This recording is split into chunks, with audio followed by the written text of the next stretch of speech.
designed the way they operate to facilitate these sorts of vehicles, pick up, drop off. Same with medical centres, hospitals. It really is extraordinary. And when you speak to some of the great global innovators about these things, they see that and energy as two of the big disruptors for infrastructure, but also disruptors for quality of life over the next 20 to 30 years. So when we look at the infrastructure we build and contribute to, we need to make sure that it is future-proof. Which is because, as you know, infrastructure has lifespans.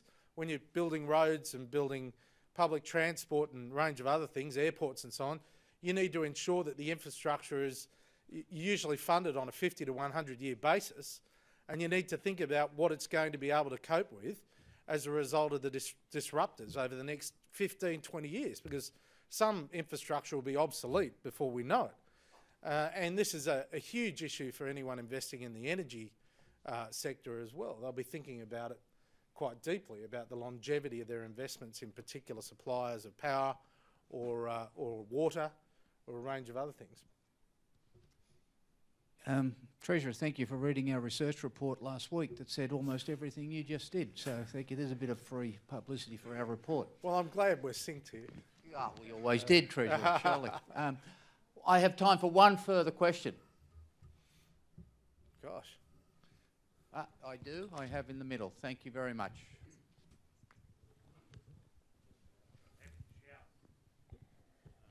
Peter Riesler, the Calibre Group, Engineering and Mining Services. Treasurer, I was intrigued to see the percentage of services exports versus manufactured goods. Is there a country in the world we can learn from who exports a greater level of services than Australia? That's a good question. I would assume, I assume countries like Singapore and the United Kingdom, even though the United Kingdom's seen a resurgence in manufacturing, particularly in the north, I would assume Singapore, Hong Kong to some degree, some financial centres, UK. But in a sense, we've got that, as I wanted to emphasise, we've got a unique opportunity. I'm not saying that you know, any industry has seen its best at all. In fact, I'm really encouraged with the number of smarter manufacturers that are exporting. I talked in my press club address after the budget about road microphones in Western Sydney. For example, as a result of the free trade agreement, there's currently a 20% tariff on microphones going into China. That's being abolished as a result of the free trade agreement, which has given road microphones the opportunity to open an office in China. And you know, they're a high-end manufacturer going right around the world. The boom microphones, like this one here, is the sort of microphone they produce. So there are lots of great stories, from lavender farms to microphone manufacturers, and of course wine manufacturers and a range of others. From a services perspective, one of the challenges, and we're considering this, we've got a tax discussion paper at the moment, and also we've got a response to the Harper review in relation to competition policy. But one of the things we need to think about is the mobility of capital for services. And the fact is that a lot of services-based organisations have no home jurisdiction, in part. And that's primarily because if they have the right technology and infrastructure, they're able to provide the services from any country in the world. It's just a question of getting it to market. That's why the one thing you can't change at the moment is time zones. And for many global companies that have tried to operate 2 back office hubs in across 3 time zones, they've found increasingly they just can't keep staff working through the night. It's not a particularly normal way of living. And so they have high turnover in their back or middle office. Therefore, the time zone advantage, maybe there's a technology that will address it in the future, I don't know. But that's the one thing we can't see. Therefore, we've got to take advantage of that from a services perspective. Education services, we're good at exporting. Tourism services, we're very good at exporting. although we still have work to do on our product to lift it again, given we've had a long period of with a high Australian dollar. It's worked against the interests of the tourism industry, but the volume is coming back and the yield is starting to come back. But we are poor exporters in health. We've got a few great stories, but quite limited number of exports in health, and certainly in areas like agricultural services, financial services, and a range of others, there's huge opportunity. Surveying services, the list goes on. So I see massive opportunity in that regard, but our regulatory regime works in our favour. Our judicial system works in our favour. Our innovation works in our favour. And that's one of the reasons why we've been absolutely committed to R&D, and we're not limiting R&D, our $9 billion a year spent on R&D, we're not limiting it to any particular sector. Treasurer, thank you so much for being with us this morning and setting the scene with that economic presentation and your willingness to respond to the questions so forthrightly. I know it's a busy time down here, the last sitting week of the winter session.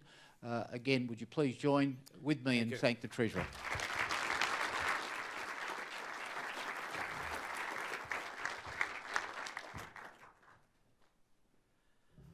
I briefly introduced our three panellists for this discussion on international competitiveness, but I'll do so again. Bruce Gosper is the Chief Executive of Austrade, Rebecca D. Bradbury, the non-executive Director of BlueScope and GrainCorp, and Dr. Johanna Batstone, the Vice President Research, IBM Australia and New Zealand.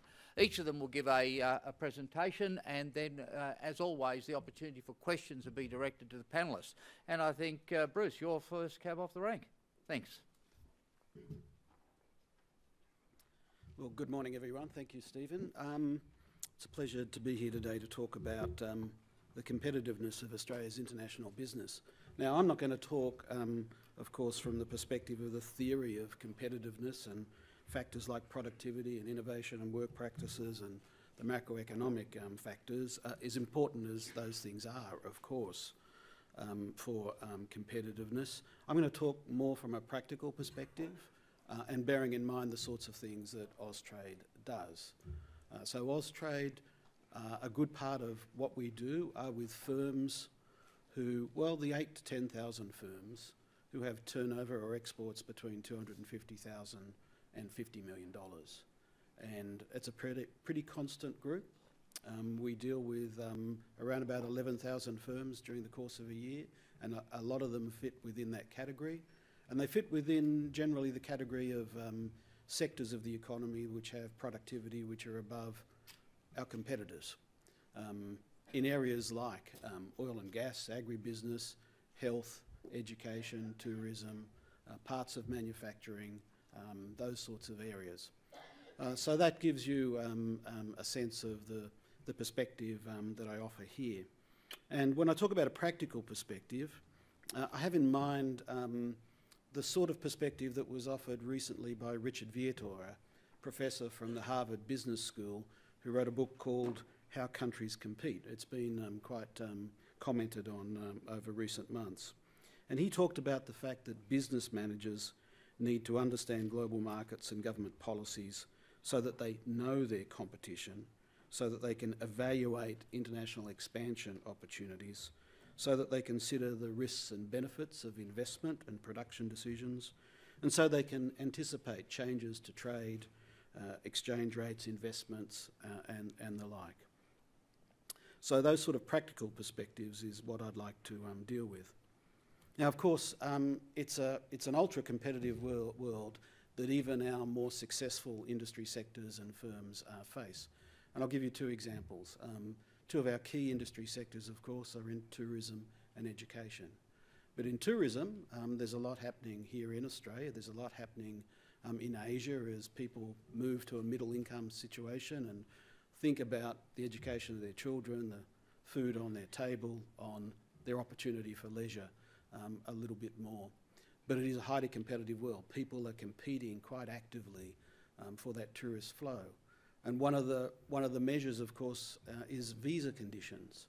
So recently, over the last year or two, the United States, Canada, the United Kingdom, and most recently Singapore have all moved to 10-year visas for Chinese travellers.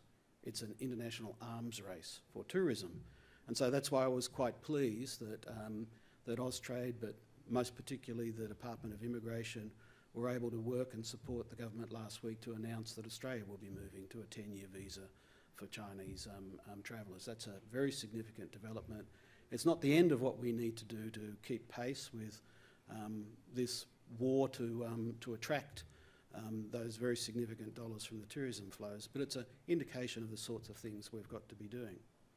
And similarly with education, I've been struck over the last couple of years with the sorts of conversations that ministers and others might have in Asia, whether India or Indonesia or China or elsewhere, around trade and investment opportunities, and how quickly those discussions move to a discussion about skills. People, governments, who are thinking about how they actually train and educate and skill cohorts of tens, if not hundreds of millions of young people. The opportunity there for Australia is quite significant. It's something we do well, but again, there's plenty of competition. The Americans are back in the game, the Canadians, the British and others are all working quite hard for this. At the moment, we're leading with our Department of Education colleagues a series of roundtables around the country to talk more about what this opportunity might be, where we think we need to be in 10 or 15 years' time to take advantage of that, what we need to do now to actually be better placed to take advantage of that.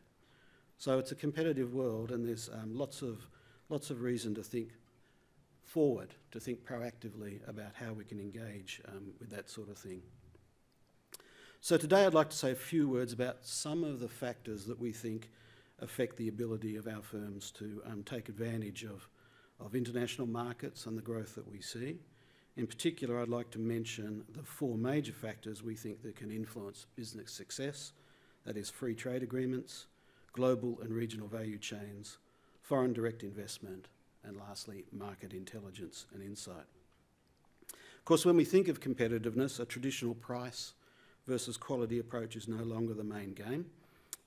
While business wars are still being fought on these grounds for some products, maybe many products, thinking on these terms about the majority of Australian firms is not enough of the whole game. And for good reason, we've generally developed our market share and reputation based on quality. We're not a low-cost country, but we excel on the basis of highly developed human capital and the industry efficiencies we've developed.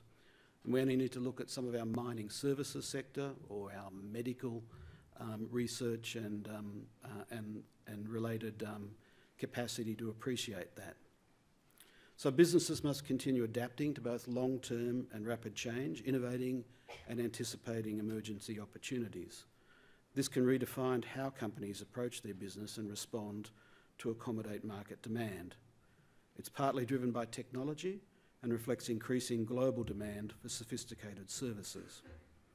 For instance, it would be perhaps remiss of an Australian company today, when thinking about the consumer market in China or Japan, not to at least consider an e-commerce strategy.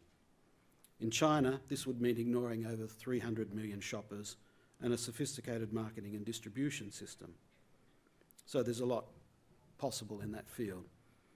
And that's why, for instance, we're about to launch a major study on e-commerce with China, in which we'll be bringing down to Australia the 3 largest e-commerce platforms for a roadshow around the country, so that people can learn more about what this opportunity might be. So I'd like now to touch on some of the more specific factors.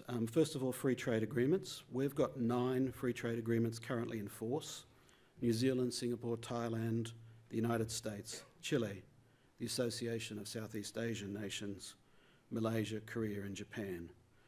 Korea and Japan, of course, are the most recent to enter into force, and they now account for, in total, 42% of Australia's trade. When the Australia-China Free Trade Agreement, signed last week, enters into force, probably, hopefully by the end of the year, that figure rises to 70%. And early indications are that firms exporting to Japan and Korea are already benefiting from lower tariffs and provisions contained within the agreements. That's particularly important, for instance, to some of our horticulture or specialty seafood areas. However, it's fair to say that more needs to be done to raise awareness of the benefits within the broader business community. A number of business surveys have found Australian exporters are slow to take advantage of FTAs. Our own survey, the Australian International Business Survey, undertaken in conjunction with the Export Council and EFIC, found businesses were uncertain about how and whether FTAs applied to their business. A small number were unaware of the existence of some agreements altogether. So in conjunction with the Department of Foreign Affairs and Trade and Treasury, Austrade is currently conducting outreach seminars across the country, making sure firms understand how they can leverage FTAs to benefit their businesses. Fully utilising these agreements, particularly provisions relating to the establishment of services in market, will be critical to enhancing our long-term competitiveness. Increasingly important is our participation in global and regional value chains. They'll be a major factor affecting our business and support success for many firms, for many industry sectors. These chains exist across a variety of industries. They're particularly relevant, of course, to sophisticated or advanced manufacturing, such as those involved in the aviation and defence industries. Just to use one example, a small firm in Queensland is supplying parts for Boeing in the United States. They're entered into a collaborative relationship with firms in Singapore. And they're also currently in Poland on a mission that we've organised, looking at how to connect with a value chain that's placed there. So it's not just where demand might be ultimately, whether it's in the United States or in Asia, it's about value chains that stretch across all areas of the globe. Foreign investment, of course, is critical to the future competitiveness of our firms. Apart from the obvious benefits in terms of capital, skills and technology transfer, foreign investment provides market opportunities and can strengthen our participation in global value chains. The United Nations Conference on Trade and Development found countries with high foreign direct investment relative to the size of their economy, such as Australia, tended to have a greater participation in global value chains. Between now and 2050, Australia's food industry will need up to $1 trillion in additional capital to meet global demand. Firms will need to overcome substantial challenges to stay competitive and to meet growing demand for high-quality produce from Asia's growing middle class. While it's not about picking winners, our work in investment attraction focuses on 5 key areas where Australia has a competitive edge that can be made even stronger: agribusiness and food, major infrastructure, tourism infrastructure, resources and energy, and advanced manufacturing services and technology. And within this last category, we are primarily focused on medical and materials science and digital technologies. Lastly, market intelligence and insight. Developing capability to export, identifying opportunities, marketing and business development in overseas market has a direct impact on a firm's competitiveness. Despite the information revolution, we know from our recent survey that business is still constrained by access to accurate and relevant information about overseas markets. Information barriers in the form of local language, culture, and business practices are cited as among the most significant. If we are to maintain and increase competitiveness, firms need to overcome these sorts of issues and make sure they have the insight needed to make informed decisions. This is particularly important for the services sector, which by its nature relies on good information and relationships. Overcoming information barriers are also communicating with offshore markets, highlighting Australia's ability to deliver smart, efficient and high-quality goods and services. One of the ways Australia is ranked is through, of course, this concept of perceptions. At Austrade, we have conducted our own research on perceptions of Australia. Information gathered in 5 different ASEAN markets gave us a rank of 7 out of 55 countries, behind Switzerland, Japan, Singapore, Canada, the United Kingdom and New Zealand. Australia was perceived to be a beautiful country that values education and offers an appealing lifestyle, and those are obviously strengths to have. But one area where we have been outranked relates to perceptions of how innovative we are. the research suggests that we have less well-known brands and are seen to be less technologically advanced than other countries. Along with strong messaging around clean and green for our agribusiness products, continuing to develop the reputation of our Australian companies as a source of innovative products and services will help them to compete where it's based on objective information. In conclusion, many factors can influence success in the short term, but over the longer term, certain forces stand out more than others.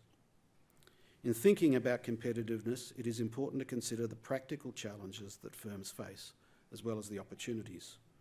Firms that are exposed to international competition tend to be more efficient because they face pressures that force them to make improvements, cut costs and innovate. Free trade agreements can deliver increased opportunity as well as competition, and foreign investment will bring skills, know-how and capital. Firms that are part of global value chains will respond in different ways. And at Austrade, we aim to help business succeed through, among other things, the provision of insight and market intelligence, assisting firms to compete internationally. Thank you for your time. Thanks, Bruce. Could I now invite Rebecca? Thank you.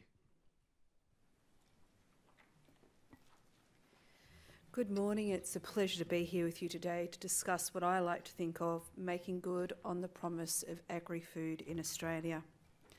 Experience has taught me that speed is the currency of a growth company and that alignment is the key driver of transformation.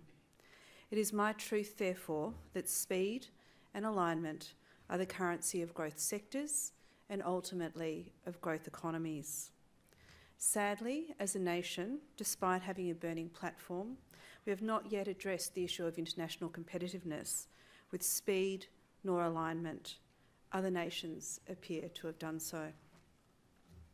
In terms of the agri-food sector, we have potential. However, we must act with an aligned vision, focused effort and appropriate investment. Whilst we will never feed the entire emerging middle class in Asia, we can capitalise on the Asian affluence and the growth of that affluence by playing at the very profitable top end if we're smart, nimble and determined. Let me step back for a moment. In early 2012, as then CEO of Kraft Foods, I gave a speech on a similar topic at the Australian and Israeli Chamber of Commerce lunch. I had led my company through a period of transformation to make it the fastest growing food manufacturer in Australia, with 90% of products produced locally. I had expanded my brief to cover Korea and Japan in addition to ANZ, and had been on the Food Processing Industry Strategy Group and the Prime Minister's Manufacturers Leaders Group. Along with many MNEs and SMEs, we had framed a view on how we could create a vibrant food manufacturing sector, both for the Australian consumer and for the burgeoning Asian middle class. Having reflected on this work and the work that has been done by others, including the Business Council of Australia, my view is, firstly, we have a significant opportunity that continues to exist for Australian agri-food business. Between now and 2050, it is estimated that the world's population is set to increase from 7.2 billion to 9.6 billion. Estimates indicate that in 50 years' time, half of the world's middle class will in fact be in Asia, and there will be more billionaires in the Asia-Pacific region than in any other. Many of the countries with the largest demand will not be able to produce the quality or critically the quantity of food demanded by their consumers, particularly those in the upper and upper middle class. Australia can meet part of this demand, but to do so, we will need to significantly increase our output. We need to do this through a combination of investment in improved productivity and, critically, consumer-led innovation. And as a small player, we need to focus on the higher end of the market. Again, and I cannot stress this enough, to do this we need to understand and meet the needs of our consumers better than our competitors, be those businesses or nations. As a sector, Australian agri-food has a significant natural advantage and a solid, yet eroding, competitive starting point. So if we are to improve our position, we need to focus on 8 key areas. Firstly, we must fix our infrastructure shortfalls, motivating investment that are in the national best interest. Infrastructure deficiencies mean that up to 30 cents in the dollar on grain production go on transport costs, creating overcapacities in areas such as our port system, where we have such significant issues with roads and rail that continue to hinder our competitiveness, is frankly a travesty. We must support industry that is acting in the interests of the nation as well as their own individual businesses. Secondly, we need to cluster to deliver supply chain efficiencies into key regions, or we must partner smartly with more scaled players, acting as a smart SME nation, fueling innovation and the high-end needs of more scaled, capital-rich businesses. We must address impediments to growth such as unnecessary and duplicative regulation. Quality and safety standards have served us well. Costly, duplicative regulation has not. We must foster, in a structured manner, better collaboration between industry, policymakers, higher education and CSIRO. The focus must be on delivering tangible outcomes, commercial outcomes, and shifts against predetermined KPIs across all 3 time horizons. We must align our national assets behind compelling sector visions. We must also continue to enable free and fair trade. Free trade is without a doubt the global growth engine.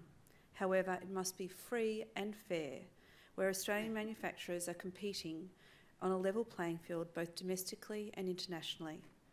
Recent signing of free trade agreements is encouraging, but a focus on non-tariff barriers is critically needed as it is holding back access to new export markets as we speak. Ensuring that the benefits of free trade agreements are realised and understood, particularly by SMEs, will also be key. Number 7, we must motivate investment in productivity. Capital investment in infrastructure to motivate farmgate productivity, coupled with investment in plant and equipment, and finally human and business capability will be key. Whilst our labour market may not be low cost, there is no doubt it must be nimble and it must be high performing. The corporate tax rate could be a means to encouraging investment in productivity. And finally, and importantly, we need to re-energise food and agricultural innovation in Australia. We need to give the industry from the farm gate to the plate the capability to innovate, design and be connected to in a meaningful way to global new technologies, processes, expertise and also the high-end markets in a way that simplifies, reduces cost and de-risks investment. This innovation system needs a greater focus on the front-end steps of innovation to ensure solutions are grounded in consumer insight and needs and robust design principles. We need to better prioritise our investment in research and development. I am increasingly of the view that the innovation system needs to be captured in a tangible hub or vehicle, manned by experienced industry people and professional across key pillars of Asian consumer and market insights, innovation and branding, supply chain, business development and market access. The expert skills from my experience that you need to perform at a world-class level are expensive and rare. They are therefore better pulled together and shared across industry for maximum impact. Clearly, collaboration with the key national assets will also be important. Now moving from telling to showing. In February 2013, we at Mondelez created the Food Innovation Centre in collaboration with Victorian State Government and the University of Melbourne under the leadership of Nicholas George, Angelina Chara and Simon Talbot. The Food Innovation Centre is an open centre which connects SMEs across Victoria to deliver innovations and build capability. It brings to bear state-of-the-art new technologies to expedite the front end of innovation development through rapid prototyping technologies such as 3D printing, 3D scanning, virtual store environments, and knowledge mapping via tabletop technology. In support of this initiative and in partnership with the University of Melbourne, we also launched a Master of Food and Packaging Innovation aimed at developing our next generation of food entrepreneurs. I'm going to pause shortly to show you a quick video, but can you imagine creating a product for Asian export using Asian insights, testing the taste of the product and the packaging of a variety of packaging formats in real time, showing the brand on a variety of supermarket shelves, be it in Tokyo, Shanghai or Jakarta, getting live consumer feedback from across the world real time, all without leaving the Innovation Centre and at 1/10 of the cost of traditional methods. I'd like to now show you a video.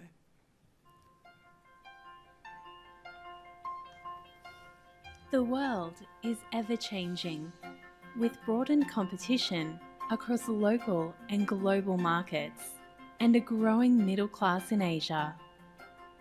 Innovation is now more important than ever, and the opportunities for premium products are increasing. Are you ready to embrace these opportunities? By developing breakthrough innovation to expand your business and capture the unmet demand by opening up new export channels into Asia? Then we can help. Introducing the Food Innovation Centre in Victoria, Australia, an industry-first collaboration between the State of Victoria and Mondelez International. In a place that is dedicated to putting together the capabilities and the facilities that are required to achieve best-in-class innovation, but too expensive for any of us in the industry to afford, either to acquire or to maintain at world-class level. Imagine a place where the industry can access at cost the latest virtualization, 3D design, rapid prototyping technologies to bring their ideas to life and test them with consumers before the real costs of commercialization kick in, increasing their success tenfold and reducing the cost of mistakes by simply satisfying consumer needs better. Imagine a place where the current and the new generation can learn, apply and pass on best practices together. Use the National Research Insights Program to lift the collective game of our industry up to the stakes raised by the Asian growth. What this investment means is that we are going to be able to not only enhance the innovation agenda within our own business, but rather also help Australian SMEs, and most notably Victorian SMEs, build a capability in innovation, looking not only to the 20 million Australian consumers we have, but in fact the 1.6 billion Asian consumers on our doorstep.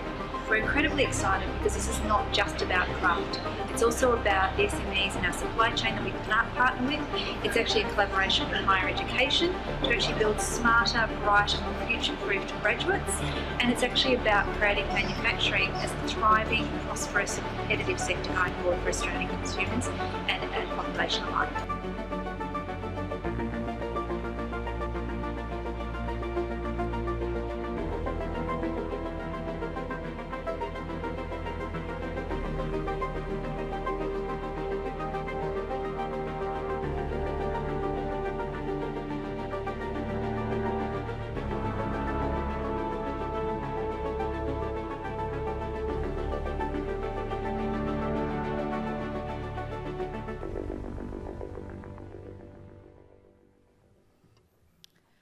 So in closing, the opportunity is real. There is a pathway to success, but swift, aligned, bipartisan vision setting and action that is supported by industry will be critical. Thank you very much.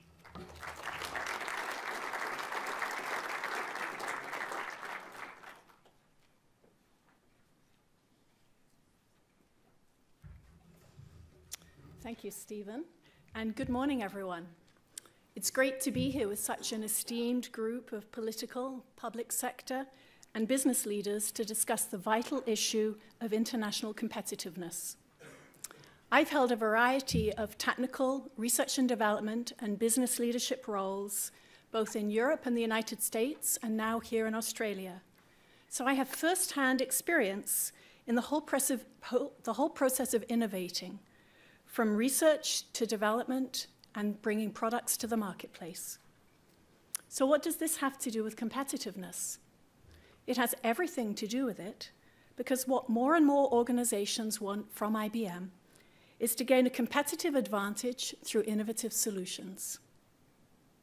As we all know, new technologies have created a highly connected, truly global market for goods, services, skills, and labor. And that's creating some big challenges for developed nations like Australia. The Business Council of Australia's Building Australia's Comparative Advantages report suggests a number of ways the nation can improve its competitiveness. Let's take a look at two of those suggestions. First, the report says we need to focus on more specialized, higher value services. And second, we need to become more innovative.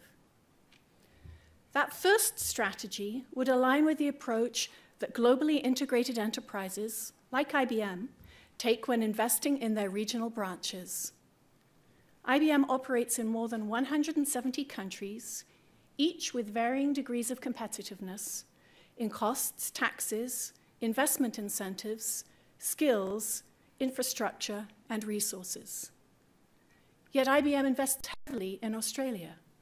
Why is that? Because of the value it brings to our global enterprise. Let's take a look at an example. The IBM Research Australia laboratory that we established in Melbourne in 2010. Of course, IBM chose to establish the lab here for a number of reasons. Australia has some well-known competitive advantages, including an abundance of natural resources, advanced infrastructure, a stable economy, and low sovereign risk. The nation's well-educated workforce and world-class universities were also an important factor in IBM's decision. Although Australia needs to continue to improve to match the fast-rising education standards around the world and remain a highly competitive talent pool. And finally, we chose Australia for our lab because three national research priorities aligned with important IBM global priorities: natural disaster management, health and life sciences, and natural resources management. These are our research lab's three key areas of specialization. Our researchers work closely with leading Australian scientists and engineers from other public and private sector organizations. IBM contributes technology, expertise, and help with predictive modeling to analyze huge amounts of data. Together, our collaborative research teams have made real advances in healthcare and natural resources and disaster management. For example, our researchers are using advanced techniques in image processing and machine learning techniques to help improve the early detection of melanoma. With this research, we aim to help clinicians greatly improve the accuracy of skin cancer diagnoses and the effectiveness of treatment. These are the types of innovative, high-value initiatives that IBM invests in to add expertise and capabilities to our global enterprise. And they are the types of high-value sectors and innovations that can help Australia become more internationally competitive. Of course, while research is vital for innovation, it's just as important to develop research and turn ideas into solutions that can be effectively taken to market. For this reason, we have a large and growing investment in the IBM Australia Development Laboratory. This is a network of software development and innovation hubs across the country. Engineers in the development lab also provide software support in multiple languages for clients across the Asia-Pacific region. And as a further testament to Australia's IT and language skills, demand for our support services has increased to the extent that this team has expanded by more than 20% this year. One of our more high-profile recent investments has been in Watson, IBM's cognitive supercomputer that a few years ago beat the world's best quiz masters in the TV show Jeopardy! It's doing a lot more than that now. IBM recently invested in a Watson Centre of Competency in Australia. This new centre allows local organisations to collaborate with IBM experts worldwide to understand how Watson's ability to think and learn can be applied in real-world solutions. Watson is designed to enhance, not replace, the human expertise in organizations, ranging from financial institutions to medical research institutions. And it's already being used here in applications in Australia. It's being used by ANZ Wealth's financial planners to provide fast, accurate advice to its customers.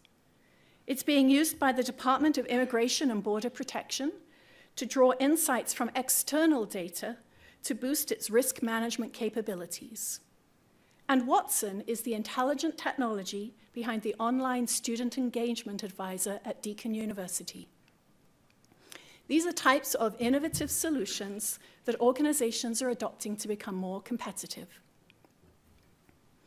It's also critical to have the right infrastructure to innovate. And today, that means using cloud services. The cloud is no longer just about reducing costs. Today's leading organizations are using cloud to quickly develop and iterate for new products and new services. And that's why last year, we invested in 2 Australian facilities for our soft layer services, enabling us to offer onshore cloud services here to meet the growing demand for scalable solutions with global reach. All of our soft layer cloud facilities around the world will soon use a new technology called Open Power, which will enable organizations to rapidly scale their cloud infrastructures. This is based on our power processing technology, which we've opened up to create a global ecosystem of organizations that build or use cloud infrastructure based on this technology. And Open Power was developed right here in our Canberra Development Lab. We have invested in Australian facilities to share IBM's global expertise with local organizations. For example, at our Bluemix garage in Melbourne, we help local developers use our Bluemix technology to build innovative cloud applications. IBM is investing in all these new facilities and programs to help our customers innovate, to help the company grow in Australia, and to add to our global network of experts and infrastructure. And they contribute to the economy. Last financial year, IBM exported more than $500 million in products and services from Australia. And many of these exports are from regional areas such as Ballarat. Of course, competitiveness is a dynamic thing as economics and markets continue to change. Digital disruption has been one of the biggest drivers of change over the past few years, and it's not over yet, not by a long shot. Of course, all of this digital change means that IT is one of the most disrupted industries, which is why we at IBM are continually transforming our business. We've shifted our focus to delivering high-value analytics, mobile, cloud, social and security products and services. However, in today's competitive global economy, we know we have to focus on what we do well, and we have to collaborate with partners that have the other capabilities we need to achieve our goals. That's why IBM has recently forged partnerships with high-growth companies such as Apple, Twitter, and Facebook. By combining IBM Analytics with Facebook's platform, for example, we will offer enterprises the means to gain powerful consumer insights and deliver highly personalized customer experiences. We can add value to the fastest-growing global communications platform of the past decade. Still, competing in the ever-changing, interconnected global economy isn't easy. The penalties for failure can be heavy, as we've seen with industries that are struggling against disruptive forces. However, the rewards of success are huge, as with the stunning growth of the agile, we heard this morning, nimble, innovative businesses that are discovering new ways to deliver more value to customers. Traditional enterprises and governments are facing a similar challenge. We either do nothing and feel the brunt of disruptive forces, or we embrace change and strive to be truly globally competitive. By targeting high-value sectors and innovating, we have a blueprint for change, for international competitiveness, and the future prosperity. Thank you very much.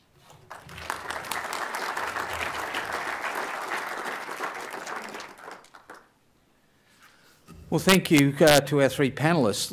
As I said this morning, what we sought to do with our first session was to set the scene. Old economy, new economy, where we're going, what do we need to do, what are some of the inhibitors, what are some of the benefits, and what do we think the outcome is likely to look like. And then moving this forward, we've tackled this whole question now around international competitiveness, and we've had the Treasurer set the scene from an economic perspective as far as the government's concerned. And of course, part of his presentation, just as it's been from our panellists, has been the importance of free trade agreements and the openness of the Australian economy and its ability to link with global supply chains and to develop niche products that can get involved in that. And the future of work being influenced by digital disruption, as I've said a couple of times already today, I know, but in our research work of last week, all of that is pointing to the new economy and where we need to go. Our three presenters have talked about each of those various areas. We have time for a couple of very quick questions because I want to keep to the program. If you do have a question, very quickly to one of the panellists, otherwise I'll make... Yes, I have one. Thank you.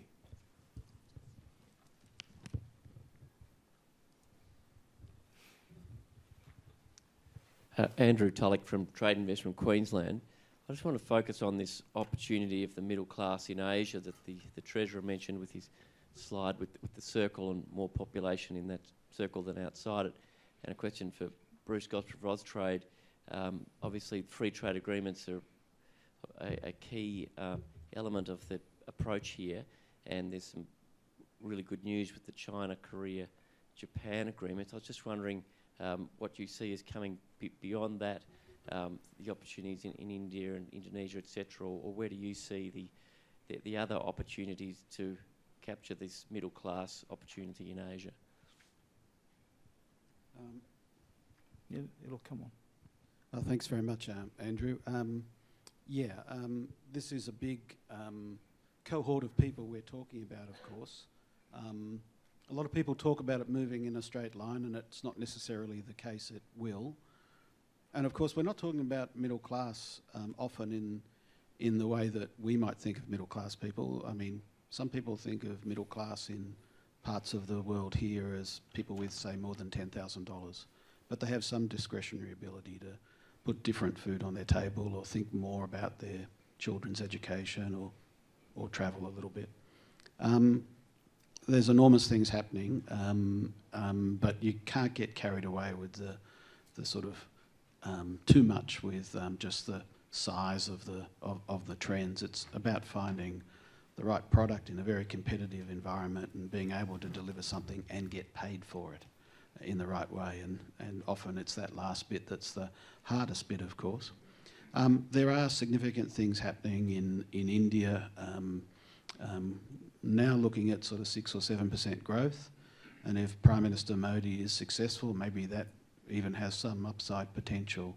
But great opportunities there, particularly around skilling people, around aspects of food and agriculture, around parts of services. And we saw that during the big mission that Andrew Robb led in January, where, for instance, in sitting down with the Minister for Railway in India Rail, the largest employer in India, it was quite interesting to just run through the sorts of issues they were thinking about and how they needed to manage the modernisation of the Indian rail sector, and then to hear from the counterpart Australian companies running the longest heavy haul freight system in the world, running the biggest urban transport network in the world, and the sort of skills that they had to offer India. So India is a big opportunity. It's going to be there whether or not we've got an FTA, but an FTA can do a significant amount to improve that. And of course, Indonesia, a very substantial economy. It's got a consuming class now that people talk about as 45 million, growing to 135 million over the next couple of decades. A big market already for consumables. A lot happening there in parts of infrastructure that are of quite some interest to Australia.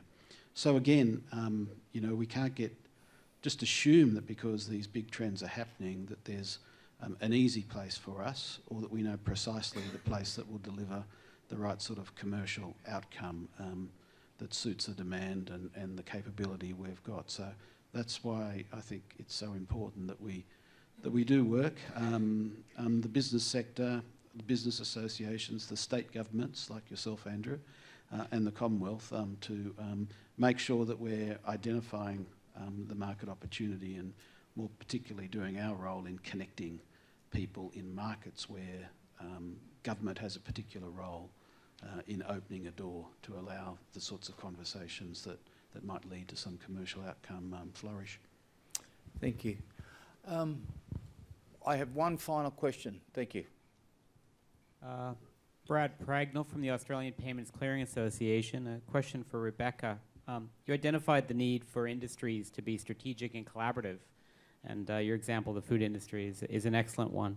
How do we promote strategic and collaborative approaches within industries where they often see competitiveness in domestic terms? They raise issues around wanting to do innovation in a proprietary sense, competition law barriers, business cases, all that sort of stuff. How do we overcome those barriers, and how do we promote greater industry collaboration within industries? Thank you. It's an excellent question. I think that the best way to do that is to role model and to show rather than preach. Because I think the companies that demonstrate an ability to collaborate and to look out rather than in, and by out I mean out of Australia into the global environment, I think very quickly come to a view and an insight that there are problems that are bigger for us to face than one company alone can solve. And I think also, certainly in my experience, you know, the data bears out. The reality is the companies that show us strength, whether it's SMEs or MNEs, of collaborating and harnessing the global supply chain, create greater shareholder value and earnings growth over time. And specific to SME, which is always a really important topic within the context of Australia because it's just such an important part of our economy. The research is very clear globally. The SMEs that are nimble, tech savvy, innovation strong, and play well with others succeed. And so if they can find a way of either partnering and clustering together to have access, harnessing a supply chain that's pre-existing, or partnering with MNEs who often have the capital and the risk appetite to invest over the long term, then invariably they succeed more. And my contention is Australia's like an SME nation amidst a global environment of scaled economies. So I think we just need to exhibit a lot of those same characteristics. Thank you. As I said, trying to keep the time a little bit behind now, I'm going to draw this session to a close. In doing so, would you please join with me and thank Joanna, Rebecca and Bruce for their presentations.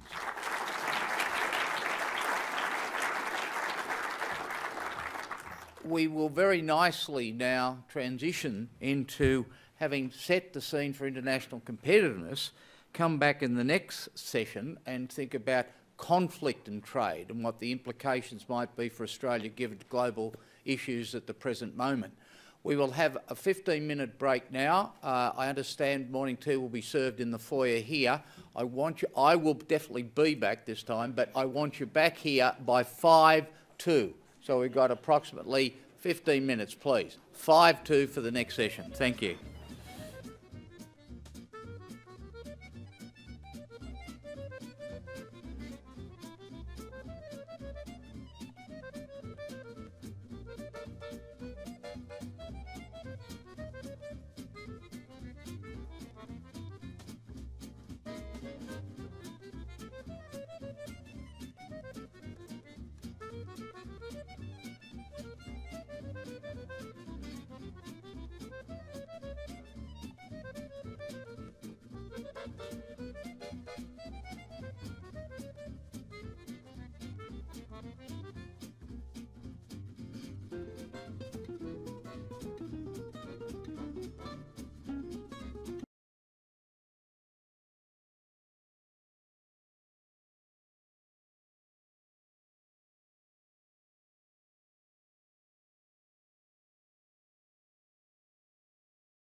Well, thank you, ladies and gentlemen, and welcome back, and thank you for being prompt and on time and listening to the advice, which is great. I neglected to say after the last presentations that Bruce Gosper will have a blog on CEDA's website where he will be discussing the issues that he was raising in his presentation. And obviously we encourage everybody to look at CEDA's blog and make comments as you see fit about any number of the presentations that are listed there already and those that will come from our presentations. In fact, Susan's presentation on conflict and trade was going to be on the blog as well after this morning's presentations.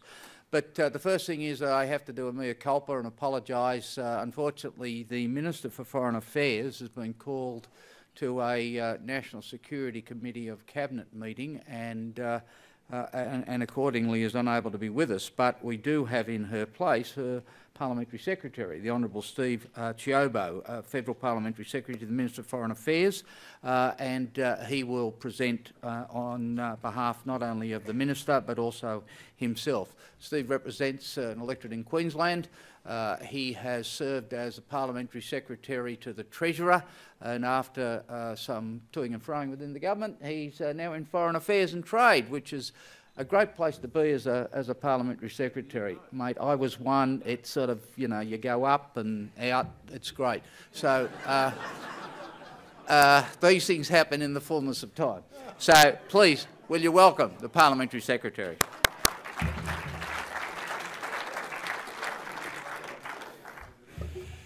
Jeez, I'm worried, Stephen. I think you just gave me the kiss of death, but anyway. What an introduction. You go up and you go out. There we go. Look, it is a great pleasure to be here again, and I know that Julie Bishop, the Minister for Foreign Affairs, would have been delighted to be with you today, but as you conveyed already, Julie does send her apologies. But it's indeed a pleasure for me to be back here in front of CEDA, an organisation committed to searching for the best policy ideas to develop our economy, and that is certainly a cause that's close to my heart. The topic of today's panel discussion is conflict and trade and its implications for Australia. Now, there are a few topics of more relevance in my role as the Parliamentary Secretary to the Minister for Foreign Affairs and as Parliamentary Secretary to the Minister for Trade and Investment. And today I intend to speak about the links between peace and prosperity, the importance of open markets, as well as free trade when it comes to global stability. Now, it's a statement of the obvious that any conflict, whether it's subnational or between states, does come, of course, at a price. Conflict reverses development gains and trade arrangements that take years, if not decades, to recover. And sometimes they never do. It is, of course, a two-way street. Those plagued by fragility and conflict cannot fully participate in nor benefit from trade and economic growth. One of the defining features of this government has been placing economic diplomacy at the forefront of Australia's international engagement. Simply defined, it's the goal of traditional diplomacy is peace, then the goal of economic diplomacy is prosperity. Now, it does not mean that Australian diplomacy has dispensed with peace. Peace and prosperity rather go hand in hand. Prosperity is underpinned by stability. The reward for stable countries and regions is increased trade and greater growth. And there's been debate for many years about whether intertwined economies improve the prospects for peace. Now, it's probably impossible to find simple empirical proof for that idea, because the deeper truth is that the causes of conflict are many and always complex. Unfortunately, the globe is littered with countries and conflicts where, for one reason or another, economic relationships have not proven an inoculation against war. Nevertheless, I believe higher levels of trade and economic integration increase the cost and therefore reduce the chance of conflict. To put it another way, countries that trade together typically stay together. Now, it's also safe to say that the great majority of the world's poorest people live in countries where conflict is rife. Now, the World Bank estimates that in 2013, more than 1 billion people live in places that are affected by conflict and violence, and of course most of these, the most prevalent, are in war-torn parts of Africa. In these areas, extreme poverty, simply defined as living on little more than $1 a day, is high, and economic growth is, of course, disturbingly low. Numbers and opinions vary, but the Brookings Institute has estimated that by 2030, more than 90% of the world's extreme poor will live in fragile and conflict-affected states. That's 90%. And if we want to lift people out of poverty, and Australia takes this responsibility very seriously, the international community must find ways to address the problems that plague the world's trouble spots. Now, as a government, we're convinced that part of the solution lay in promoting trade, encouraging growth, attracting investment, and supporting business. Those are the foundations of economic diplomacy that do provide a pathway to prosperity. Take, for example, Syria.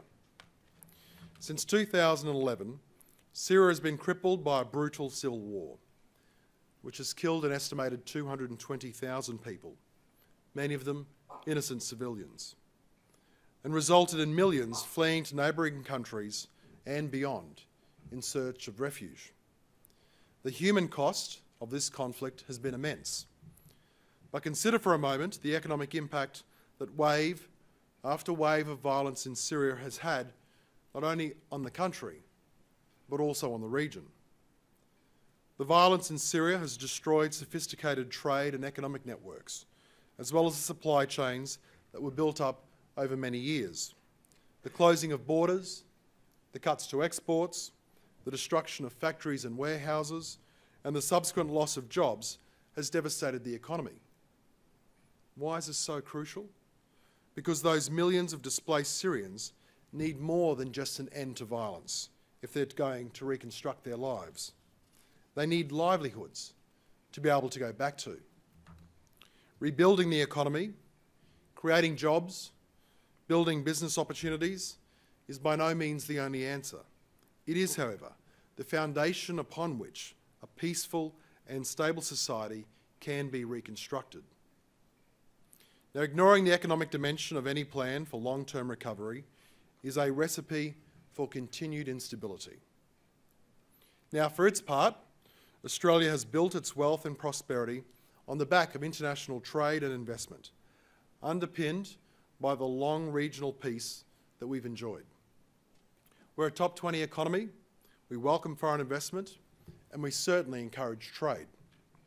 Indeed, our successes, the world's 5th highest per capita GDP, 12th largest economy, and a quality of life that is the envy of most of the world, have been built on the back of promoting opportunities for trade, attracting investment, and supporting the growth of Australian business.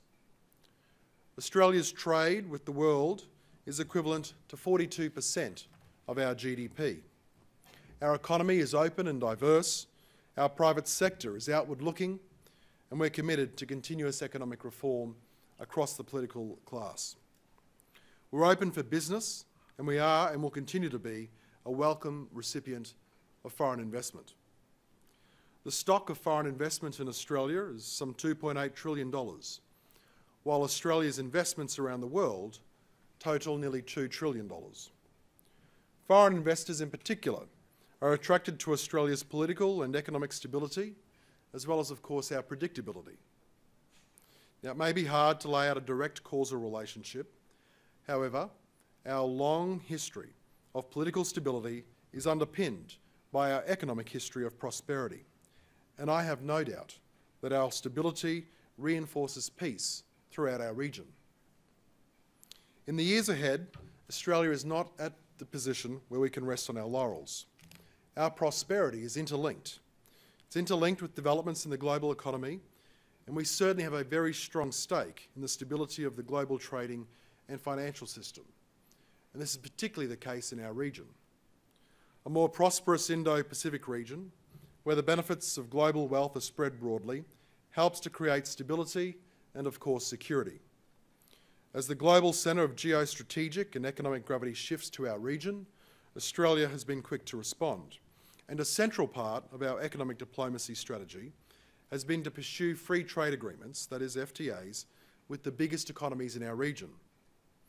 Our FTAs with Korea, and Japan give Australian businesses the best treatment these countries have provided to any trade partner, giving Australian exporters, service providers and investors preferential access to what are key markets.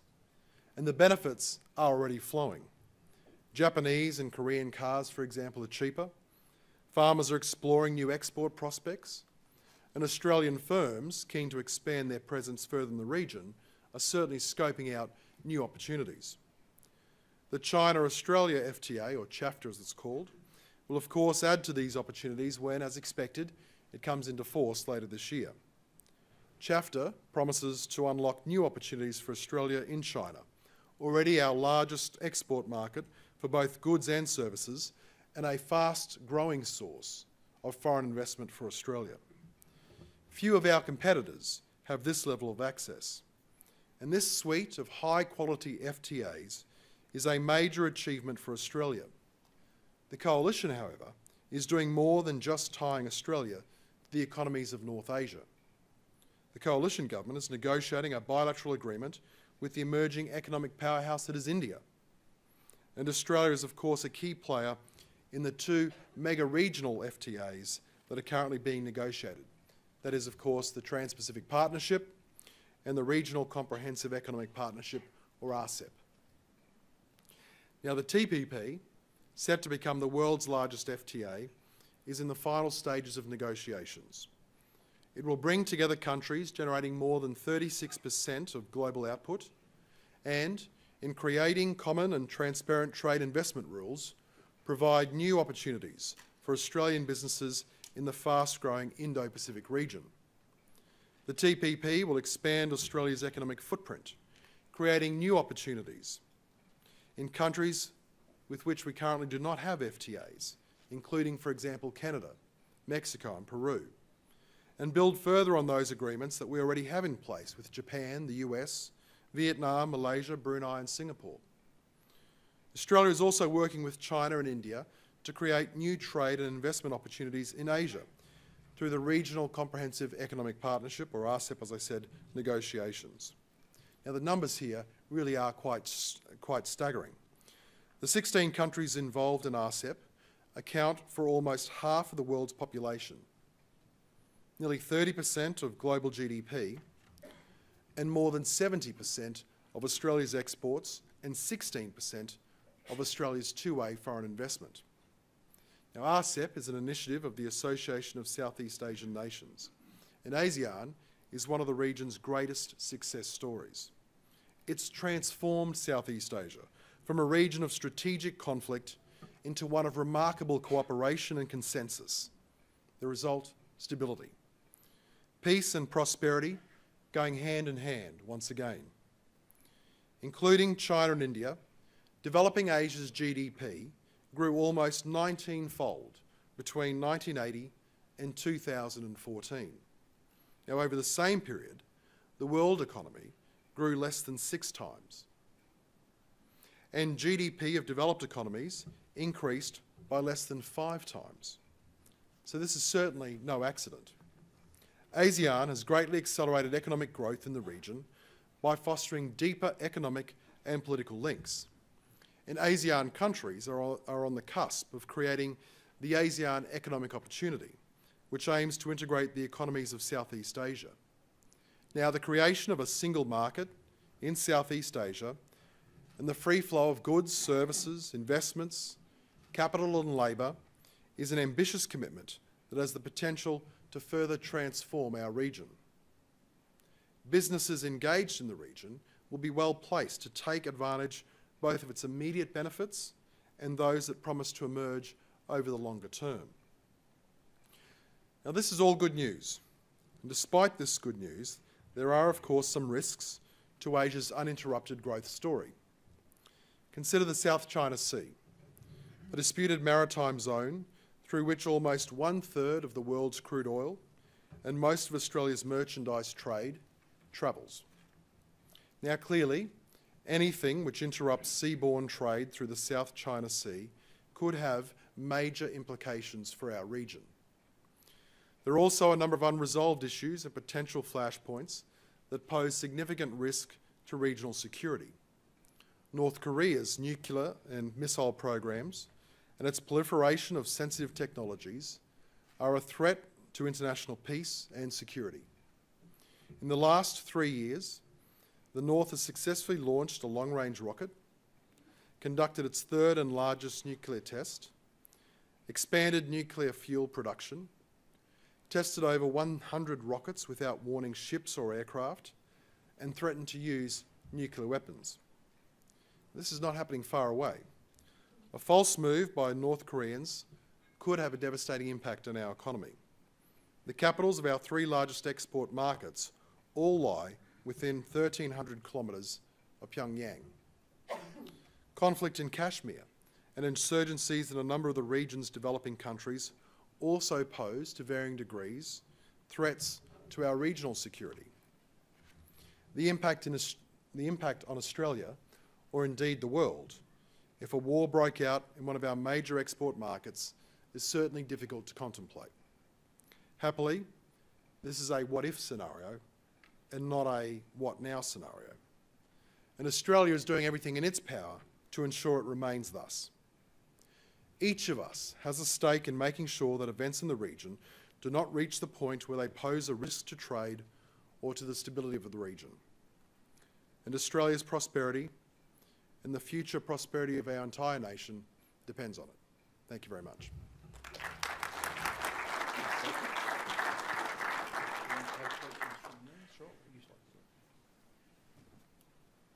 Okay, Stephen, thank you very much for that, and for outlining the broad geopolitical issues confronting Australia currently and the implications potentially for trade. As always, we have the opportunity for questions, so please, if you do have a question, raise your hand, indicate who you are and your organisation, and we will then not detain the Parliamentary Secretary much longer after a couple of questions, so please. I think there's one at the very back there. Right at the very back, thank you.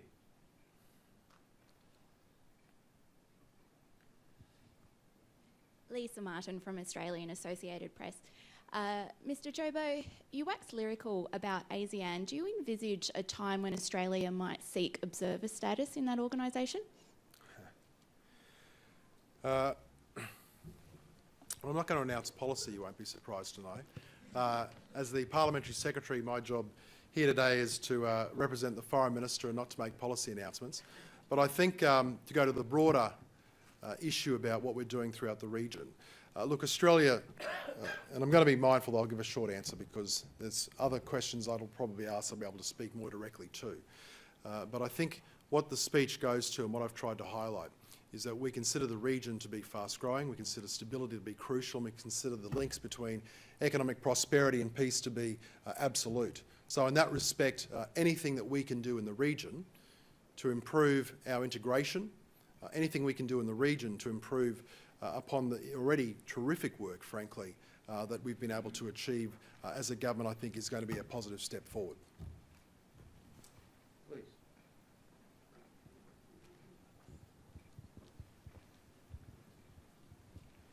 Thank you, sir. My name is Emil Bolangaida from Carnegie Mellon University, Australia. You identified a number of potential risks to the prosperity of Australia in the broader Asia-Pacific region. What do you see are some of the crucial risk management strategies, if you will, that the Australian government sees as vital to ensuring that the future ahead is as what we would hope it to be? Sure. Well, I think it'd be, almost goes without saying that principal among them is, of course, dialogue. In the lead up to the last federal election, the Prime Minister and the Foreign Minister emphasised time and time again that we wanted to have a Jakarta focus and not a Geneva focus. And in many respects, I think that outlines the broad approach the government's taken. If you parlay that with the fact that we've put such strong emphasis upon the work that we've done with the FTAs with China, Korea and Japan, you can see that our intention in terms of regional integration is as strong as ever. And let's be mindful of the fact, and I often stress this point, that I think if you look at the manner in which Australia's been able to effectively walk through what are sometimes difficult challenges throughout our region. And what I mean by that is we have a very strong trade relationship with China. We continue to have a strong friendship with Japan, and of course we continue to walk alongside our friend, the United States. Now, sometimes these three don't all sit comfortably with each other. Yet Australia, I think, has successfully navigated this pathway for some time. So crucial to prosperity is, of course, the role that we can play, and it's a mixed role of both leadership as well as participant, but a mixed role in making sure that throughout our region we speak frequently and loudly in terms of our commitment to regional prosperity and to regional peace.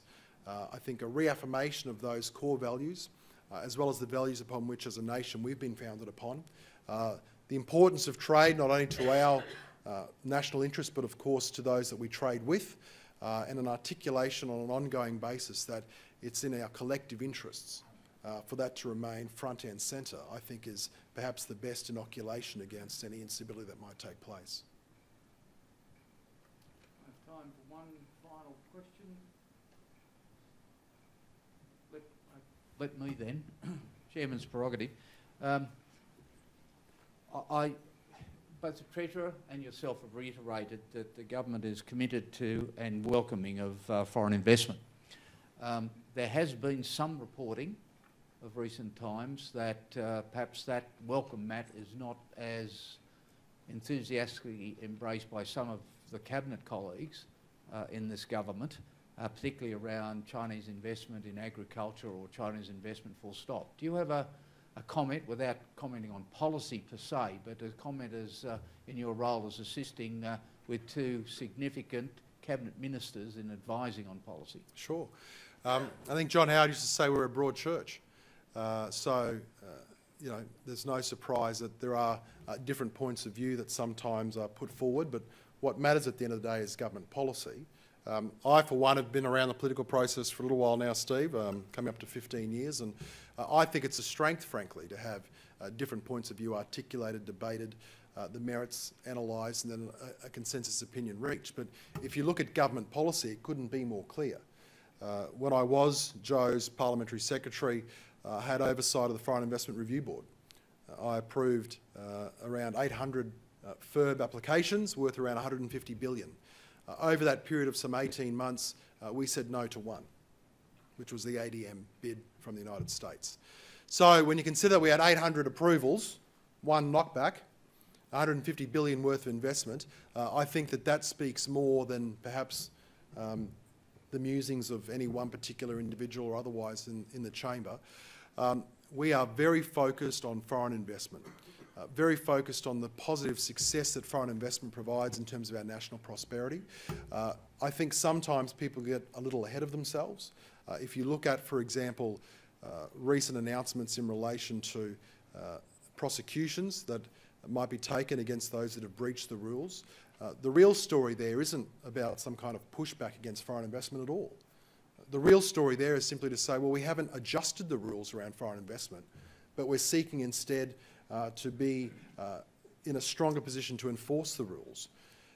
Now, when I was Parliamentary Secretary, I was reasonably satisfied in the divestment arrangements that FIRB had undertaken.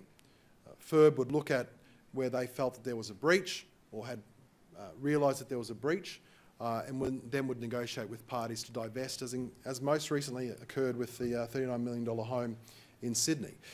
So I think sometimes elements of the community get carried away by certain announcements, but as I said, in reality, when you look at the policy has been very welcoming, continues to be welcoming. Policy parameters haven't changed.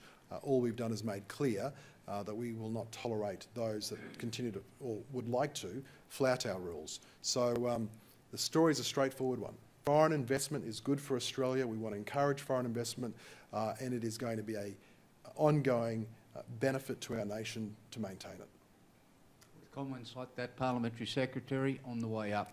Could you please join with me and thank the Parliamentary Secretary?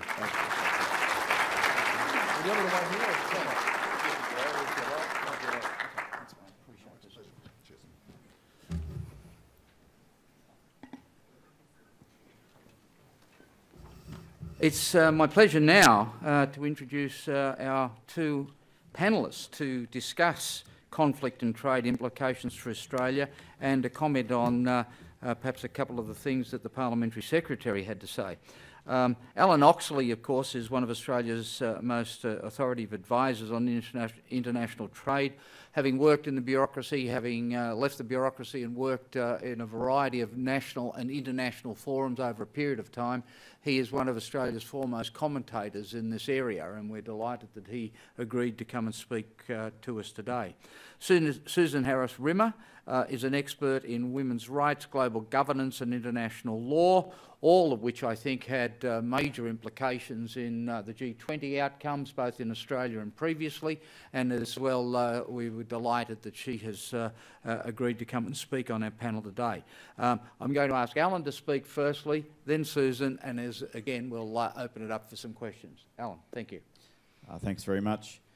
I thought I would just wanted to underline a couple of points about the importance of the trade agreements, because the range of agreements that we're entering into now are actually pointing us ultimately to a huge agreement which is among all APEC economies, and the bases for that are now being laid in the two regional agreements to which the Parliamentary Secretary referred.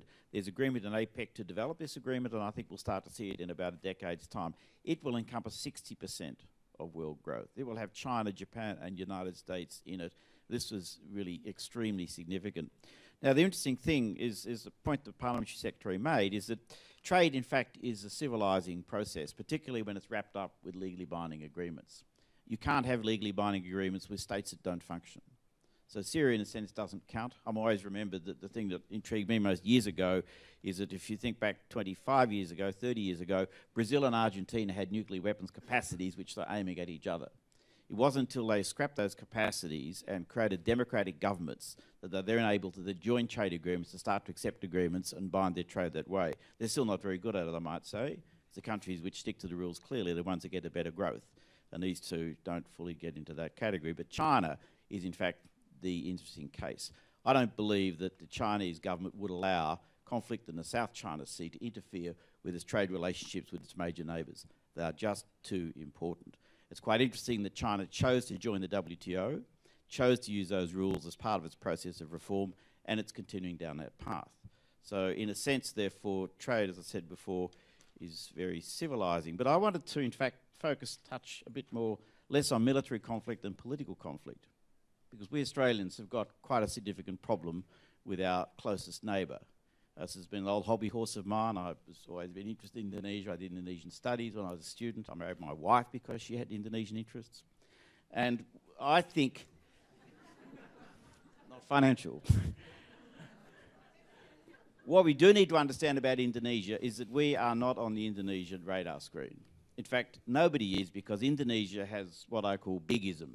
India, China, United States. You ask someone in the United States where they're from, they say they're from Vermont. They don't say they're from the US. You ask someone in China where they're from, they'll tell you the province.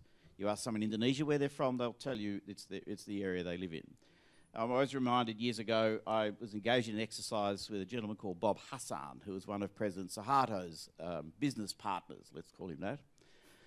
I remember having a conversation with Hassan at one point because Indonesia was toying with some trade arrangements to give favour to Korean car manufacturers. And I said to him, you know, you'll get the Japanese and the Americans taking cases against you in the GATT because what you're going to be doing here breaches those rules.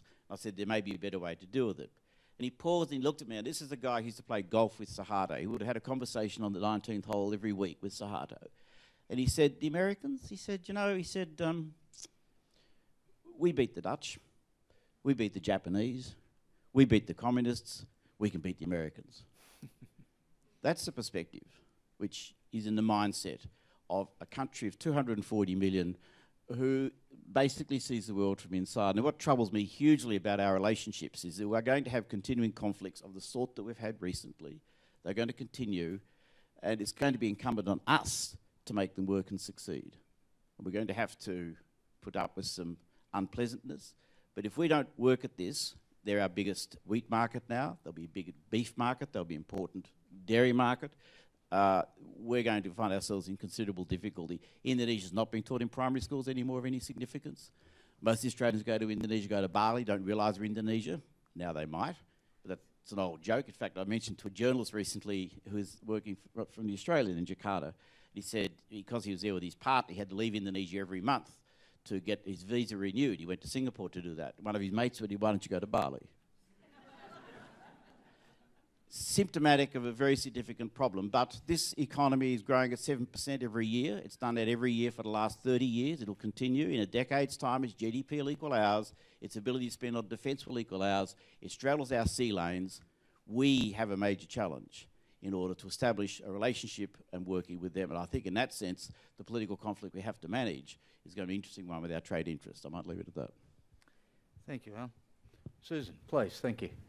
Thank you. Well, I thought it would be very useful to think about the transformation of Australia from an old to new economy to starting to think about how we would pursue transformational trade policy in terms of diplomacy. We know trade is a very ancient form of diplomacy, but it's been disrupted in ways that we can't even imagine, to the point where WikiLeaks can leak your health and IP chapters online. So the Parliamentary Secretary gave us an idea about how political conflict can affect trade. I'm more with Alan. I'm interested in how trade can be a source of social and political conflict, because trade is a site where there are winners and losers, both within and between nations. It's a highly political terrain. And at the moment, what we have is a very ancient form of trade negotiation, which is secret, elite, technocratic, and it's brushing up against these transnational social movements and also against the online environment where nothing is secret anymore. So at the moment, I'd like to quote Nancy Pelosi, because she's embroiled in a really interesting debate within the Democrats in the US about the fast track agreement. It's always very hard for the US. They go out and negotiate these ambitious things and they have to get it through their own Congress, right? That's where the rubber always hits the road.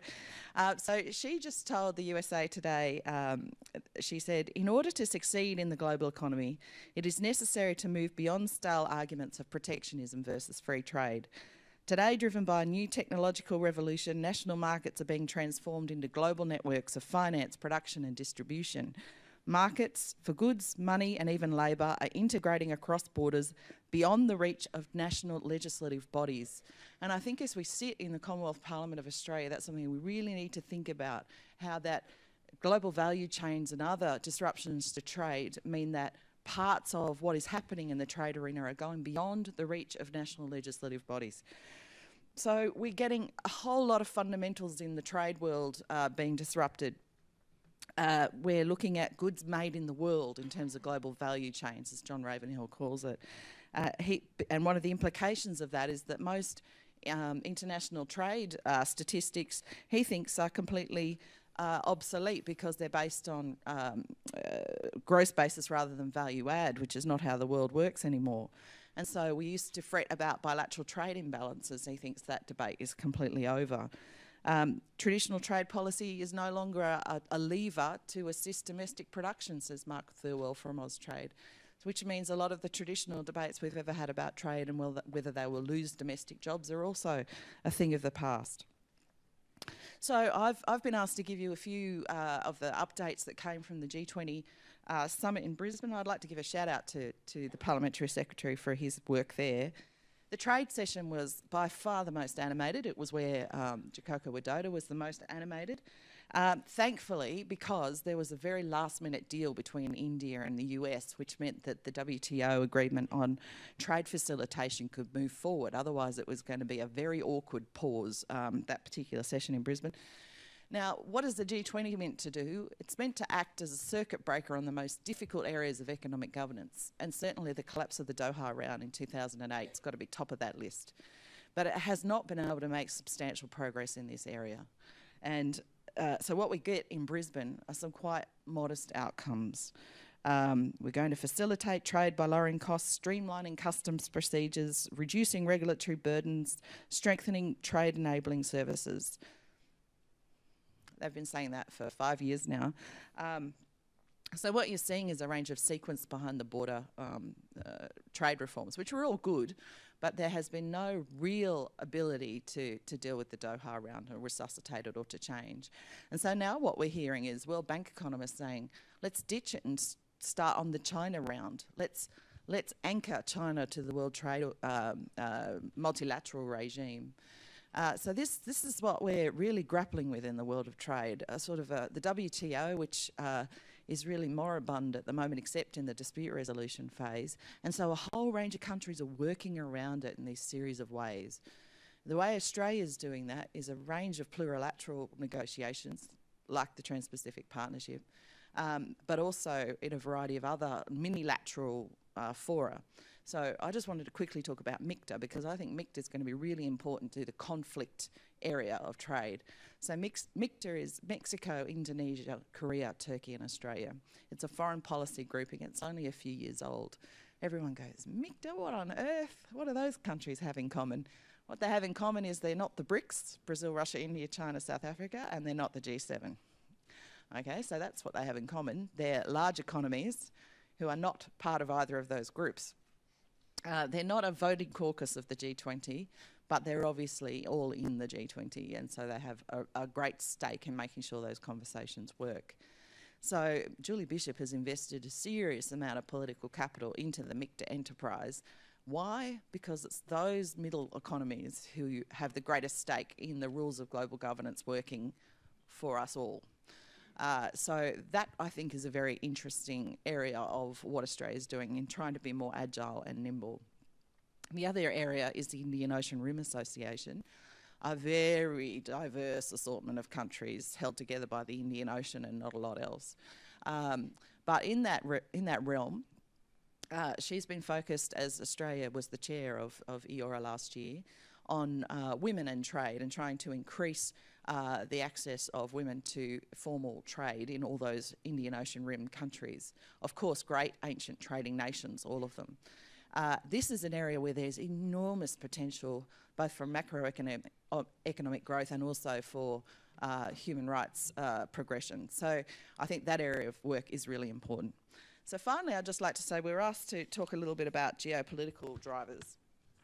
And here I'm much more critical, I have to say, because I think any geopolitical drivers behind our trade policy that seek to contain China, and I do think that is the rationale of the Trans-Pacific Partnership Treaty, they need to be avoided. It is not a long-term strategy, as you could see by everything presented on the Asian moment up on the slides before. So when Mr. Abbott reportedly told Angela Merkel, reported by John Garneau in the Sydney Morning Herald, that our policy towards China was driven by fear and greed, that was a very disappointing moment for most of us very invested in Asia-Pacific relations. The opposite is in fact true. We need a strategic vision about the inclusion of China in economic governance from this moment forward. The emerging economies are not emerging anymore. They have arrived. The tipping point came a couple of years ago. The emerging economies, so-called, are now bigger in GDP terms than most of our traditional economic partners. So we need to design rules that fit their needs, essentially. This is why the G20 is an important institution, but this is also why we need to have a sophisticated trading policy that understands trade negotiations as a source of conflict as well as a source of peace. Thank you.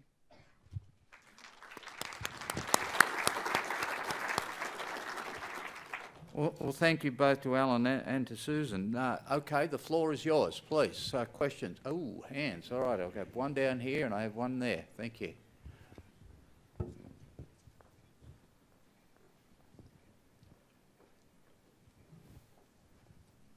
Nick Hurd from Ozfilm. This is a question for both of you. You mentioned the failure of the Doha round. I wonder if you could comment on the motivation behind the trade and services agreement negotiations that are happening at the moment as a means of getting the WTO negotiations kick-started again. This is a very important development. What's happened in the WTO is that there are about 60 countries whose total trade contribution is about 4% of world trade, and they're actually sitting in there as if they're in the UN and not actually interested in advancing the trade interests. So it's weighed down by that. And it's one of the reasons why the Doha round failed. The other reason was Indian obdurance. Now, the Australians took the initiative on services because the services agreement, which was negotiated in the GATT, was really quite bare bones. It was always intended to be the next step. In fact, the Doha round should have been a round in which they would have fleshed out the commitments in that services agreement. A number of countries decided they'd revert to the process where those countries who'd be interested could participate in those negotiations. So there's 50, there's the EU plus 25 other countries. And what they've done now is they're creating an extra set of commitments to put some teeth into the services agreement, and that will become what they call in WTO parlance a preferential agreement, meaning it'll only be applied to those countries who actually joined. The very significance in this, however, is that it will actually break the deadlock that's occurred in WTO, because at the moment they've got a decision-making process which sort of works by almost by consensus. So what they're going to do here is create a plurilateral agreement where the countries who are interested in advancing services, negotiating further commitments, will set up another agreement, and over time other countries can come and join it as they wish. In many senses it's parallel to the sorts of negotiations that are going on in these other regional agreements, but it's something which is very important for revitalising the WTO. Yes, I just underlines the point. Plurilateralism is the new black in trade. It's very cool, and this minilateral thing, because I still think the World Trade Organisation deserves support. I think the multilateral system is the one that Australia should be striving for. This is why I'm concerned about the Trans-Pacific Partnership. What they're going to do is the rules that are devised in the TPP are going to be brought to the WTO. It's very clear by all the statements of the BRICS countries they're simply not going to stand for that. To not be a part of a trade round that is then brought to the WTO, it's going to be a source of immense conflict. And I hope it doesn't go over into the services, because obviously, as everything we've heard, the modern economy depends on services. It's ridiculous that we don't have a services round concluded. So we have we have real problems in economic governance, just full stop. Really, I don't think a group like this should be aware of just how dire it is at the international level, trying to get things done, anything done. And so we're just going to see more and more of these workarounds where really we need to be putting our investment into getting the multilateral system working again. Thanks. James Pearson, Shell Australia. So you've talked about the end of the traditional secretive bilateral trade negotiations and the loss of power of national legislative bodies. So when will we see an end to protectionism, including in Australia? I don't think we've seen an end, because no one's come up with a better alternative yet to... Trade negotiations need to be carried out in a certain way to be efficacious. I think the question is what level of transparency is going to be acceptable to democratic civil society, and we haven't got that yet. What the G20 has been most successful on in the trade area is what they call the protectionist pause. So at every G20 they come up with this idea that they will pause on new tariff barriers and other protectionist impulses for the next year. It's a bit sad they can never do more than a pause. But it is very clear that the pressure was on Australia to put its money where its mouth is when it came to protectionist barriers when the G20 was held in Brisbane. And I think that being part of those big international conversations has been very good for Australia, given us a lot more context and a lot more strategy. So I'm hoping that that would have influenced or certainly exposed Mr Hockey and Mr Abbott to those concerns. I think you'll see pretty plainly that we are speaking from entirely different perspectives. I don't consider the G20 a particularly valuable institution, and I don't think it actually delivers all that much. It's turning out to be an increasing talk shop, which over time you're now finding members of the G20 are starting to talk about emulating and replacing the International Monetary Fund and other sorts of groups.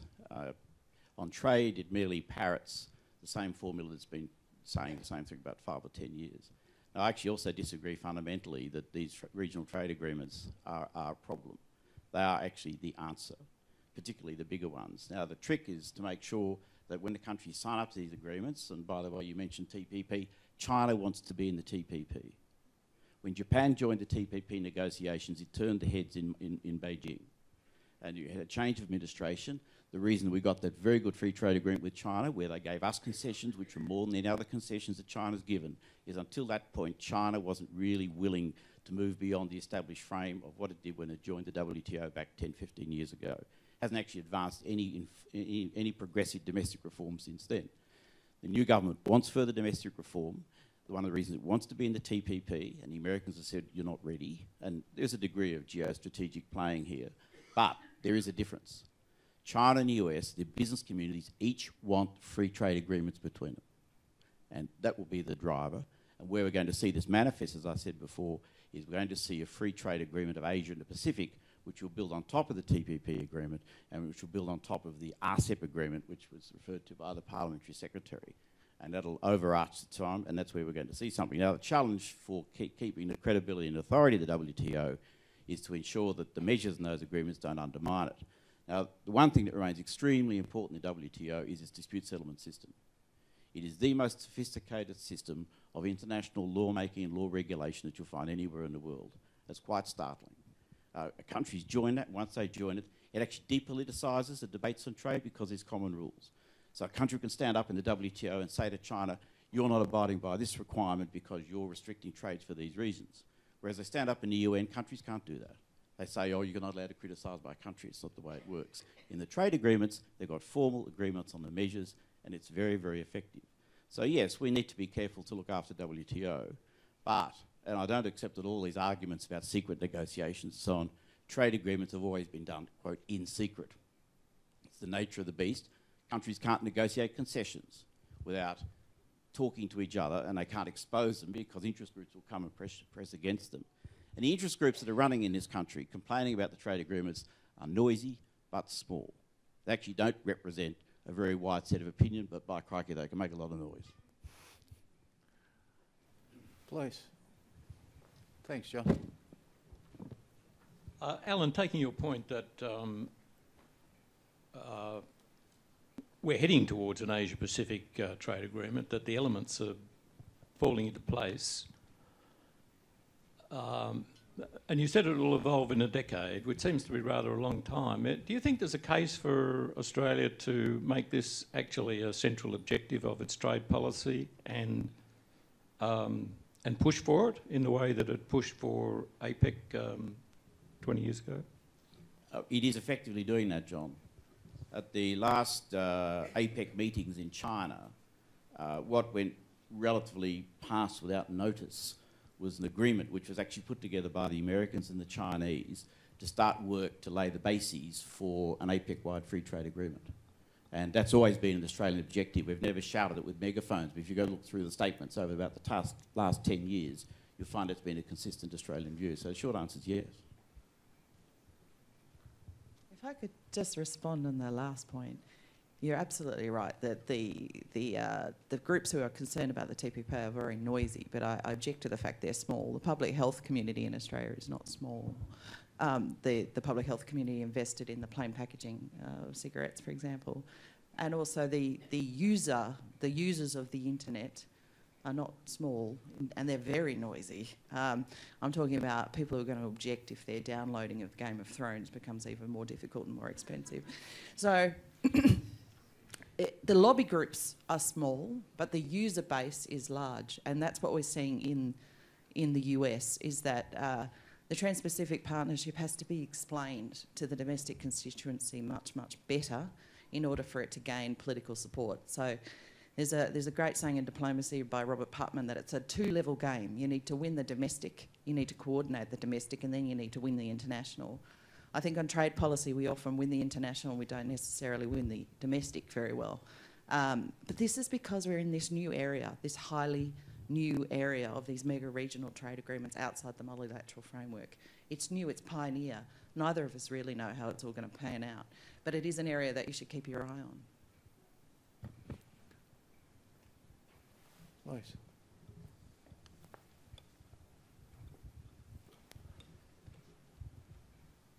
Baden Firth, Mitsubishi. Picking up on the game theme, we're 3-0, I believe, the state of origin of the FTA. And apparently the Indian one is not far from being concluded, so that would clinch the series for sure. Are we leading the pack, let's say OECD countries? Should Australia be proud of the progress that we've made? I think we should be proud of the fact that we can do it in Asia without having to worry about the OECD. I mean, let's look at the condition of the major Western economies. Europe is floundering. It's going to flounder for probably another decade at least. The United States, at last, we're starting to see some growth there. So frankly, in the global economy, where we're seeing the growth and activity is in our region, and it's basically China. Japan says it wants to rebuild its economy and re-stimulate growth. We'll see. The Koreans are a little bit concerned about it. So there's a very good dynamic in the Asian-Pacific region. So I don't think we need to worry about whether we can parade ourselves around in the OECD or not. I think we've got enough to do in our own region. Well, just on that point, the ANU Crawford School's done some modelling on what would be the actual economic benefits of the free trade agreements, and it's mixed. It's a mixed bag. But politically, they're a big winner. In terms of foreign policy, the fact that we are putting this energy into strengthening those relationships is very important and quite symbolic. But as I said, the economic outcomes are mixed according to that research. Can I just add something there? There is one scandalous report produced by those people which they tried to show that the Australia-US Free Trade Agreement caused trade diversion. And they used an economic modelling system which had been critiqued as unviable. And frankly, it just was a silly proposition if you think about it. But the bigger picture is, which I mentioned before, and I'll let me go on a little bit about this, these agreements now are not about trading goods. These agreements are about services and investment. Now, the interesting thing about the Asian-Pacific region is that if you look at the share of GDP generated from the services sector, in the Asian-Pacific region, 40 to 60%. In the developed countries, it's 80%. Now, we're not going to see the growth in the Asian-Pacific region unless those developing countries liberalise their sectors, this will mean investment, and opening up their services sectors, so their services sectors start to generate a high percentage of GDP. There was a very positive statement made a bit earlier about ASEAN by our parliamentary secretary. If you look behind the veil, ASEAN's actually struggling. They have a set of international agreements for services, trade and goods, which look very good on paper. They are actually not implementing on investment and are not implementing on services. Some of the ASEAN countries know this has to be done. And in fact, I think what's really important about this regional group, it will challenge them to start to open their services sectors, which will re-energise their growth, because a number of the ASEAN countries actually haven't been doing too well in the last few years. Thank you. I have time for one final question, if anyone has. Please, thank you. Thank you. Emil Bollangaita from Carnegie Mellon University, Australia. The prospects for trade, and you spoke, Alan, about that the G20 is not really that important. And I suppose one economist said that it's really the G2 that matters, no? Between the US and China. And the biggest risk one of the biggest risks that was alluded to earlier by the parliamentary secretary has to do with the South China Sea, and I think the complexities there are so significant, given that even though it involves the G2, there are the bigger players, other countries in the region are also engaged with their competing claims. What do you think? You presented I think an optimistic view that the trade will trump any conflicting tensions. Is that more of a wishful thinking or thoughtful wishing? I could be pompous and say it's an educated guess. Let's go back a step. I mean, this is to do with the politics of the Communist Party in China. And like all good, successful Communist parties, it controls the military, People's Liberation Army, because People's Liberation Army has got a great deal of authority as well.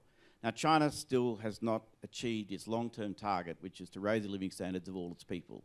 It was in a race against the ageing population. It's actually losing that. Its rate of growth has fallen below what was projected about 10 years ago, as what they're necessarily going to have to get for a long time to raise living standards. The Chinese leadership knows that the economy's still got to be made to work better. And it looks like, in the same way that the previous regime, back used WTO accession as justification for liberalising the internal economy, there are signs that the current Chinese leadership is trying to do the same sort of thing and pointing in that direction. There's a huge amount of debt in China. Their instruments in the services sector are quite weak, and yet what we're seeing is a process of change. And they now have a major stake in the global economy. I think one of the things that would have turned the Chinese head over the Trans-Pacific Partnership negotiations is that when Japan joined, what we're seeing in this agreement are all the key components of the Asian Pacific supply chains in electronic goods, which are extremely important. That was one of the drivers of growth about the last 10 or 15 years. So China sees in this Trans-Pacific Partnership, Japan, Korea wants to join and will, the United States, Vietnam, Philippines is not in it. And China would say, just to tick, if there's going to be an arrangement here where there's going to be opening up and facilitating these supply chains, which for manufacturing very important, they'd want to be in that too. So I think it would be a toss-up for the Chinese leadership. What's more important, raising living standards of the Chinese people, or playing war games in the South China Sea? And I mean, inevitably it has to be decided, an internal decision inside the Chinese party about who brings the PLA into line. But I would think what we've seen in China for the last 40 years is they've given priority to economic growth. And I don't see why that shouldn't change. Can I just add that after Turkey this year, China will be the host of the G20.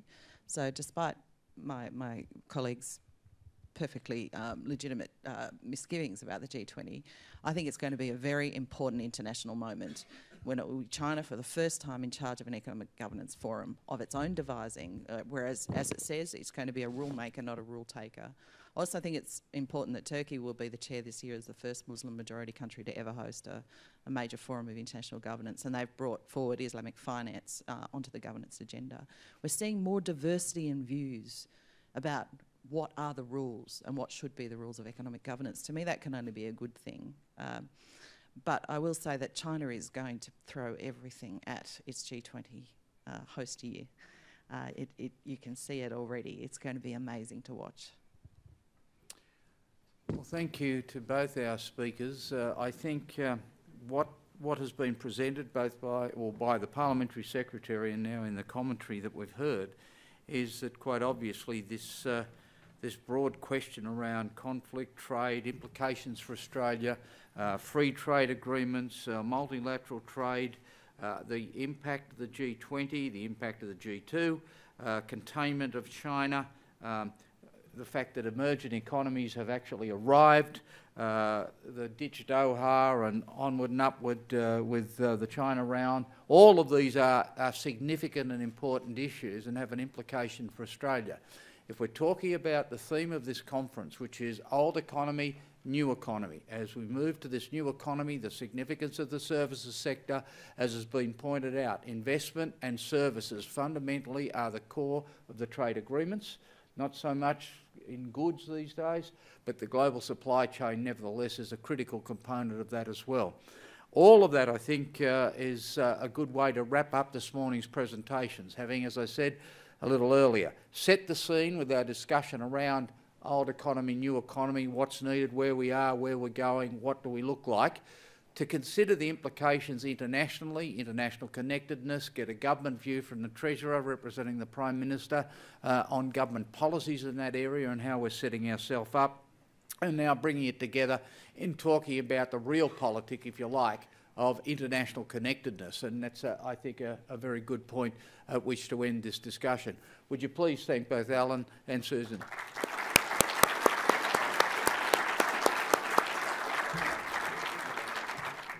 If I haven't already mentioned, the policy perspective CEDA is putting out in November this year is actually on international connectedness. So a lot of this is informing my chief economist, who is sitting in the audience, given he's going to be putting a lot of this together for us. But look, we've come to a very important part of the proceedings today. It's called lunch. We are going to move back down to the Great Hall of the People, where breakfast was this morning. There is no fixed seating for this, of course, but we would like you to be back and assembled up here by 12:45, please, for a 12:50 kick-off. We're going for the esoteric, the significant, the important stuff for the world to something for us.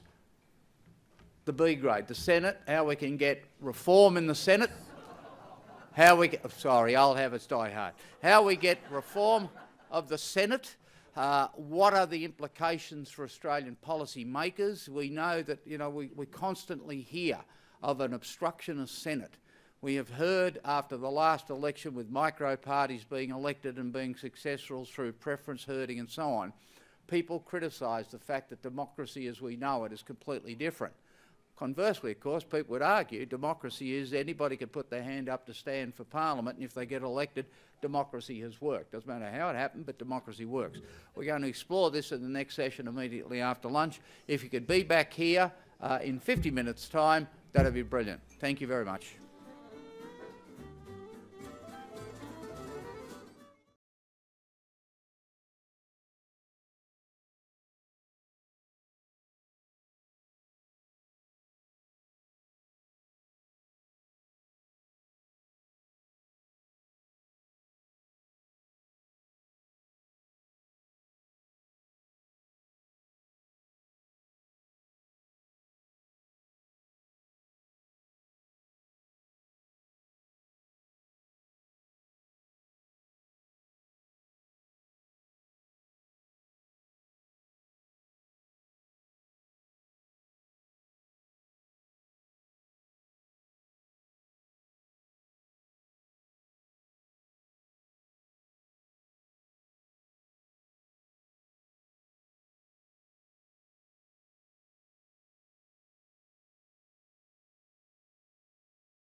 Thank you, and welcome back.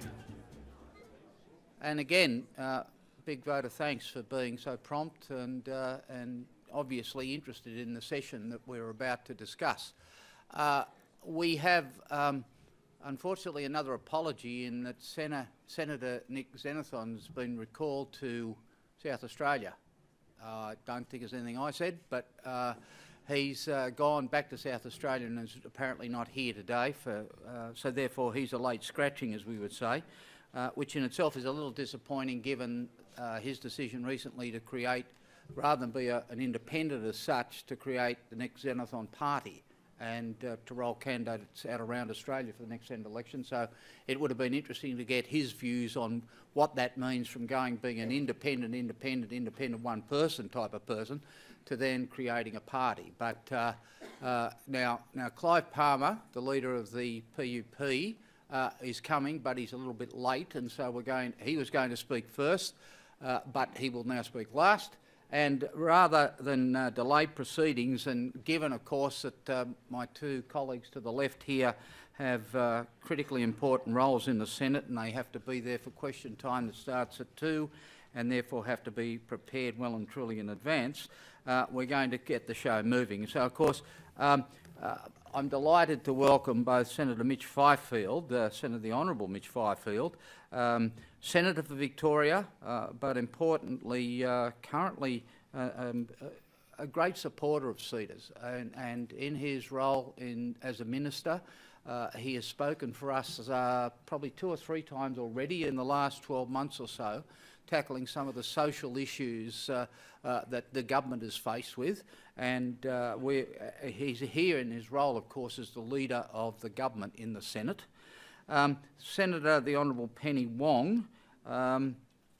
Penny, of course, is a very highly regarded former Minister for Finance, has also served as Minister for the Environment in the former Labor governments, and has been somebody who has brought, I think, another dimension to the Australian Parliament for any number of reasons. And Penny has been a particularly great supporter of CEDAs over a long period of time, and I might say particularly in South Australia, her home state, and has been willing to speak at CEDA forums both in her guise as a former minister, or when she was a minister, and now more latterly, of course, in her current role. So the procedure will be, as we did before lunch, I'll invite the Minister to speak first. I'll then invite the Shadow Minister to speak. If Mr Palmer has arrived by then, he will then speak, and then we'll go to questions. But if Mr Palmer hasn't arrived by then, we'll go simply into questions, give him a chance to speak, and then, of course, excuse our two colleagues that must get off to the Senate. They, of course, voting in the Senate is much closer than it is in the House of Representatives, and I don't want to be too rude about it, but these two would be missed probably more than Mr Palmer would be in the House of Representatives. But in terms of numbers, I meant, in terms of voting, nothing more, in terms of voting. So, please, welcome the Minister.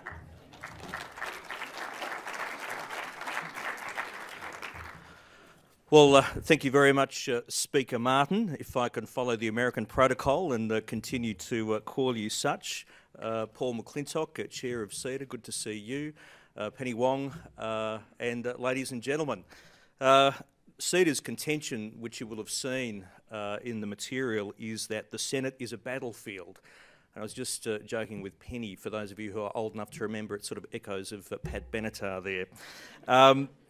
The other contention that CEDA has is that the government is unable to pass any major economic reform and poses the question, what's the future of the Senate? What's the future of reform? It's really echoes of Paul Kelly's thesis at the moment, which is that the system is broken and it's the end of reform as we know it. In essence, apart from the Senate being a battlefield, I pretty much disagree with the contention that's being put forward, and let me explain why.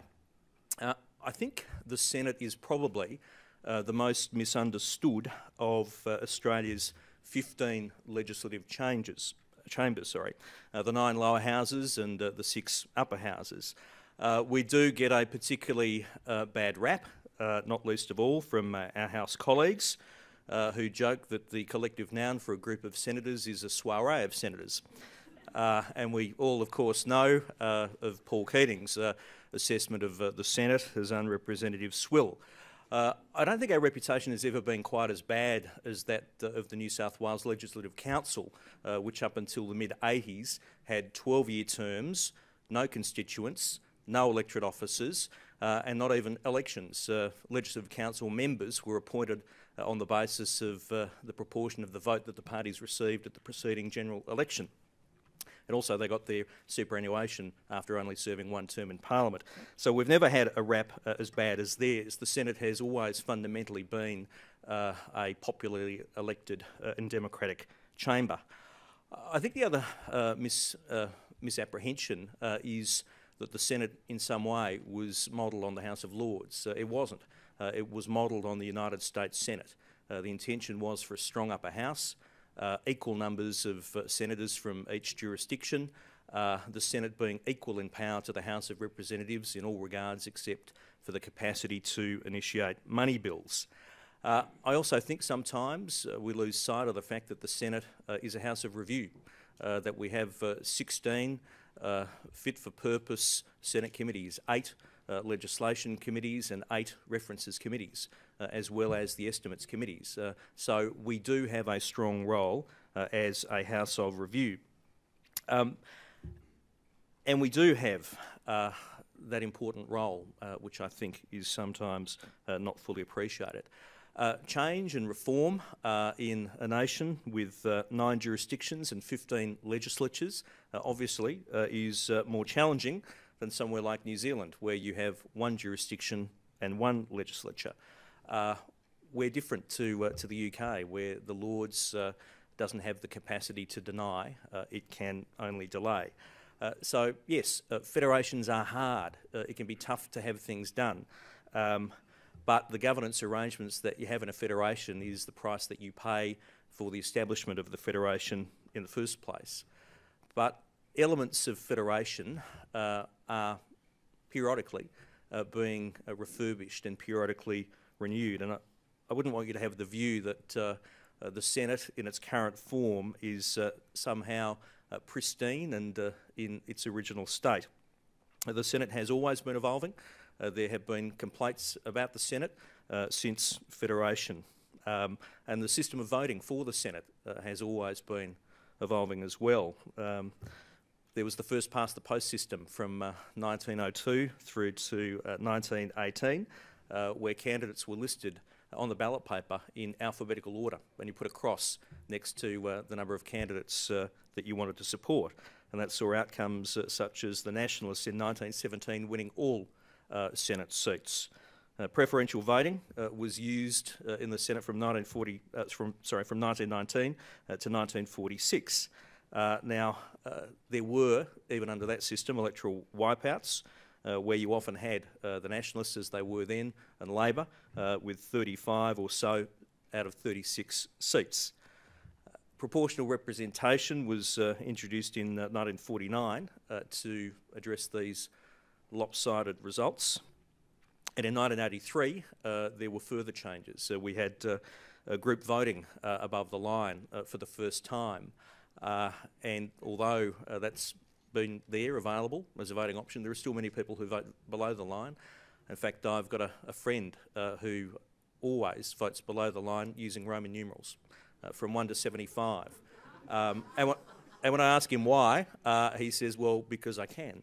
And at one Senate estimates going back, we had the electoral commissioner across the table, and I said, Commissioner, I've got this mate who always votes below the line using Roman numerals. And he replied, you know the bastard.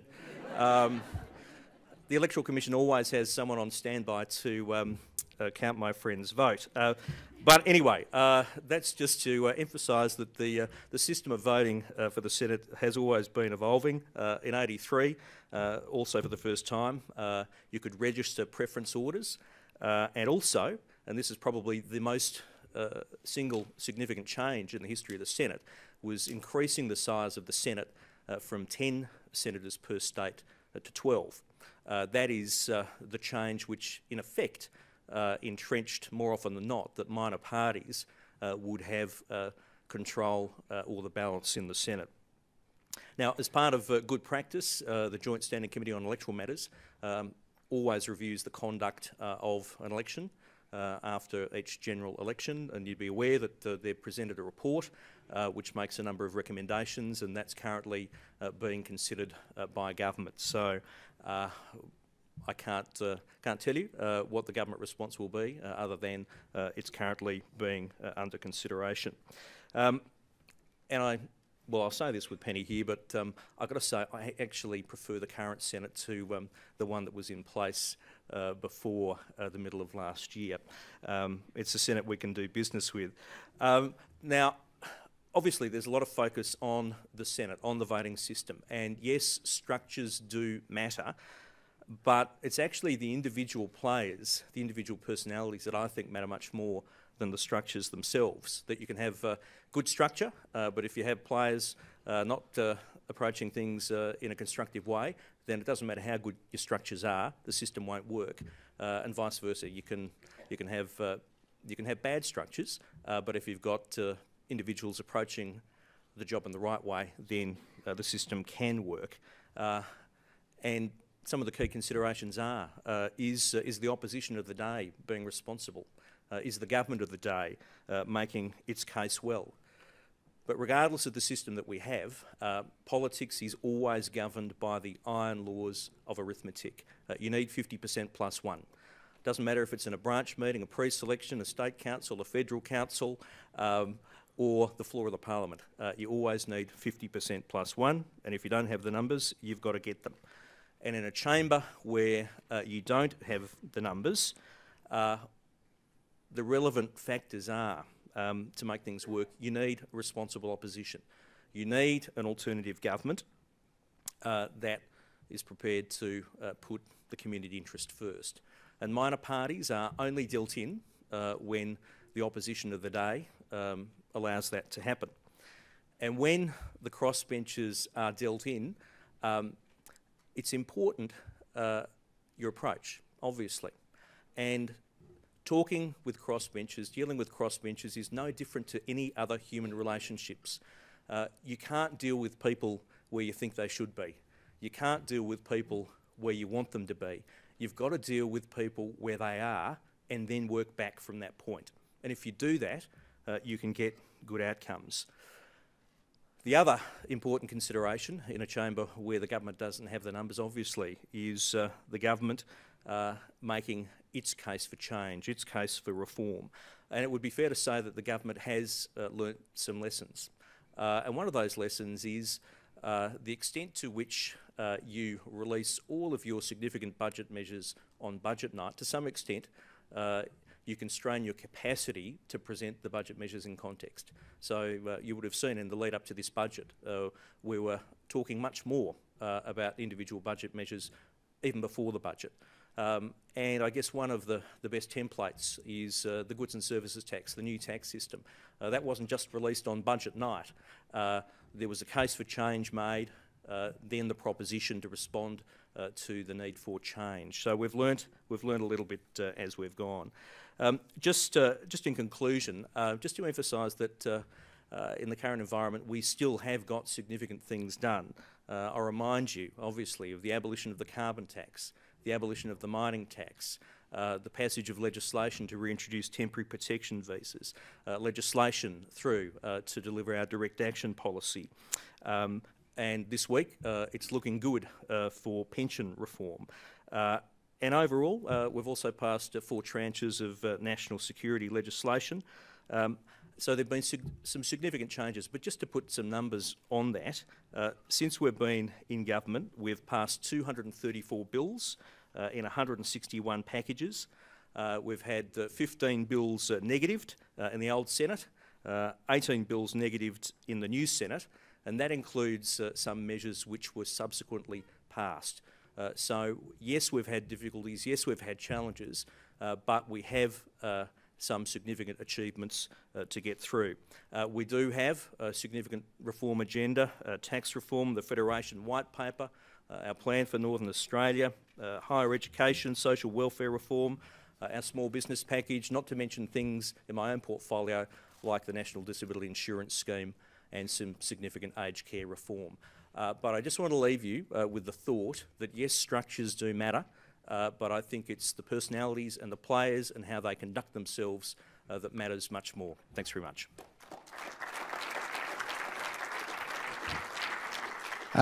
Thank you, Minister. Could I welcome Senator Penny Wong, but as she's walking to the microphone, also welcome Mr. Clive Palmer and Senator Nick Xenophon. Amazingly, how I could just produce him after he said he was going to Adelaide. But look, nothing's too hard for CEDA. Thank you. Thanks very much for the invitation to join you here today, and can I first acknowledge the traditional owners of this land and pay my respects to elders past and present, acknowledge my parliamentary colleagues, Mitch, Clive and Nick, and thank you Stephen and CEDA for the invitation again to speak to one of your forums. I wanted to start briefly not with the current budget session or the current parliament, but at the very start at the constitutional conventions in the 1890s, because it is, of course, at those conventions that the Australian Senate was conceived, an idea derived from the United States, which also has a Senate which represents the interests of the states in a federal system. So our Senate was established to protect and promote the interests of smaller and less powerful colonies, soon to be states, in the new national parliament. It was seen as a counterweight to the People's House, the House of Representatives, where the more populous colonies, New South Wales and Victoria, would dominate with some 49 of the 75 seats in the first parliament. Samuel Griffith at the 1891 convention said, every law submitted to the federal parliament shall receive the assent of the majority of the people and also of the majority of states. So clearly, the smaller colonies were somewhat distrustful of the larger colonies. And in fact, that distrust you can see in the constitutional conventions because some of the delegates from the smaller, what became states, opposed the inclusion of a provision to resolve the deadlock between the houses, which of course is the double dissolution provision in our federal constitution. Now, it is true that from the outset, senators have tended to vote as representatives of parties rather than of states. However, the establishment of the Senate has ensured that in one of the two houses of parliament, the majority cannot comprise the representatives of just a couple of states. There may be people in the room who would prefer that, but that's not the position we've agreed to. So the powers that could be exercised by the Senate was one of the most contested issues in the decade leading to federation. Again, a contest between the big and the small colonies about how power would be shared. And the so-called Compromise of 1891 led to the Senate exercising most but not all of the powers exercised by the House. As you'd be aware, the Senate could not and cannot amend bills appropriating money for the ordinary annual services of government and bills imposing taxation.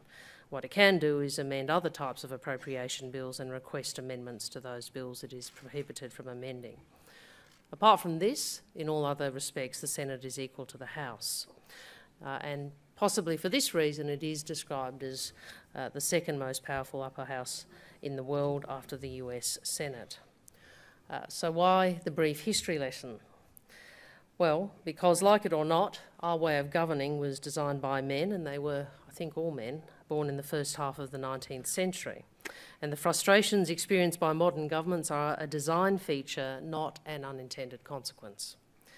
So those expressing surprise that the current Senate has rejected measures proposed in the first Abbott budget would do well to recall that the first supply bill proposed in the National Parliament was returned to the House and resulted in the bill being laid aside and another sent more to the Senate's liking. Of course, I lead a party in the Senate that was the subject of a constitutional coup in 1975, and we recognise that Prime Ministers that enjoy the confidence of the House of Representatives enjoy the right to govern unencumbered by Senate action to choke the supply of money for the ordinary services of government. And I again reiterate, we remain the only party which has explicitly adopted such a position. But frankly, spare me the crocodile tears of the Abbott government and their Greek chorus when they complain about the current Senate holding the Prime Minister to his election promises. Promises which included, on the eve of the 2013 election, no cuts to education, no cuts to health, no changes to the pension, no changes to the GST, and no cuts to the ABC or SBS. So if Tony Abbott wants to work out why those matters have not passed the Senate, perhaps he should reflect on his own promises, because broken promises have not passed this Senate because they are based on a dishonesty. So I will not stand here nor in any forum and apologise for Labor's opposition to the cutting of the indexation of age pensions, to the introduction of a Medicare co-payment, and to the government's plans to force young unemployed people to wait 6 months to access income support, or Labor's rejection of legislation imposing university fee deregulation, a plan to which the Coalition remains committed. Because if the Coalition had control of the Senate from the last election, pensioners would be poorer, more Australians would be denied healthcare, young unemployed people would be forced to endure grinding poverty, and $100,000 university fees would be a reality. Now, turning to the current Senate, we hold 25 out of 76 seats. Now, obviously those 25 votes have not been enough to prevent the passage of much of the government's radical legislative program. Mitch spoke about it quite proudly. I have a different view about the abolition of a sensible approach to reducing carbon, about the freezing of superannuation for millions of Australians, and about the scrapping of low-income superannuation contributions for our lowest paid workers, and about Australia walking away from its obligations under the Refugee Convention. But to the editorialists, conservative commentators and some in the business community who complain about Senate obstructionism, let's outline some facts about the current Senate. Since the 1st of July last year, when senators elected at the 2013 election took their seats, the Senate has rejected just 16 government bills, 10 of which were passed at a subsequent attempt, including a package of 8 bills related to the government's repeal of carbon pricing. 138 bills have passed the Senate since the 1st of July last year, including 13 bills last week. Those are the facts about the so-called obstructive Senate. I want to turn in conclusion to the matter of Senate reform. The Senate is obviously not the House where government is formed, but it does represent the people, albeit on a different basis to the House. And since 1949, we've been elected on the basis of proportional representation. As you know, what does that mean? It means that parties gain representation in proportion to their share of the vote. And this has led to the representation of both minor parties and independents in the Senate. It has also meant that parties, or a party which holds a majority in the House of Representatives, only rarely does so in the Senate. We should reflect on the fact that an overwhelming majority of Australians did not vote for the coalition parties in the Senate at the last federal election. 4.9 million first preference Senate votes were cast for candidates standing for the coalition, that is the Liberal Party, the National Party, the Liberal National Party and the Country Liberal Party. 8.5 million first preference Senate votes were cast for candidates not standing for the coalition, including 4 million first preference votes for Labor and 1.2 million first preference votes for the Greens. Now, I obviously would prefer that more people had voted Labor in the Senate. And I also know that the number of first preference votes received by some cross-party senators are small in number. But the 3.3 million Australians in 2013 who didn't vote for the Labor Party, the Coalition or the Greens are also entitled to representation, even if others may disagree with their choices. Mitch referred to reform of the Senate voting system, which seems to be a perennial topic. And there are many people from many parts of the political spectrum who would like to reform the system. And certainly there was, as Mitch said, a report of the Joint Standing Committee on Electoral Matters that was tabled, which made a range of recommendations. These are, if implemented, some of the most significant changes proposed in more than 2 decades. And so for this reason, Labor is proceeding cautiously. We are open to a constructive and open dialogue with different parts of the Parliament about these issues. I would make this point. As Senate Leader, I believe I have a particular responsibility to ensure Labor maintains our ability to campaign for and win seats in the Senate, so we can do what the millions of Australians ask of us when they entrust us with their Senate vote, to perform a check on executive government, to advance the cause of progressive reform, and to tackle a Conservative Prime Minister who wants to take this nation backwards rather than forwards. Thank you very much.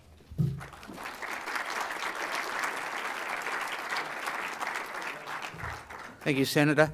As I said, we've been joined by Clive Palmer and Senator Xenophon.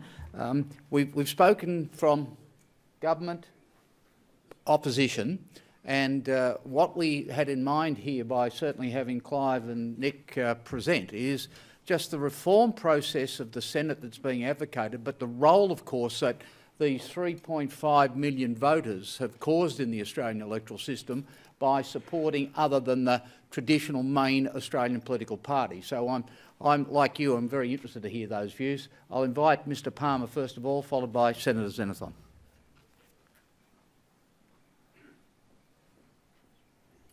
Thanks very much, Steve. You know, reform should mean making it better, not worse.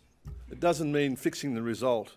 The best reform, I think, would be to limit the terms of members of parliament to 2 terms. We might get some turnover in this place and more new ideas. The President of the United States and others only have 2 terms in Parliament, and we get a real different innovative approach in the US. We need it here in Australia. We need to eliminate career politicians who hang around this place, sometimes for 30 years like a bad smell, when some of them should be in a nursing home. That's the sort of reform I think we need, right?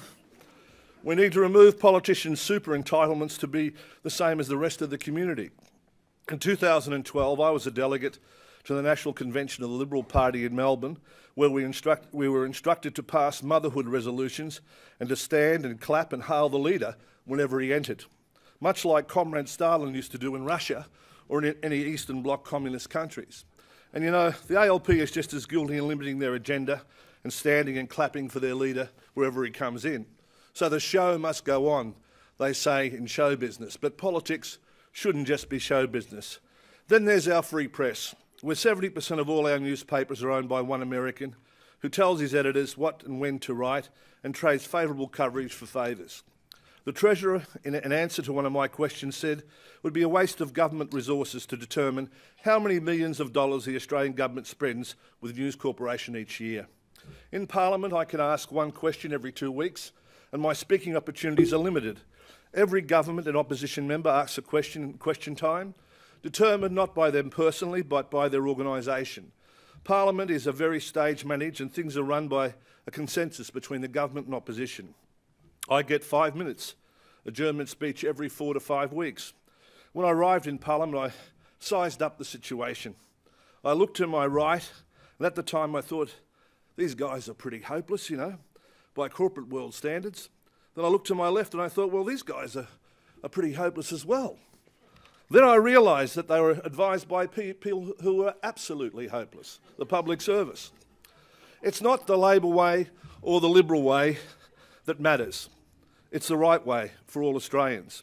Palmer United became Australia's 4th largest political party at the last election.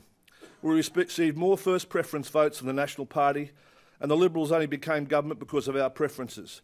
In the Senate, we were able to use our numbers, or the threat of using our numbers, to achieve some outstanding outcomes for the Australian people. First of all, we stopped the government's co-payment. We stopped negative changes to university. We stopped $10 billion in cuts to social security. We freed 436 children and families from detention on Christmas Island. We freed 1,500 people in total from Christmas Island, resolved over 30,000 cases in detention, introduced at our recommendation the safe haven enterprise visas. We saved, our votes in the Senate saved the low-income super for over 2 million Australians. We kept the school kids bonus and low-income support.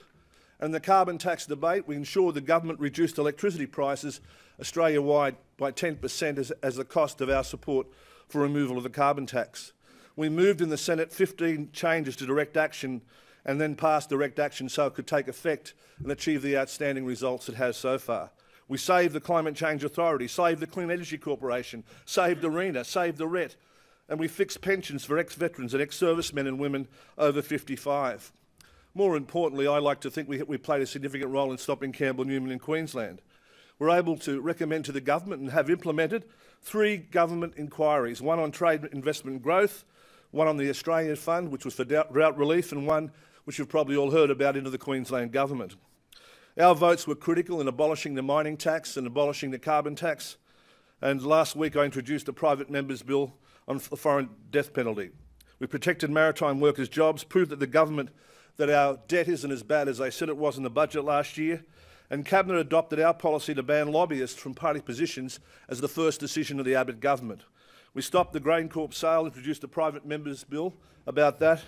We've seen our electoral reform suggestion being taken up with pens instead of pencils, kept the Qantas Australian-owned, stopped changes to income tax threshold and stopped the financial incentive to sell public assets, saved Australian jobs and stopped slashing university research grants. So a lot can be achieved by parties that are not necessarily the opposition or the government. The committee's recommendations to change the Senate voting system reflect the membership of the committee. There were no members from Palm United that were members of the committee.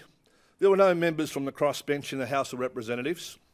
I wasn't on the committee. Cathy McGowan wasn't on the committee. Bob Katter wasn't on the committee. Andrew Wilkie wasn't on the committee from the House of Representatives. In the Senate, none of the 3 Palm United senators who at that time held the balance of power in Australia were on it.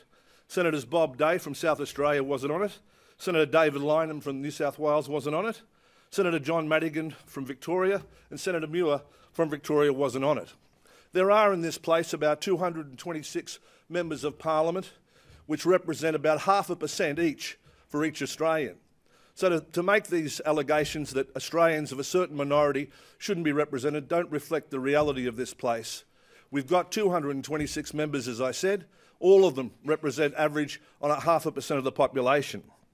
If the changes recommended by the committee were implemented, in South Australia at the time Senator Xenophon was first elected to Parliament, he wouldn't have made it.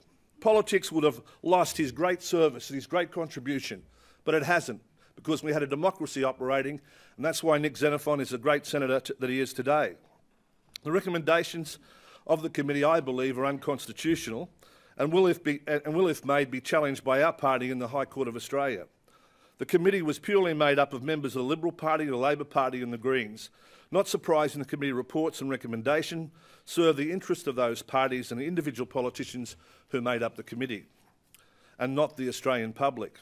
The committee report destroys the concept of democracy and even-handedness in Australia, as well as the notion of fairness, fair go and participation. Democracy is a loser if it is implemented. Australia will become what I referred to at the start of my address, a system where only the coalition will be able to control the Senate and Labor and Greens will be the only other parties of any significance. If we believe in democracy and people electing the government, surely the way to win is by putting together the ideas that will attract the votes necessary to govern, not change the voting system just because you can't win. The Senate voting system has stood Australia in good stead. Since Federation, over 100 years, we've had various Senate voting systems that have worked well. It is restrained governments that would seek too much power for power's sake and deliver to us the Australia we all enjoy today. Those members of the committee that were made the recommendations were members of the original committee appointed by the 43rd Parliament. New members and senators elected in the 44th Parliament weren't on the committee and were excluded from the committee. And if the recommendations were to be adopted, besides entrenching one party, the Liberal Party in control of the Senate, they would seek to eliminate Australia's 4th largest party, our party, and an independent voice of Australians from political debate. In reality, Australians will be living in a one-party state where one vote can't make a difference. Thanks very much.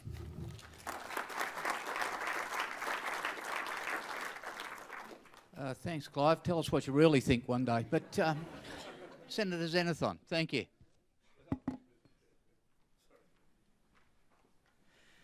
Clive, I should have spoken before you, I think. Thank you for inviting me. I was due to be in Adelaide today for a private funeral. That was actually pushed back to Friday, and we forgot to tell you, and I forgot as well. So I'm sorry about that. I will speak off the cuff. In relation to issues of Senate voting reform, I think we should deal with that issue first up. And I was a participating member of that committee, of the Joint Standing Committee on Electoral Matters, and it wasn't difficult to be on that committee. If anyone wanted to be on that committee, the arrangement was that my crossbench colleagues could have participated. I've shifted my position from one above the line, an optional preferential below the line, or optional preferential above and below the line, because I think that would be unfair to minor parties, micro parties and independents.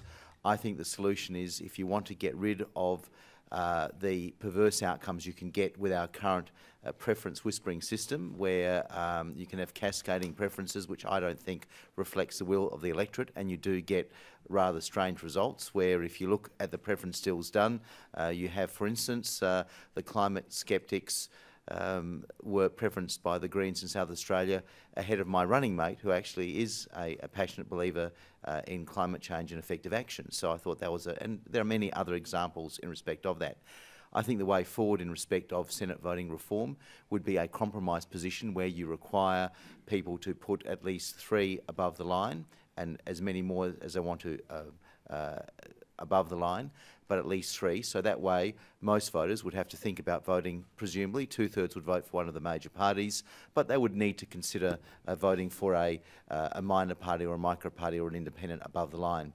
In terms of below the line, if it was a minimum of 10 below the line or 12 below the line, that would cover the situation of a double dissolution election in terms of exhausted votes. It's something that I've spoken to informally with Anthony Green, and I think that it is something that would be quite robust, and it would be an alternative position. Having thresholds and quotas would be quite sorry, Clive, you're in, oh.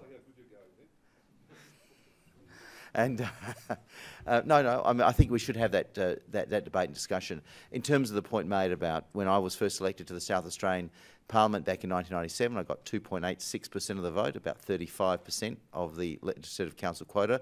I can tell you there were no preference stills done. The only reason I got preferences from both the left and the right of politics is that they felt sorry for me. They thought that some joker running on a no pokers platform, there was no way he was going to get in. I was patted on the head a bit like one of those Benny Hill skits, you know, like here's some little idiot that is a village idiot running for Parliament. So I think that there wasn't any preference whispering going on at all. But I think that we need to look at that.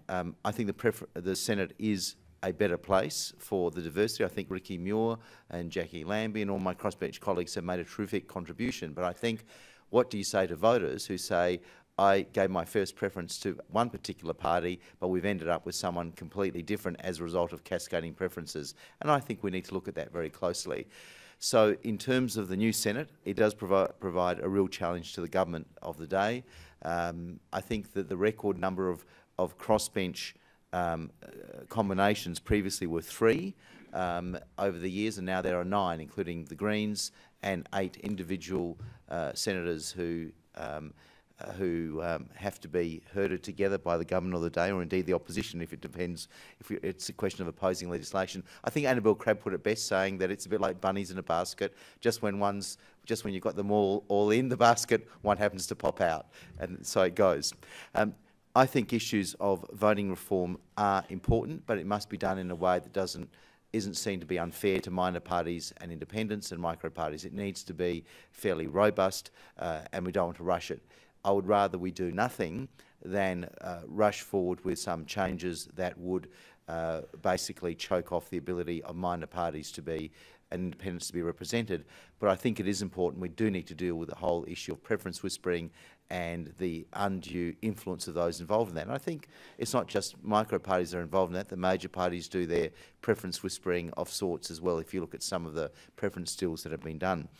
I'm happy to take your questions. I think that in terms of the way the Senate is working, Penny Wong is right. We had only the founding fathers of the Constitution, because there were no women involved in establishing the Constitution in those constitutional conventions. I think that we can make the system work much better than it does. I think there are real challenges to this nation, particularly in respect of productivity. I think politics has become incredibly toxic over the last few years, and I don't pick on one side or the other in respect of that. But I must, well, maybe I will pick on one side now in relation to this. I'm interested in seeing what the Prime Minister's views are, the government's views are. on the anti-terror legislation. I thought we'd resolved that issue a number of months ago. I thought we were given the tranche of legislation that was supposed to keep Australians safer. I think to suggest that Mark Dreyfus is somehow wanting to invite terrorists back on Australian soil is really quite ridiculous. My view is that that sort of language, that sort of toxic debate does not help a rational public policy discussion. My view, subject of course to seeing the legislation, is that we need to look at the national security implications of allowing someone who is fighting with a terrorist organisation such as ISIS or Daesh, stripping them of their citizenship, knowing that they will never come back to Australia, but that they will be in an opportunity to cause, or they will have an opportunity to wreak revenge or cause harm to Australians overseas. Find a place where Australians congregate, wherever that is in the world, and create mayhem and carnage. My view is that there ought to be a provision for preventative detention for those involved in terrorist groups, so that they're here on home soil but under lock and key, so they cannot do harm to Australians. I think that is a part of the debate that the Australian government hasn't thought through, and I think that the attack on Mark Dreyfus was particularly shameful, because my discussions with him about national security matters is that he wants to keep Australians safe as well. And I don't intend to be partisan, but the debate in the last few days has gone to one of quite ridiculous, of smearing someone over a piece of legislation we have not yet seen, and we haven't even considered the complexities of how do you best keep Australians safe. So I've said too much. I'm happy to participate in the debate, in the Q&A, or maybe a debate with Clive. And I look forward to the rest of the session. Thanks.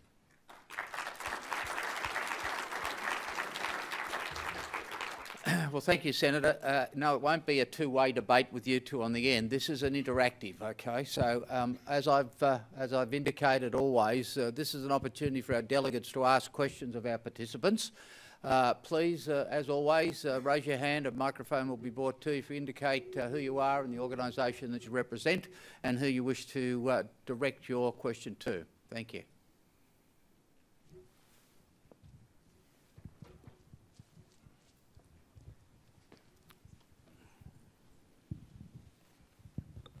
My name is Peter Riesler. With a last name like that, you could probably work out I do actually hold 2 passports.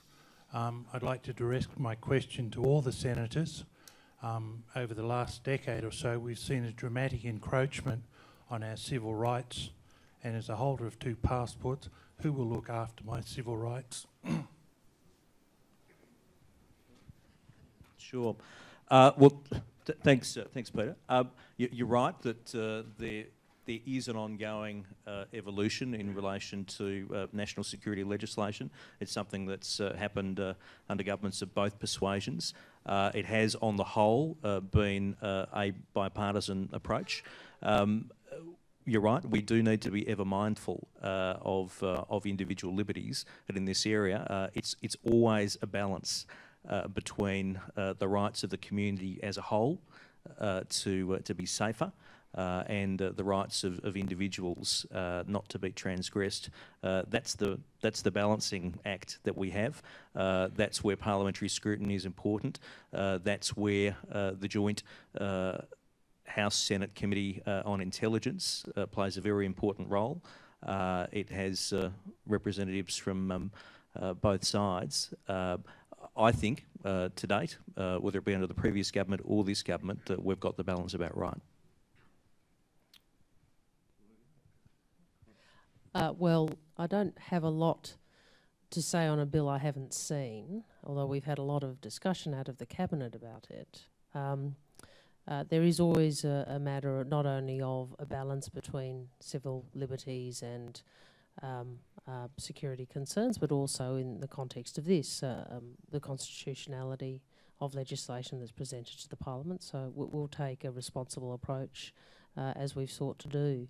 I would echo Nick's comments, though. I think the Prime Minister's rhetoric last week really put pay to any assertion by a government minister, and I'm sorry to do this to Mitch, but that the government was seeking to be bipartisan and sensible about it.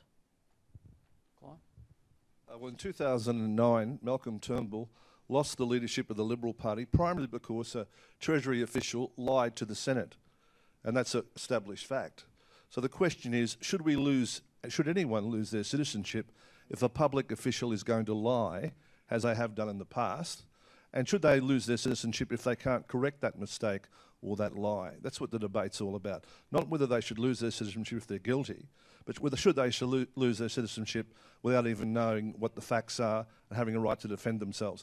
I just want to say, in my electorate office, I've had a couple of people who have had their benefits stopped in Social Security unfairly. And when I've investigated it, I found out the reason they were stopped because they had the same name as two people, one in Victoria and one in New South Wales, so that they were affected by the system. So we know the bureaucracy can make mistakes. I've got no confidence in the bureaucracy not to make a mistake at some time in the future. And the question is, if they do make a mistake, should you or any Australian have to suffer for it? Last week, I don't think it's Mike as well. Thank you. It's very nice of you. Last week, we had the 800th anniversary of the Magna Carta, and that's about the rule of law, having a check on the executive of government. But of course, in terms of what we've seen with anti-terror laws, of course we need to keep Australians safe. But if anything, my criticism of Mark Dreyfus and the opposition is that Section 35P, which was passed in terms of our anti-terror laws, makes it an offence for journalists to report on a special intelligence operation, even though it may well be in the public interest to do so if the operation was botched and if there are issues in respect of that operation that are in the public interest for the public to know about. I think that's an issue that concerns me. And in terms of the metadata legislation, which was also passed, I wish that we saw, and I moved these amendments, but they weren't successful, the sort of safeguards they have in the United States, where there is an oversight, where there are some checks and balances before a journalist's metadata and a news organisation's metadata is obtained, because I do not want that legislation to have the chilling effect I suspect it will have in relation to journalists doing their job and dealing with whistleblowers, because such is the broad reach of metadata laws. So in terms of your concerns about dual citizenship, you know, under the Constitution you can't run for Parliament. You'll have to revoke your other citizenship if you want to run for federal Parliament. He's what? It's okay. He doesn't want to run for Parliament. He's a very wise man. So the issue is this. Let's see what the legislation says.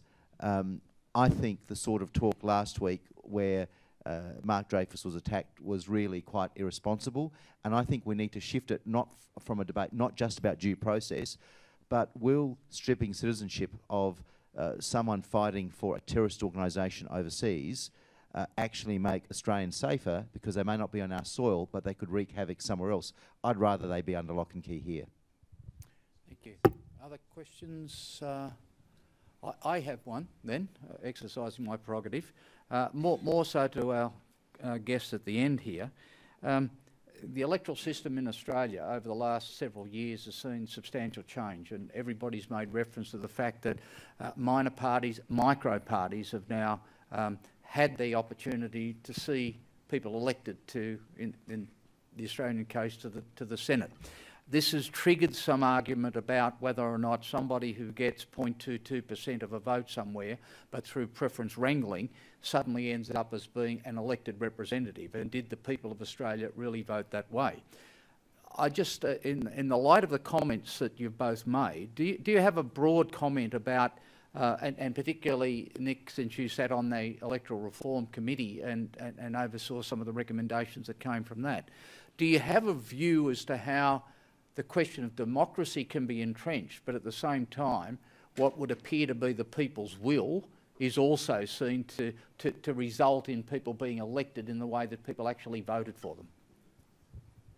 Clive, please.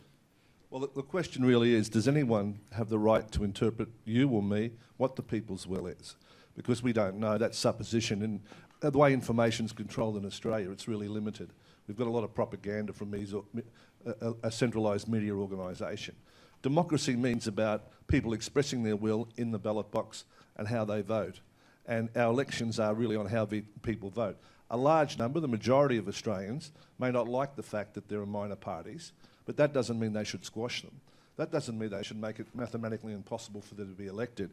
And they all go to one example of one person that was elected with 0.5% of the vote. The rest of them weren't. My party got 5.6% of the vote. I got 50.3% of the vote. in my elected. Well, D.O. Wang got 5.6 in Western Australia. At the second Senate election, he got 12.8%, right? So should we have a system where people like that can't be elected? Should we interfere with the system? Do we shoot the umpire at the end of the... Oh, I'd like to shoot the umpire at the end of the state of Orange, but do we? You know, we don't. We're a fair country, and we believe in a fair go. If we lose, and if the... You know, we've seen the Labor vote decline in recent years, we've seen the Liberal vote decline in recent years. So what the Liberal Party and the Labor Party should be doing is coming up with policies that will allow them to attract that support again, not trying to fix the system and squeeze other people out from participating, because that's not what democracy is about. And what's more important than me getting re-elected, Penny, or anyone here being re-elected, is democracy in this country and the long-term future of the nation. We don't want to go to a one-party system or a rigged system where only two parties can cooperate, because the balance of ideas is what's more important to this country. Diversity affects those ideas, but you don't want to interfere with the people's will. Just before Nick comments, I think Penny and the Minister have to get back on duty pretty quickly. So just a passing comment. I think. Well, I think I really addressed it in my speech. You know, the reality is, regardless of your partisan views, a number of million of Australians voted for non-major parties. Second, I think there are very significant recommendations in the JSCAM which really require a lot of consideration, because I think, as that committee pointed out, and I know, you know, Nick's comments today, these would be the largest changes in many years, and they're not changes that we should be rushing to. Thanks, Stephen. And I just add, I don't think anyone is reflecting on the individual minor party senators who were elected at the last election. They were elected according to the rules. Whether people like the rules or not is a separate matter, but they were elected according to the rules as they were. As a matter of good practice, I think it's appropriate that the Joint Standing Committee on Electoral Matters reviews the conduct of each election. We as a government haven't taken a decision as to what our response to that report will be. But I just come back to the 2 points. The senators won according to the rules, and it's good practice to examine elections after they've been held, and we will carefully consider the recommendations of the Joint Standing Committee. And of course my colleagues won according to the rules, but the rules need to be changed, because this is about a voter putting number one above the on the box for the Greens and finds that their preferences go to the climate skeptics ahead of people that actually support action on climate change. Getting rid of preference whispering is as easy as 1, 2, 3. Requiring people to vote 1 to a minimum of 3 above the line, as many more above across the line in terms of the group, in terms of the party groups or the individuals running, or below the line at least 12. I think that would actually put the power back into the voters and away from the backroom preference deals that are done as a matter of course. I think there is real scope for reform. Right of reply? Well, I would say that that's not right, really. We have 12 senators being elected at a double dissolution, or we have 6 in a normal election. So why would you cut the party choice off at 3? That's for one thing. But secondly, why do we have to cut off anyone's choices at all? Really, why can't everyone decide? Everyone knows in Australia when you vote by preferences, and you've got the option, if you wanted to vote for individuals below the line, any preferences you want to choose. You should have that opportunity, and you can vote for the party above the line if you want it. What's wrong with that?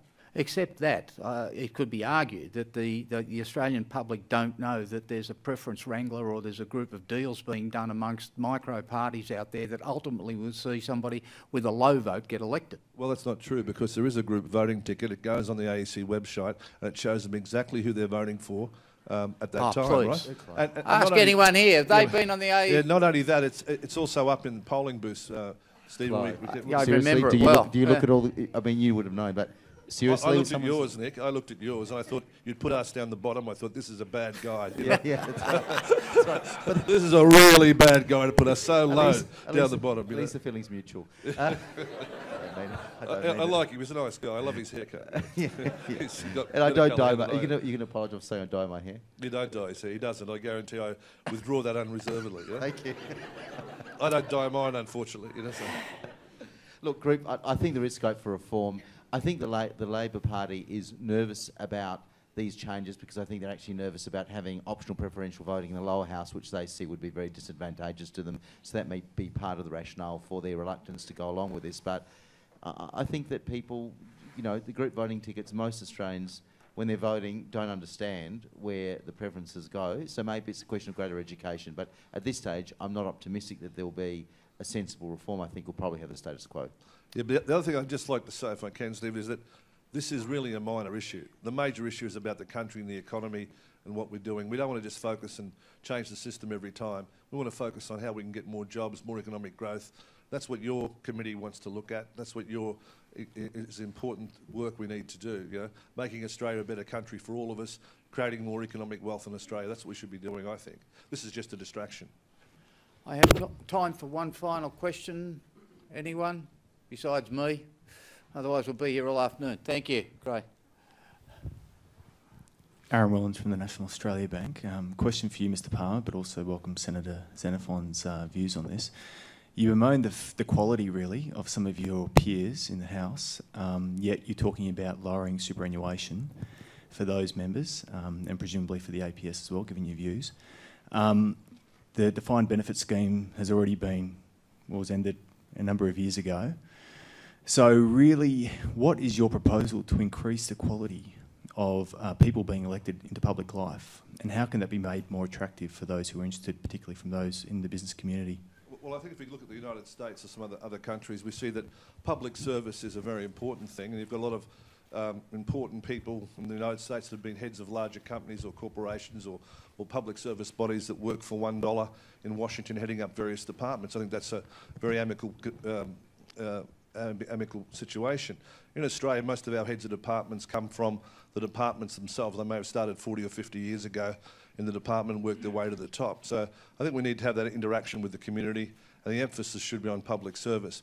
About superannuation, I asked the question and suggested that the entitlement age for superannuation for politicians should be the same as the entitlement age for the pension, but that wasn't received very well by members of the House. I thought it was the quickest way we could get the pension age down to 39. But anyway, that didn't work. So 35, he wants 35.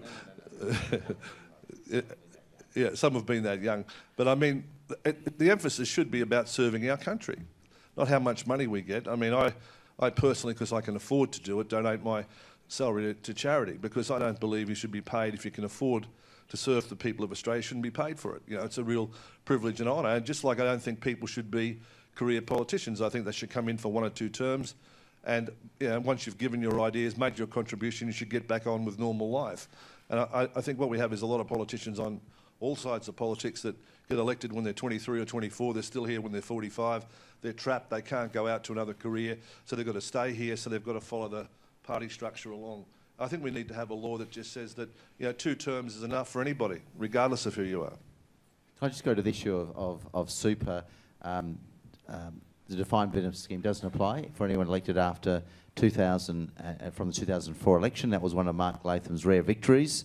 I'm sure there are many of his colleagues cursing him for that. But I think that in terms of the question of how do you get the best people to the job, one is issues of salary. I know that in Singapore, I think their cabinet ministers are paid a lot more than our cabinet ministers, and their prime ministers paid much more than our prime minister. I think there's some merit in that. But there's also a more radical proposal, whether you have a hybrid system in terms of the US, where the executive, the cabinet secretaries, the ministers in effect, are appointed by the president directly. Whether you could constitutionally have a system, and it would probably require a constitutional amendment, whether you would have some ministers appointed from outside the parliament, but they would still be subject to scrutiny through a parliamentary committee process or a question time. Now, that would involve a constitutional amendment, but that's the sort of debate that we need to have, because if we don't start talking about it, it'll never happen. So I think we do need a more radical change in the way that you can pick the best of the best on a non-partisan basis to serve the ministry. But given the history of constitutional reform in this country, it'll be a long time coming, and it would need bipartisan support. I think there's a few people in this room that put their hand up for that, Nick, to be honest, and would be very successful at doing so. Ladies and gentlemen, could you please thank our 2 guests for their honesty.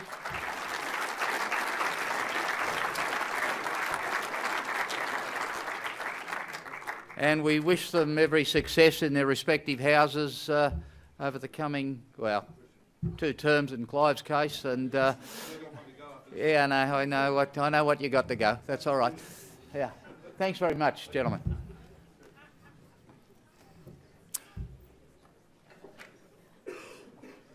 We'll have a 5-minute changeover. Talk amongst yourselves. Don't disappear. Thank you.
Well, thank you. We come to our next session, moving back from the concept of do we or do we not require reform in the Senate, and if we do, what might it look like and what might it result in, to discussing part of this government's current reform agenda, and that is taxation, and in particular the taxation white paper. I think I mentioned in our presentations this morning that all governments, when they come into office, go through a process of freshening up policy by particularly having a number of inquiries and white paper developed and so on. The taxation white paper was one of those that this government indicated, certainly on coming into government, they would refresh.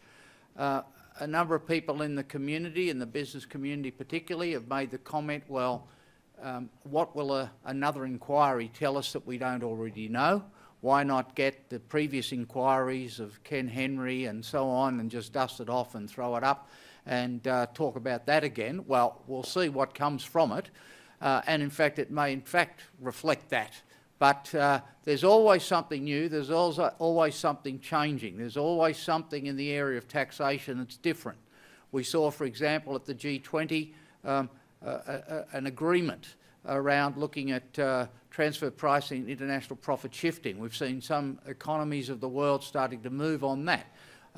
This government in Australia has indicated that they will similarly be moving on that. So there's a different scenario in parts of the taxation system that's been flagged already in advance of the taxation white paper.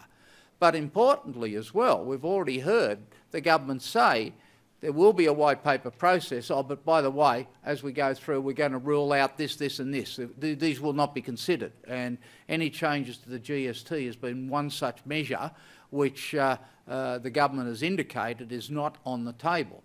Now, I think that's more about not for examination, or rather not for implementation or change, rather than being on the table. At least I hope that's the case, and certainly it's a position which CEDA has advocated for some time now. But to make us better informed about this, we've assembled an outstanding panel.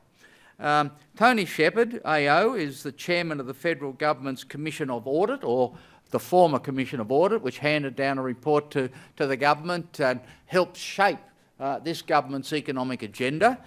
Tony, of course, has had a long history with Transfield, has had a long history with the Business Council of Australia. For his sins, more recently, as the chairman of Greater West Giants, or whatever they call themselves. What is it? Yeah, I think that's what it is. I'm a rugby league man, as you know, but that's all right. He was just lamenting the loss on the weekend. But nevertheless, they've started pretty well this year. And Tony, of course, is a well-connected, well-informed and thoroughly entertaining presenter, and he will give us the keynote speech in a moment. Commenting on Tony's speech and also the whole process of the Taxation White Paper will be Professor Kerry Sadiq, Professor of Taxation in the School of Accounting at the Queensland University of Technology. Kerry has written for CEDA previously. She has appeared for CEDA in a number of forums talking about broad issues associated with taxation reform. Highly respected in the field and certainly very knowledgeable. Chris Richardson, a partner of Deloitte Access Economics, the man that you go to when you want a presentation on economics on anything in Australia. Highly knowledgeable, former public servant. Clive, are you listening to me? A former public servant who knows what he's talking about in economics, and somebody who I think will give a particular perspective to this very important and significant area. So would you please welcome then Tony Shepherd AO to the podium.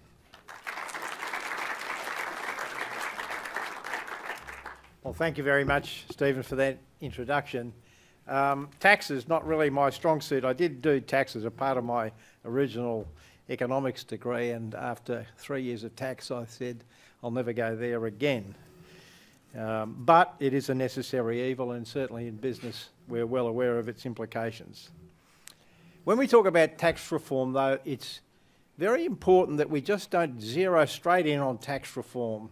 Who's going to pay? Who do we take the money off? Really, it's better, and it's, I think, important that we step back and look at the whole issue of tax reform in the context of the economy and the budget.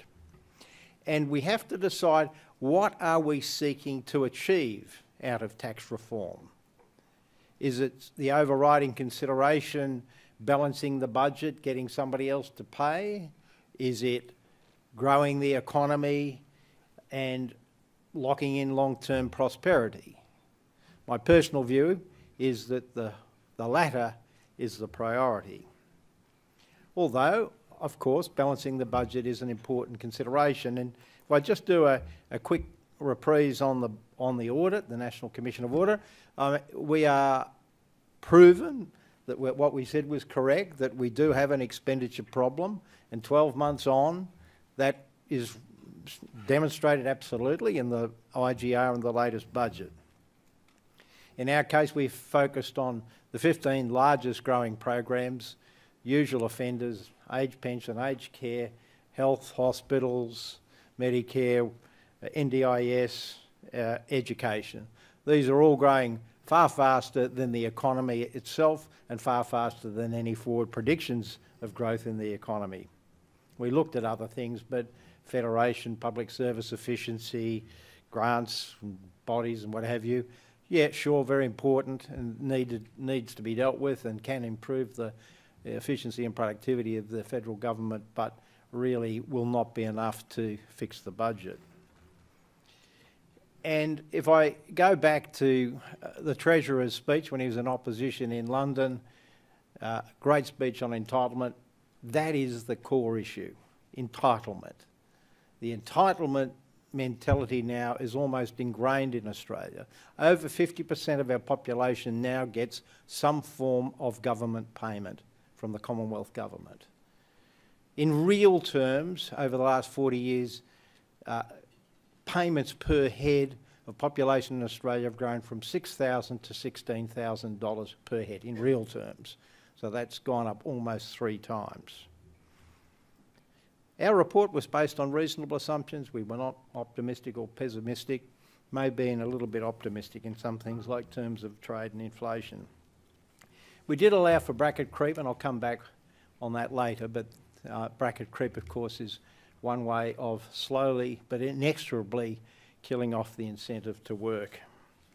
We were told to look at only at expenditure, but we couldn't help ourselves, and we looked at GST, family tax benefit and superannuation tax concessions, and I'll come back on those. But coming back to my central theme, the government is confronted with a fiscal problem, a long-term fiscal problem, a short and long-term fiscal problem, which is not really going to get any better. And they have three levers to pull. One is the tax lever, another one is the expenditure lever, and the third one is to encourage and foster greater economic growth than we would otherwise get.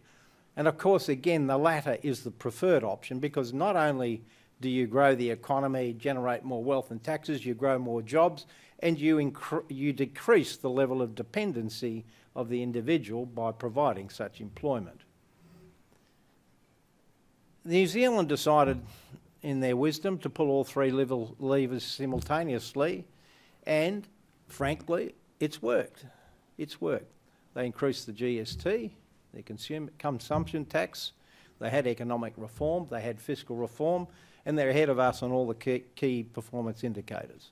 Economic growth's higher, unemployment's lower, workforce participation's higher, budget's back in balance, and by surprise, surprise, the government gets re-elected with an increased majority. So there are some limits from across the ditch. The latest budget, I think, is understandable in political terms, and of course it has some modest fiscal reforms in the Senate, and one of those seems to now to have been accepted by the Greens, and I thought that was a great breakthrough, and that's an indication of what the government has to do to get fiscal reform. But the change in the entitlement rules for age pension, I thought, was a great breakthrough, and again something that we had recommended. But if we just look at it in an expenditure sense, by 18-19 expenditure will rise to $49.4 billion on the projections in the forward estimates, which is 25.8% of GDP. Now, at the height of the GFC, when the stimulus package was at its highest, it was 26% of GDP. So this is only 0.2% of GDP lower than the height of the stimulus package. So we do have an expenditure problem.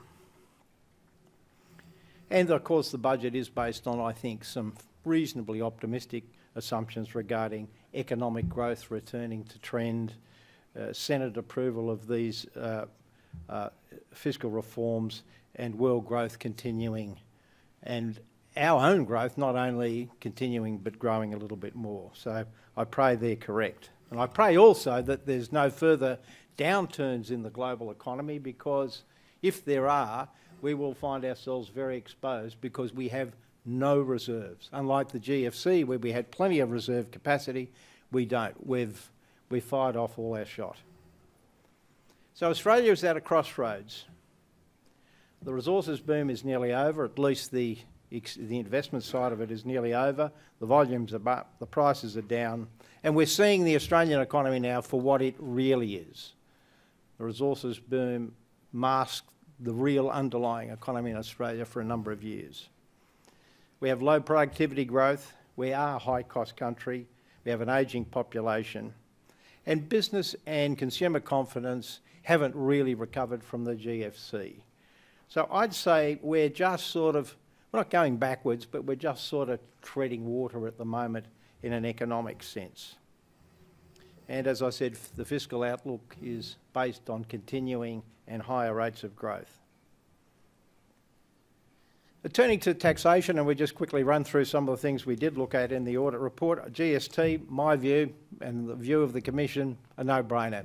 Increase the rate, increase the base, give the extra money to the states, and reduce the tide grants from the Commonwealth to the states, and let the states stand on their own 2 feet.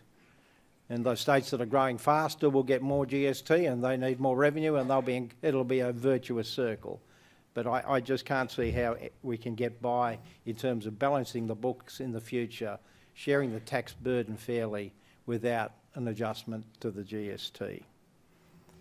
Company tax, well, we're high compared to many of our competitors, I think the company tax take in Australia is 5.2% of GDP. The OECD average is 3%. So, you know, there's only one country, I think Norway, which is ahead of us. Sweden, the poster child of the Social Democrats, is at 22%. The UK is at 21%. UK's growing a bit quicker than us, by the way. Superannuation tax concession, I declare an interest. I'm one of them. I'm benefiting from this. I am definitely benefiting from it. But we concluded in our report that the idea of these concessions was to lift the rate of people who were self-dependent, who were self-funded retirees. But it's been stubbornly fixed at 20% for a long time. So those incentives do not appear to be working to encouraging a growth in the coterie of self-funded retirees. So I agree that that should be looked at. It should be looked at in the context of the whole retirement income question, including age pension and what have you. And you'd need to be careful too on the incentive side that you don't, in fact, deplete the 20% that we've already got. But it's definitely something that has to be reviewed, and I believe that some of those concessions will have to be modified. Negative gearing.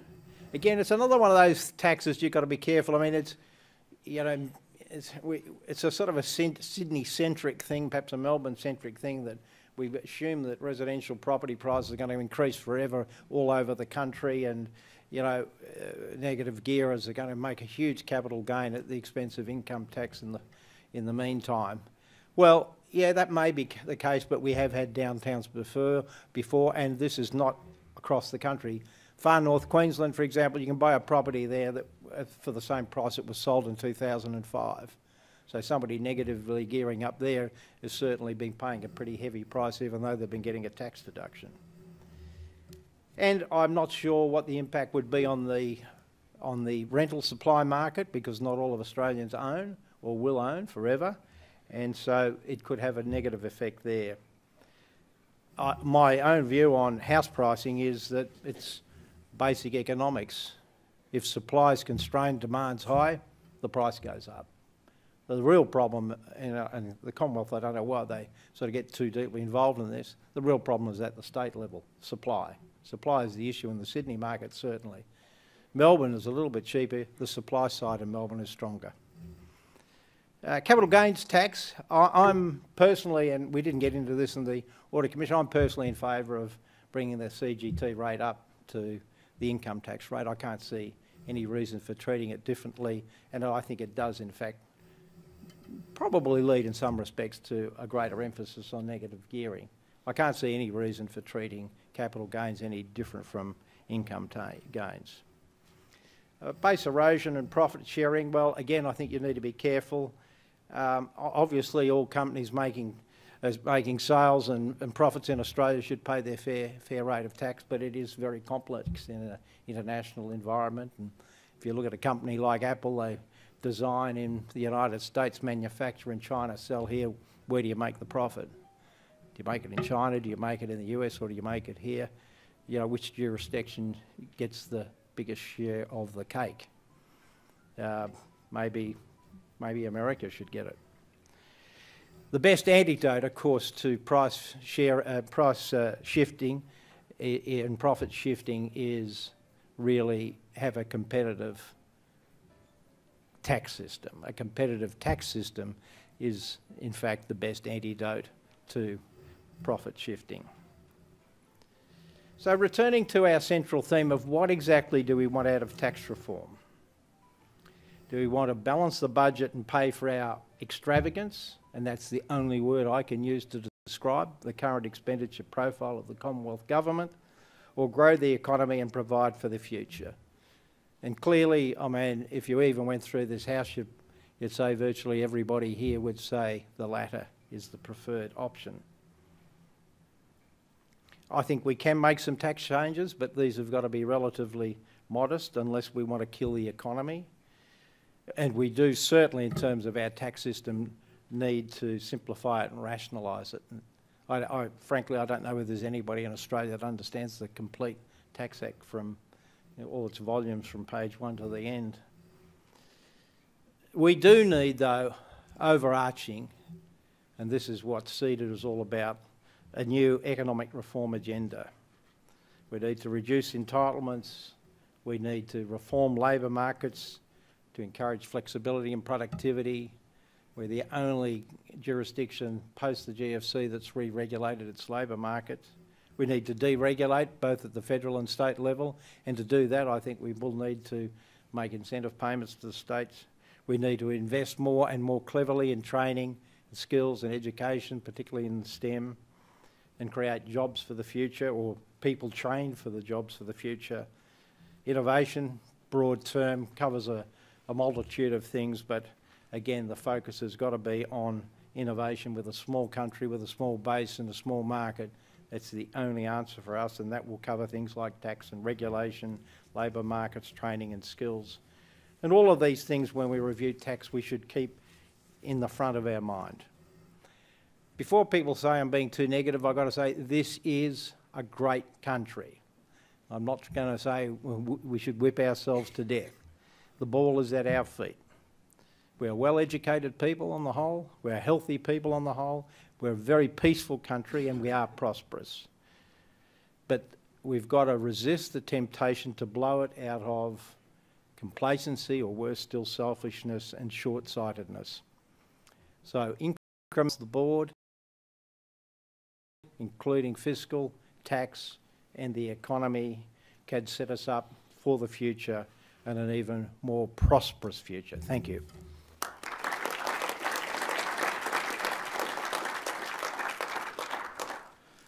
Thank you, Tony. As always, to the point, and I think starting from your experience with the Commission of Audit, setting the scene there and going across the gamut of the taxation reform process, and then coming back to suggest that there is a major economic reform agenda that needs to be embraced, I think is what this conference is about, and thank you for those comments.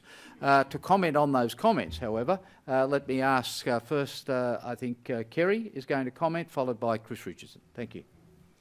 Thank you, Stephen. My temptation is to use two words, I agree, but I will say a few more than that. I think the first question that we need to ask is, why do we actually need a tax review now? And Stephen touched on this in his introduction. The question is, why do we need a tax review for the 21st century? And that's much more specific. We have had numerous tax reviews in our recent past: the Asprey Review of 1975, the Ralph Review of 1999, and most recently the Henry Review, which was released in 2010.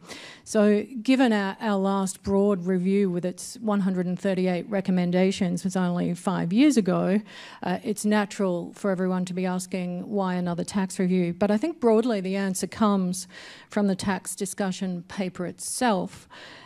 The world is changing, and Australia's tax system needs to change with it. And that need for broad reform of Australia's tax system has been recognised for several years.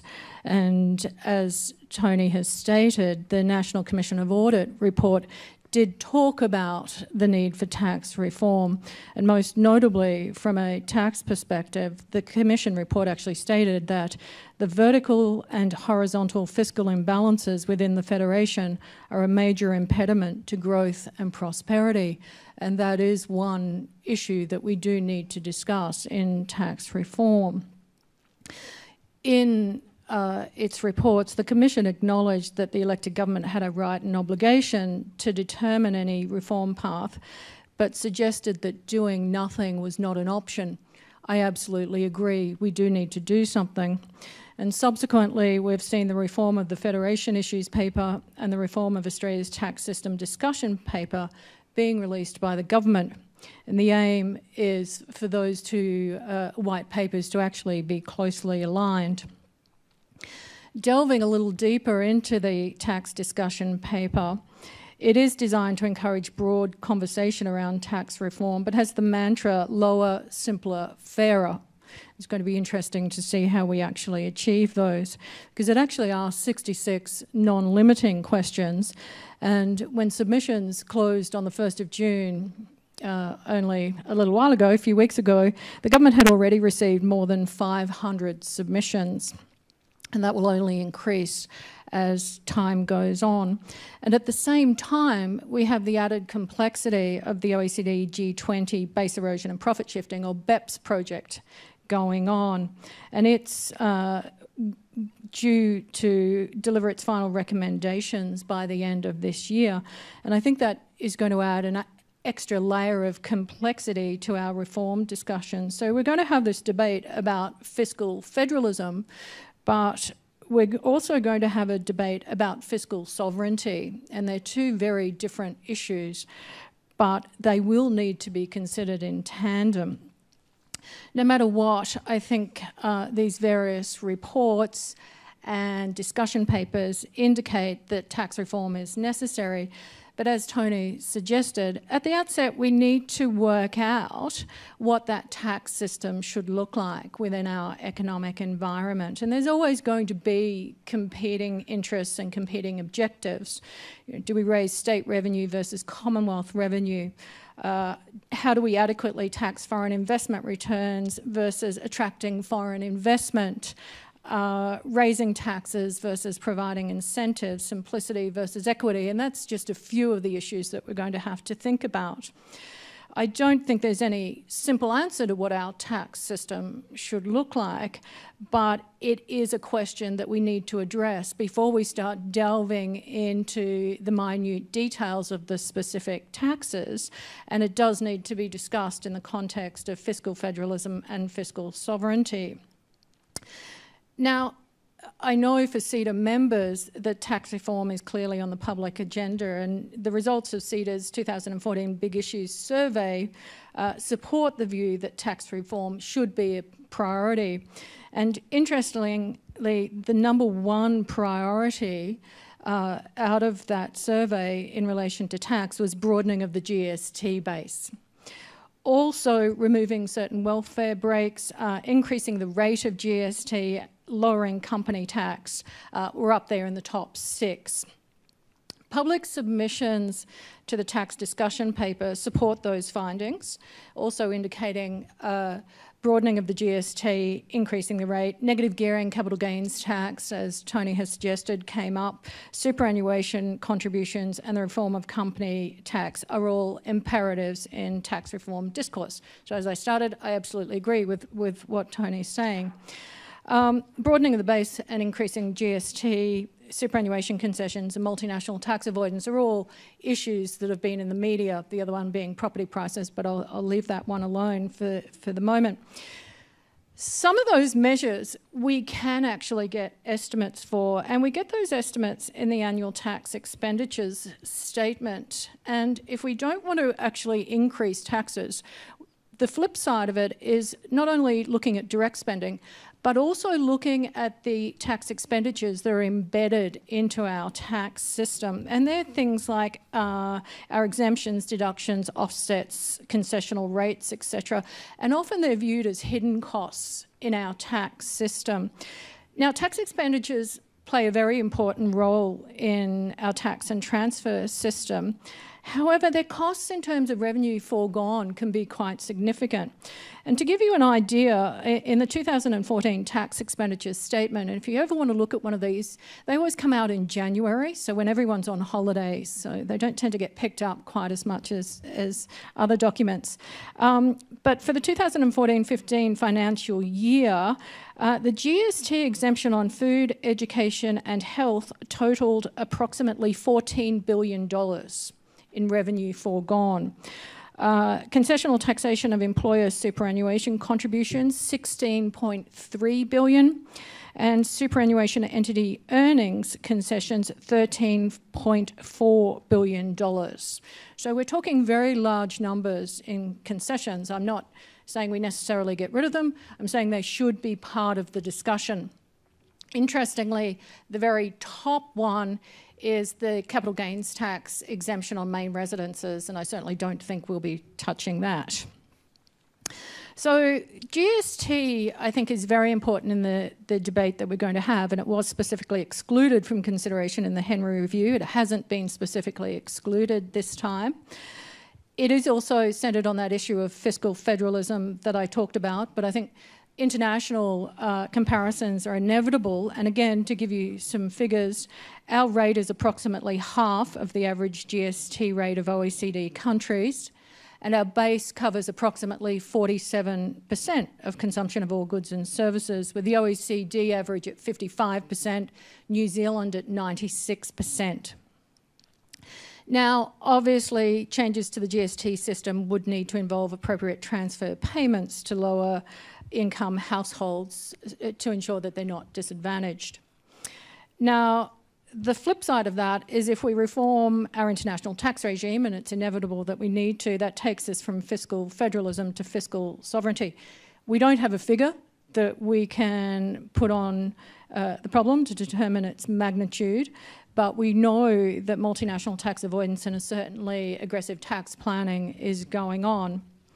Now, again, the elected government obviously has the right and obligation to determine Australia's reform path, but unilateral action, in my view, is much more likely to appease the general public than actually address the problem in any meaningful way. Genuine international engagement and multilateral action is going to be essential in addressing BEPS, collaboration and cooperation at an international level. So to this end, we need to see Australia adopting and embracing the OECD G20 recommendations, and we've made some significant steps in that direction already. So to conclude, I absolutely agree with what Tony said. The world is changing. Australia needs to change with it, and that's come out this morning as well in our discussions. And I've only highlighted two specific areas, one very much a domestic issue, GST, the other the international tax avoidance or BEPS issue, which is very much a global issue. But interestingly, I think while the mantra for our tax reform process maybe, or the outcome at least, is lower, simpler, fairer, the whole process is very much likely to be extensive, complex and multifaceted. Thank you, Karen. Chris. Thanks, Stephen. A couple of things, if I could. I want to talk about the why, the what, and the how. In terms of why you even consider tax reform, it's because any nation, any society only has two aims, right? Prosperity and fairness, the size of the pie and how that pie is sliced up. And tax reform in particular can be a vital contributor to prosperity, to a living standard. We do it right, we make a big difference. And first message for you, tax reform in Australia today is more important than it's ever been. Because only three things can contribute to prosperity, our living standards. You can have a bigger share of the population working, but the baby boomers are going to retire. In fact, they already are. The share of the population in work peaked almost 5 years ago.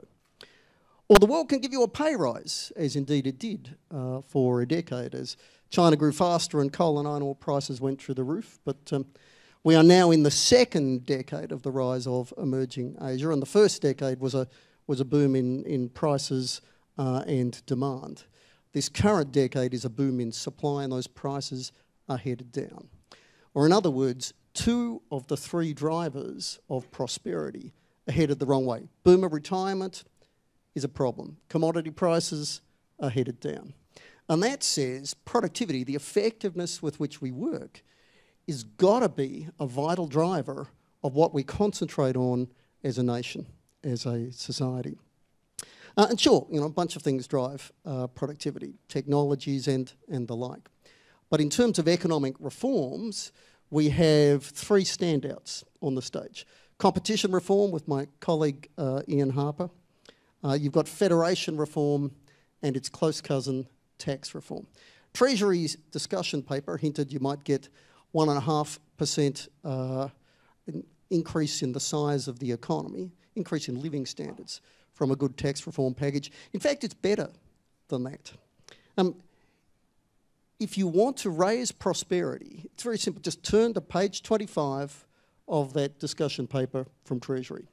It shows a remarkable spread between the best and the worst taxes. What do I mean? Every time we raise a dollar, we hurt the economy. But some taxes hurt it a lot more than others. Now, that particular chart only showed 5 taxes, but if you put all Australian taxes on there, that gives you the menu. Now, we know how to do this. If the key to taxation reform is increasing prosperity, then you reduce the taxes with those big deadweight losses, and you get that money back with the taxes with the smaller deadweight losses. We know how to do it. Now, that second aim I mentioned, fairness, how the pie is sliced up. Tax is mostly a prosperity discussion. Spending, Commission of Audit, is mostly a fairness discussion. You know, you look at well, Tony mentioned that those aged care reforms that look like going through with the support of the Greens. Right, that is increased fairness. That's a great thing. But it's not that tax and fairness are completely separate. Again, both Tony and Kerry have mentioned superannuation. I couldn't agree more. Right? We spend a fortune, and in terms of the fundamental policy aims of superannuation, we're not achieving much. So that is an area where fairness, we can do something. So first thought, around the why. Why do we do this? Because we can be more prosperous and because we can be fairer. We can be better Australians than we already are if we do this right.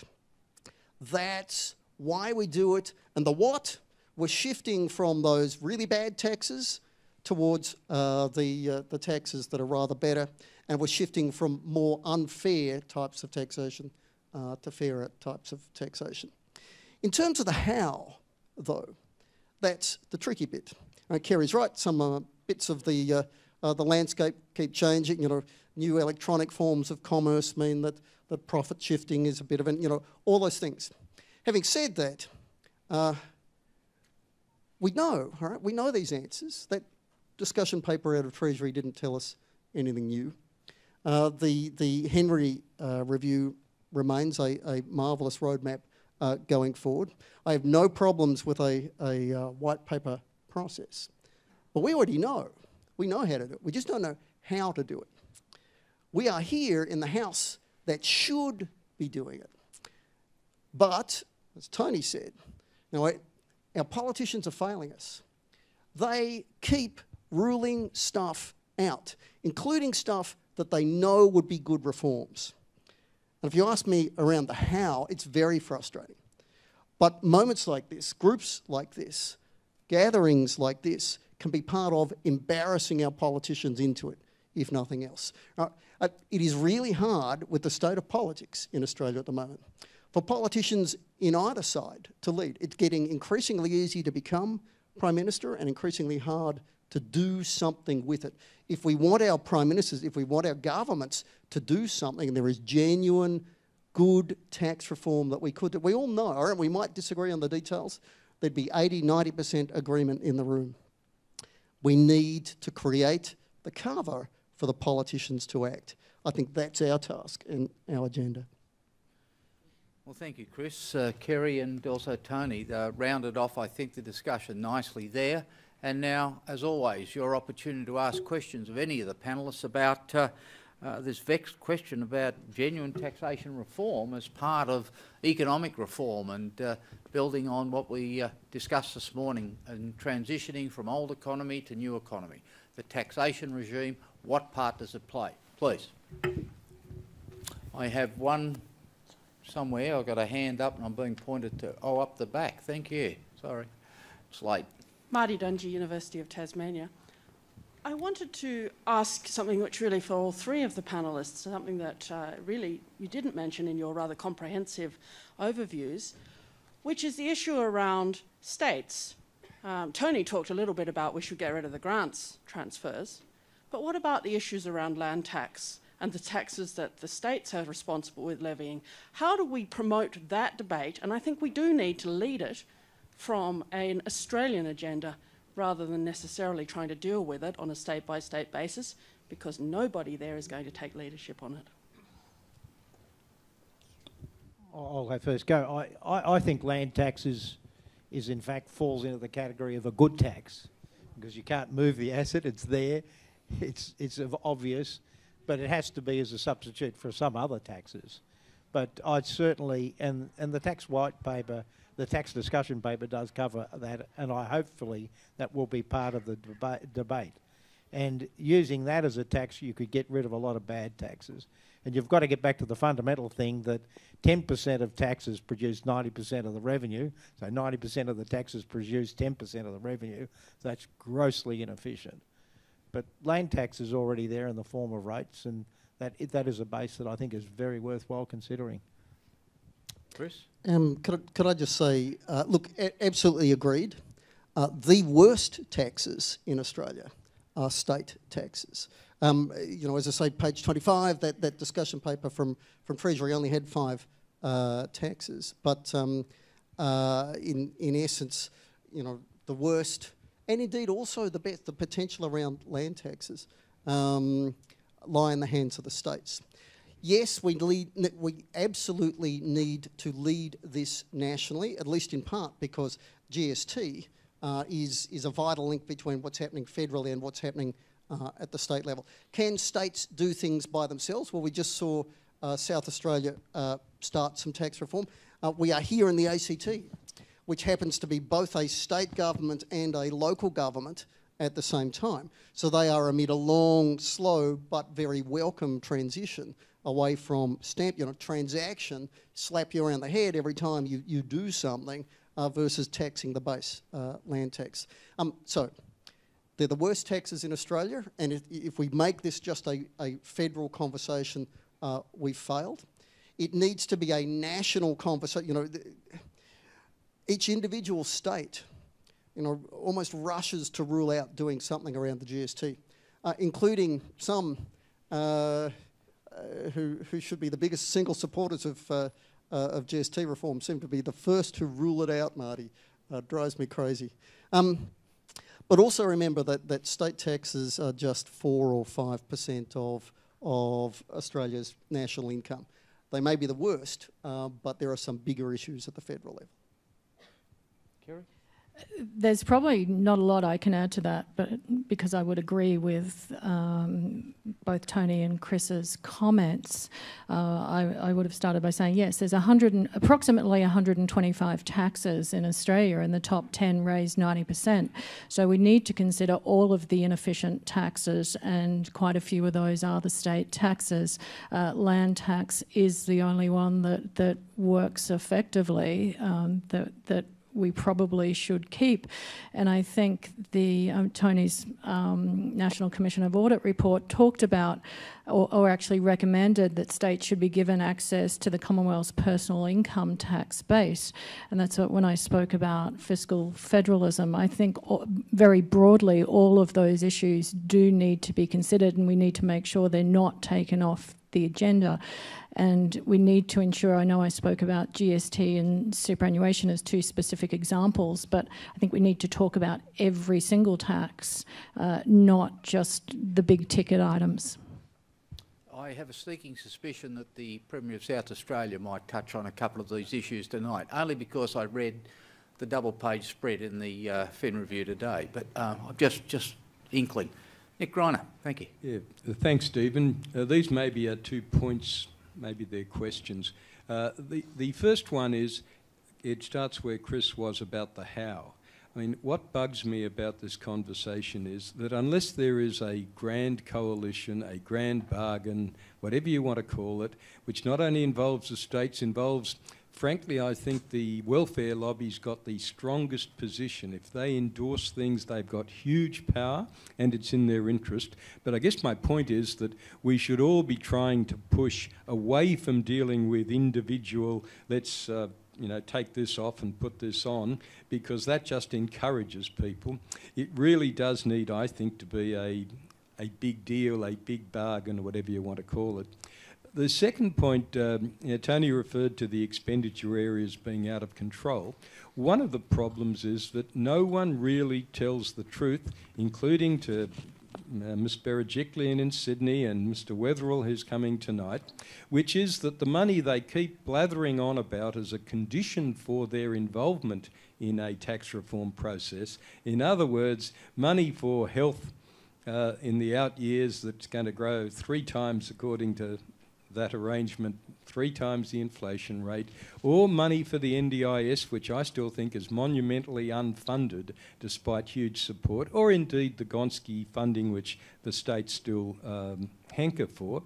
Unless people are prepared to tell the emperor they've got no clothes, that money was never there, and it's not going to be there, or if it is, then you really do have to include extra expenditure as part of the why where Tony started. Why do you have tax reform? If you're fair income about health, disability and education funding being where it sort of was under the previous federal Labor government, then you have got Buckleys unless you're prepared to increase taxation. Now, I'm not an advocate of that, but I do think you've got to confront shame. Someone said you've got to shame the body politic into facing up to the truth. So I think they're my 2 truths I'd like to add. One, it's got to be a grand coalition to have any serious hope. And secondly, we've got to tell ourselves the truth about the health, education and disability spending. We're either having a lend of ourselves, and the states continue to do that as late as today, or we've got to increase tax significantly in order to pay for those increases. I'd agree with that. I'd agree with that, Nick. I think you're spot on. And I think that's why the tax review and the federation review are 2 sides of the one coin. You can't fix one without fixing the other. Of course, our view on the Audit Commission on the federation was devolution to the states. Cut the duplication, massively inefficient. States should be sovereign in their own right, and they should have as much independent revenue coming directly to them as possible, and let them get on with the job and hold them responsible and accountable. At the moment, it's something goes wrong, it's the Fed's problem. Something goes wrong, it's the state's problem. And the community is just sick of this pass the parcel. States are responsible, here's the money, get on with the job. Could I just chime in? Couldn't agree more on the grand coalition, the grand bargain. There have to be lots of winners and losers, because hopefully we confuse people enough that they can't figure it out, which is the way those things usually work. Remember that you know, yes,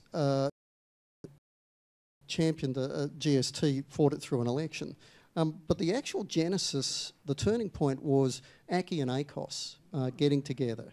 And again, it's, you know, I said it, Stephen, about, you know, CEDA. You could see the potential right now for you know, key people in the BCA are friends with key people in ACOS right now. You want this to happen because we need to provide cover to the politicians. And this is more important than ever, because as an economist, when I look at the electoral process, sadly it's one of the few where increased competition has increased problems, right, rather than reduce the... You look at, you know, Queensland election, it goes this way, then that way, or the Victorians, or you know, you see the federal polls roaring around. As voters, we're much more willing to jump, and the rational response of politicians to that has been, while in opposition, to say no.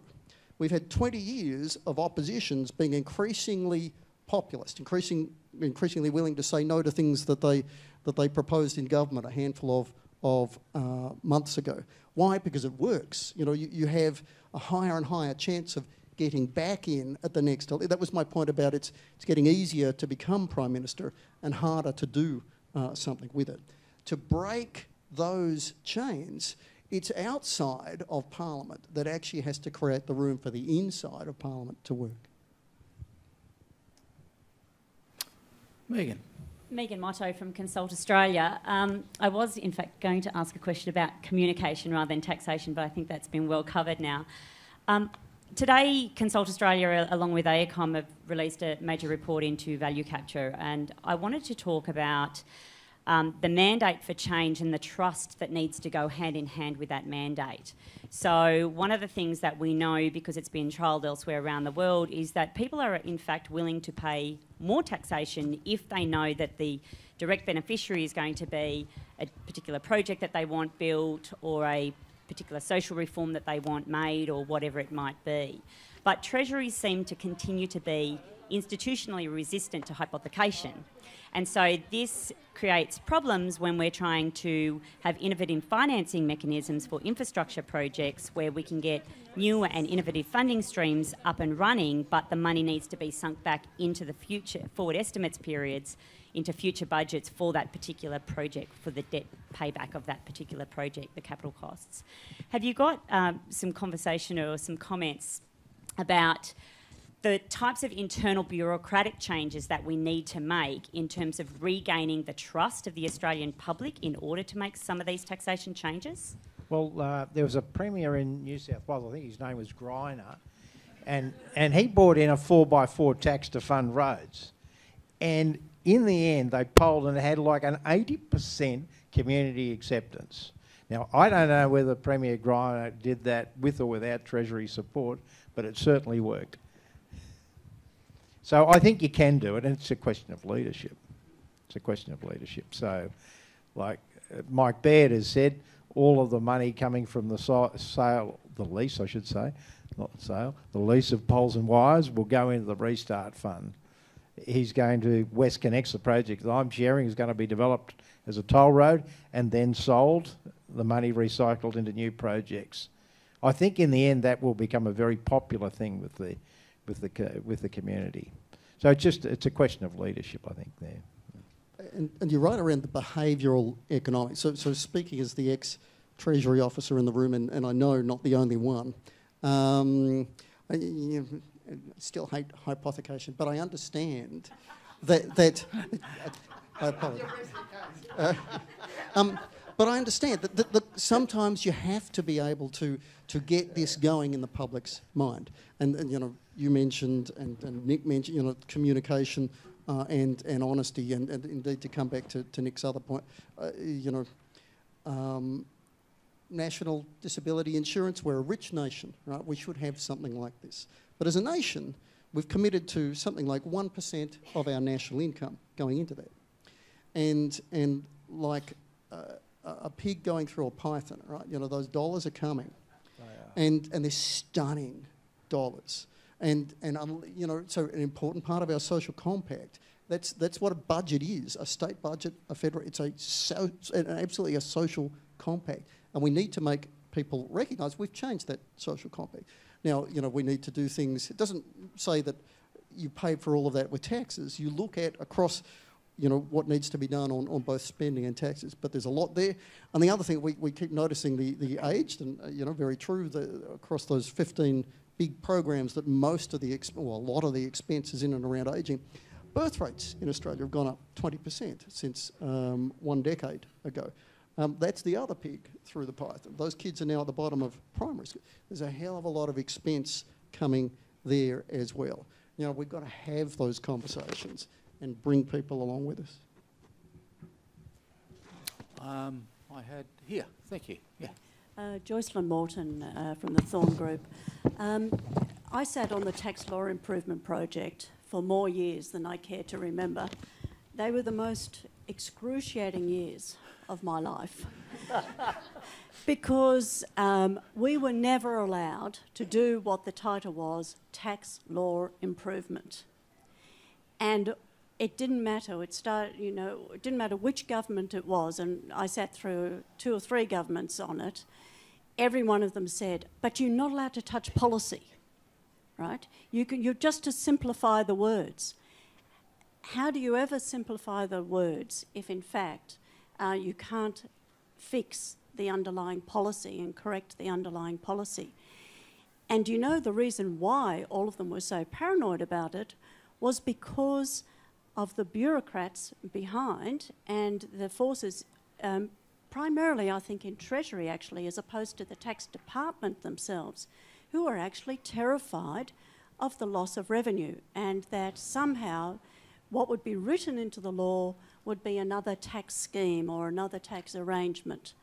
And so they wouldn't allow policy to be changed, even when it was excruciating. You had 45 pages just describing what needed to be on an invoice to substantiate, you know, sort of, I'm being extreme here, but you get my gist.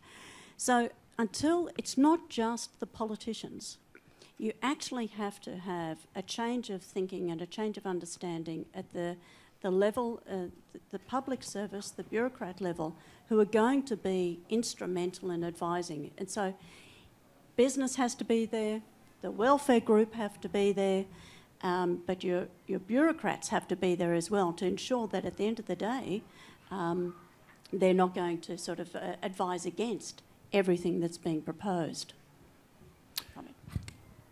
Did any of the... You agree? I agree. Yeah, Kerry. Yeah, at least you didn't use the acronym TLIP, which we're all used to. And all we ended up with out of TLIP were 2 acts. Yes, it just made the system more complex. We now have a 36 Act and a 97 Act. But I would absolutely agree with you. And I think a really good example of what you're talking about is our recent proposals to amend Part 4A, our anti-avoidance legislation. So the knee-jerk reaction is to say multinationals are avoiding tax, so we'll deal with the avoidance, rather than recognising that there's a problem with our fundamental law. And again, we as a group just need to keep harping on about the fact that it's the laws that are broken and the laws that need fixing. We don't to keep putting band-aids into the tax system in an attempt to fix it. And it takes us right back to our breakfast session this morning where we were saying, you know, we need politicians to have the courage to stand up and say we need wholesale reform. You know, stop using band-aids to fix our tax system.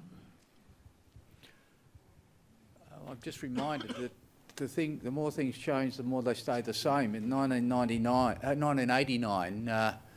there was a very talented up-and-coming backbencher in the House of Representatives that chaired a parliamentary inquiry into international profit shifting.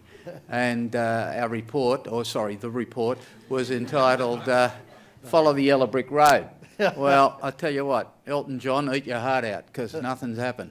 Up the back, thank you. Yeah, Rod Maddock, Monash University and CEDA. My question really is about bracket creep.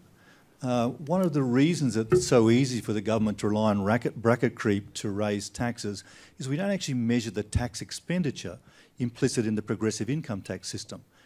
Yeah? So you might measure all these other ways in which we have sort of different sort of tax cutouts which actually reduce taxation, but we don't do it for the progressive income tax, and that just makes it really easy for Treasury to hide where the taxes are going to increase. Why don't we move to actually have a tax expenditure measure for the progressive income tax? We put that up with all the others, and then when the government does actually use bracket creep to solve some of its problems, it's really clear, to answer Chris's point, that it's being really unfair. Why should we use that particular sort of tax expenditure rather than some other one? Let's make Treasury more transparent about the progressive income tax system. Quick, write that down. That is an excellent idea. You know, if it's not measured, it's not noticed. And so we do need to do something around it. As it so happens, loser that I am, I run tax models that measure bracket creep. And there is actually quite a lot of misunderstanding around the extent of bracket creep. To make the obvious point, if wages were not growing, zero, then nobody would be going, you know, up through the brackets at all. So bracket creep is a function of, among other things, the pace of wage growth.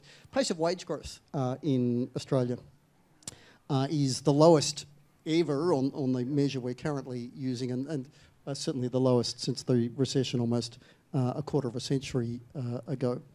And because through the resources boom we began with 8 tax cuts in a row. Again, if all your marginal tax rates were zero, your bracket creep would also be zero. You know, and it's not that we went that far, but because we cut taxes a lot, that also lowered bracket creep.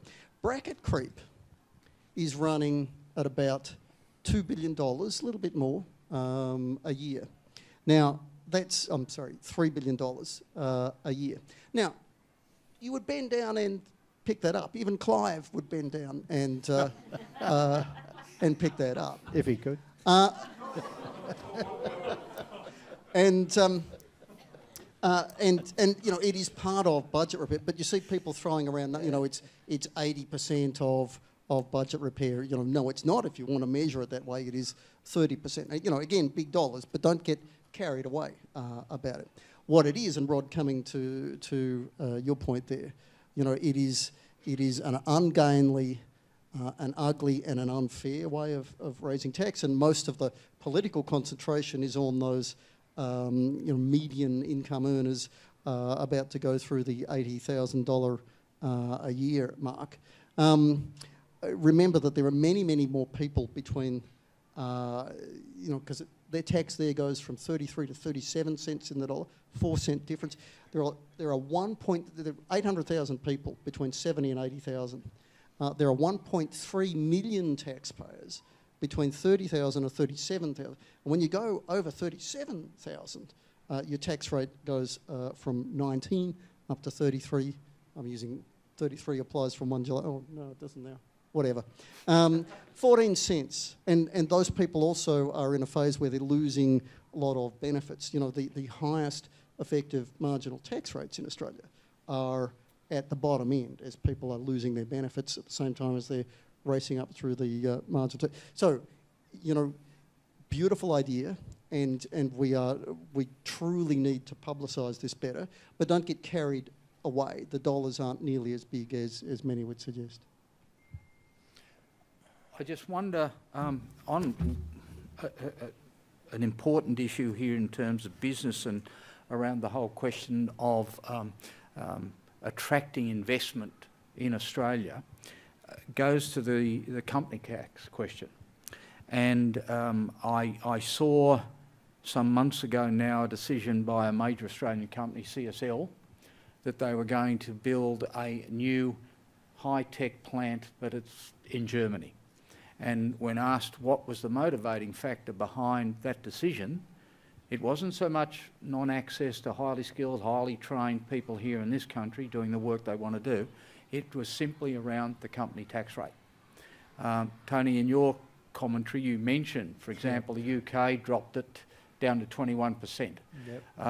The government has given a tax change for small businesses in this country, but people have been advocating, and I know you certainly have as part of that Commission of Audit and beyond, that issue of corporate tax rates need to be investigated as well, because it's an attractor for businesses to invest here in this country, as well as Australian companies to reinvest. A further comment on agree. that? Look, we are in a global economy. You know, capital now is really mobile, really mobile. It is now going to go where it's the most efficient place to produce and to earn profits, and to retain profits as well. So we're in a competitive game. Now, if you've got a huge economy like the United States, or a huge economy if you took Europe as a whole, maybe less of a pressure. But when you're a weenie economy in a big world, fighting it out with the heavyweights, you know, a competitive tax system is essential if you want to attract and retain capital, and if you want to employ people here. But you know, if you're a startup in Australia with a great idea and a lot of money, you know, would you base your manufacturing and your development here, or would you go to the US, or would you go to Singapore? Where would you go? Sweden. Yeah, why not? You can do it. It's quite easy to do. It's not hard to set up globally now in one of those sort of OECD countries. It's not that difficult anymore. It used to be, but it isn't now. But the point is, it's like having, you know, you've got to have two reasonable centre-half forward fullbacks or whatever you have in your game that are competitive. Well, we've got to teach you, Stephen. No, We have to upgrade you. That are competitive against, you know, Hawthorn or something to make it a competitive game.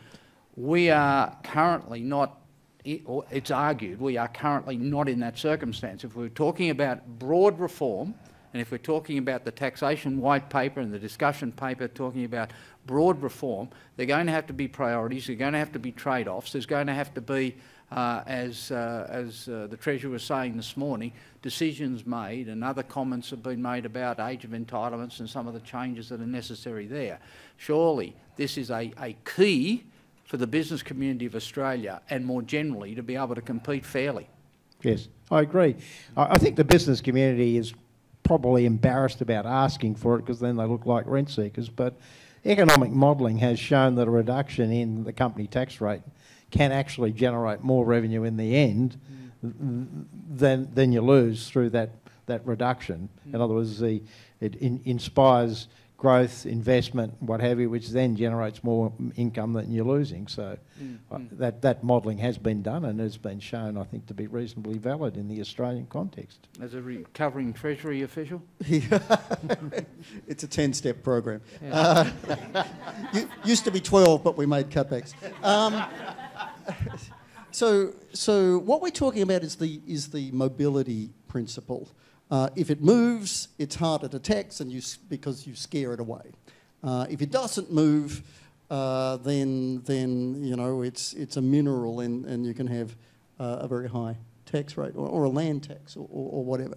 And to be clear, I absolutely agree. The mobility principle is extremely important to understand the difference between good taxes and bad taxes.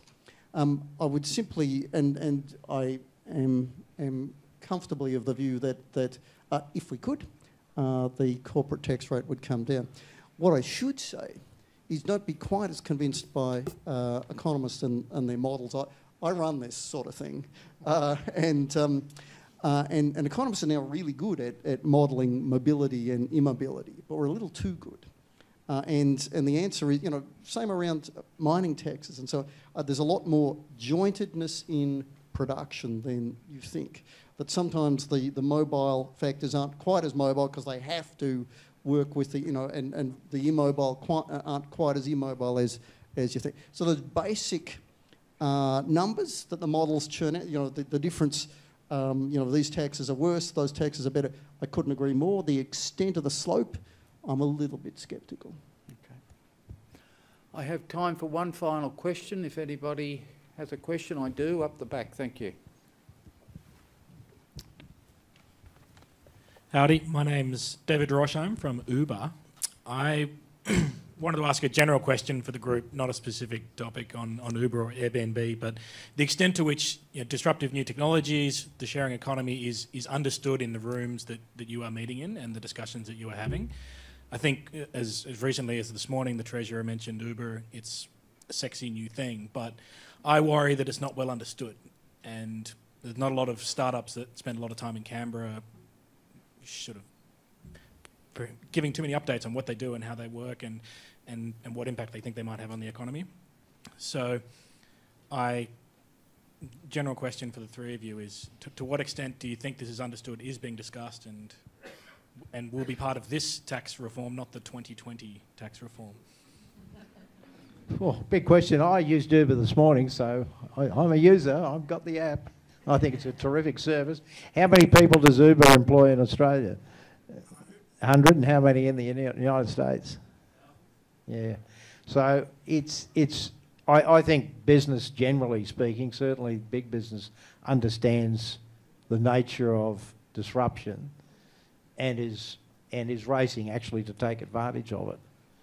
And that started originally, I guess, with our outsourcing of back office to India and what have you, but it's becoming far more sophisticated now as we all chase that last marginal dollar in the cost of production and the cost of providing service. The trouble is that we haven't been able to really capture enough of the innovation in Australia in terms of startups and get them based here and become truly global. I think in the end that most of them end up in Palo Alto. I think Uber, I think you know, TripAdvisor, I stay in apartments rather than hotels. I think the sharing economy, those gains are so big that you know, there are messy areas around tax, but the nation as a whole is still clearly in the areas of gain. In fact, I would go back to the Commission of Audit and point to the you know, the largest single worst used bit of infrastructure in Australia is housing. We have lots of little old ladies in big houses because we have a tax and benefit system that begs them to stay there. Beautiful stuff in the Commission of Audit around that. So yeah, look, the tax is messy. I'm happy that we address these things. In the meantime, one of the great ways this nation can become more productive and deal with those declines or pressures on our prosperity coming from baby boomer retirement and lower commodity prices is doing more with what we already have. And a lot of those disruptive things or the big changes around, if it's not tax, then benefits, there's great stuff we could do. Kerry, final comment. Final comment from a tax perspective to answer your question. I think we need to stop thinking about these industries as being special or different. They are the economy now. And the OECD in their BEPS action plan has a 15-point action plan. Action number 1 is to deal with the digital economy. The digital economy is just the economy. And fortunately, the OECD did actually say that in their report. All of these problems are inherent in all of the other actions we need to deal with. They're the same issues we face with transfer pricing, permanent establishments, etc., with traditional types of industries. They just happen to be exacerbated. So I think Uber is just a great case study on the problems that are already there. We're just noticing them much more with Uber-type organisations. Well, thank you. Could you join with me in thanking our 3 panellists this afternoon?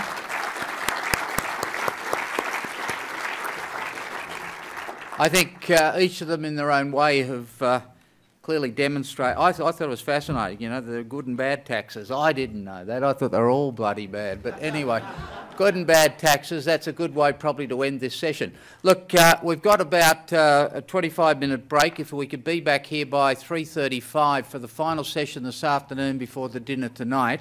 It's a very important session. It's about industry and workforce futures. If we're talking about new economy, what are the sorts of industries that are going to flourish in that new economy? And we have assembled 3 fascinating speakers. Mark Cully, the Chief Economist of the Australian Department of Industry and Science. Dr Ziggy Switkowski, AO, the Chair of NBN-Co and Chancellor of RMIT University. And Jane Halton, PSM AO, Secretary of the Federal Department of Finance. So 2 to propose where we need to go and the industries of the future, and then the finance person to tell us why it can't happen. But I expect everybody to be back here by 3:35, please. Afternoon tea is served out in the foyer.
You got a presentation? No? Yeah, that's fine.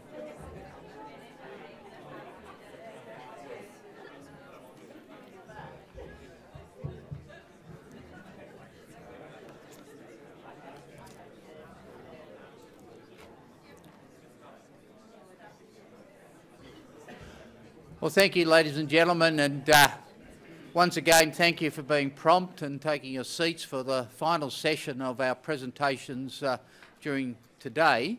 Again, I'll just remind you about some of the protocols associated with tonight's dinner with the Premier of South Australia at the conclusion of this afternoon's session. But this is the last session, and we're going to now move, as I said just before the break, to an industry and workforce futures focus. I remind you again, this morning we tried to set the scene for the old economy, new economy. We tried to talk through the issues that have built this great economy, that have confronted us, and what the opportunities may be for the future and what the impediments are into the future. We talked about the role that we can play as a nation to enhance our international competitiveness. We talked about the way in which free trade agreements have offered opportunity, and of course with major trading partners like the United States, like China and so on, those opportunities are there to be seized, but it does take a deal of work. We have also talked about an impediment, and that is the potential for conflict globally, and what that may mean for Australia, what it may mean for the Australian economy, what does it mean in terms of potential trading partners. And I think it was fundamentally concluded that while significant and should not certainly take your eye off that as a potential problem, that at the end economics will probably win through. We then debated, was it a debate? I think it was, a debate about reform in the Senate and the politics of Australia at the present moment. And I think that was an uplifting and enlivening discussion about the way forward for the Australian electoral system, if in fact changes are necessary, and if they are, what they should be reflective of. We were just commenting, I hadn't realised that Clive had supported so many things through the Parliament of this country, but clearly it was all his own work. So Clive, if you're watching, on behalf of the people of Australia, thank you very much. We then had a very deep and serious discussion around taxation reform as part of broader reform processes in the country. We have the view, CEDA has the view, and have for some time now through the various pieces of research that we've done, that you don't just concentrate on one or two issues. If you're talking about reform processes, there are a number of things that are critically important in that. And as we heard just before the break, taxation reform, good taxes, bad taxes, the way in which genuine taxation reform is necessary and what the implications for that might be, whether it be on the GST, whether it be around corporate taxation rates, whether it be issues associated with bracket creep, at the international competitive environment in which we operate, issues associated with international profit shifting.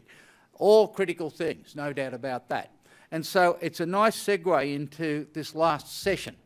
This will only be the fourth or fifth time today I've reminded you of this, but our report last week on the future of work, I think, does set something of the scene for us. And we're very pleased, therefore, to have three outstanding speakers to round out our day's conversation about old economy, new economy. When we released that report last week on future of work ?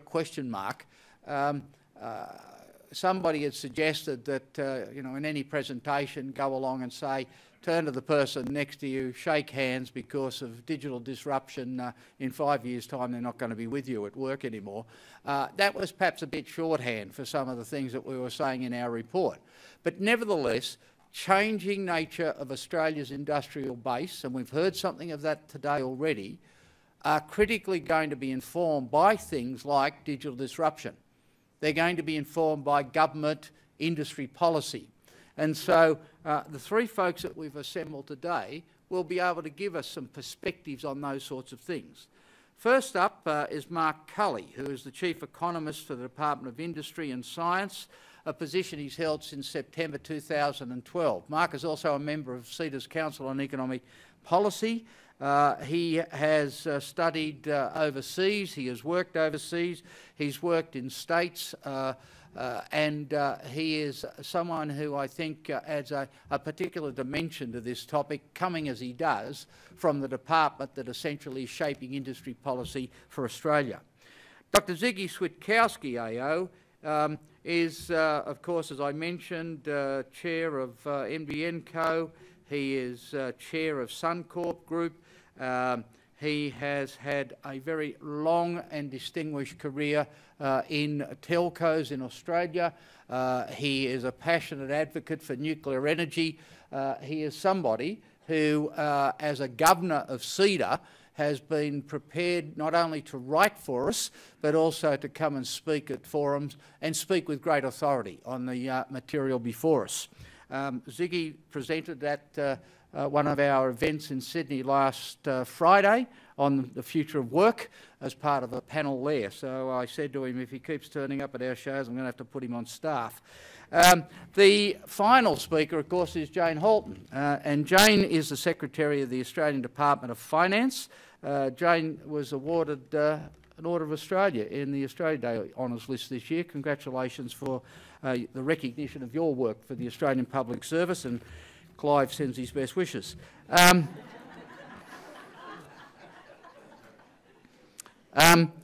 Jane, of course, has had a very long and distinguished career in the Australian Public Service, but in her role in finance now, quite obviously, when we're talking about the issues around industry policy, support for a changing Australian economy, then finance plays a critical role in that as we're seeking to balance the books. So that will be the batting order. Would you please welcome Mark Cully.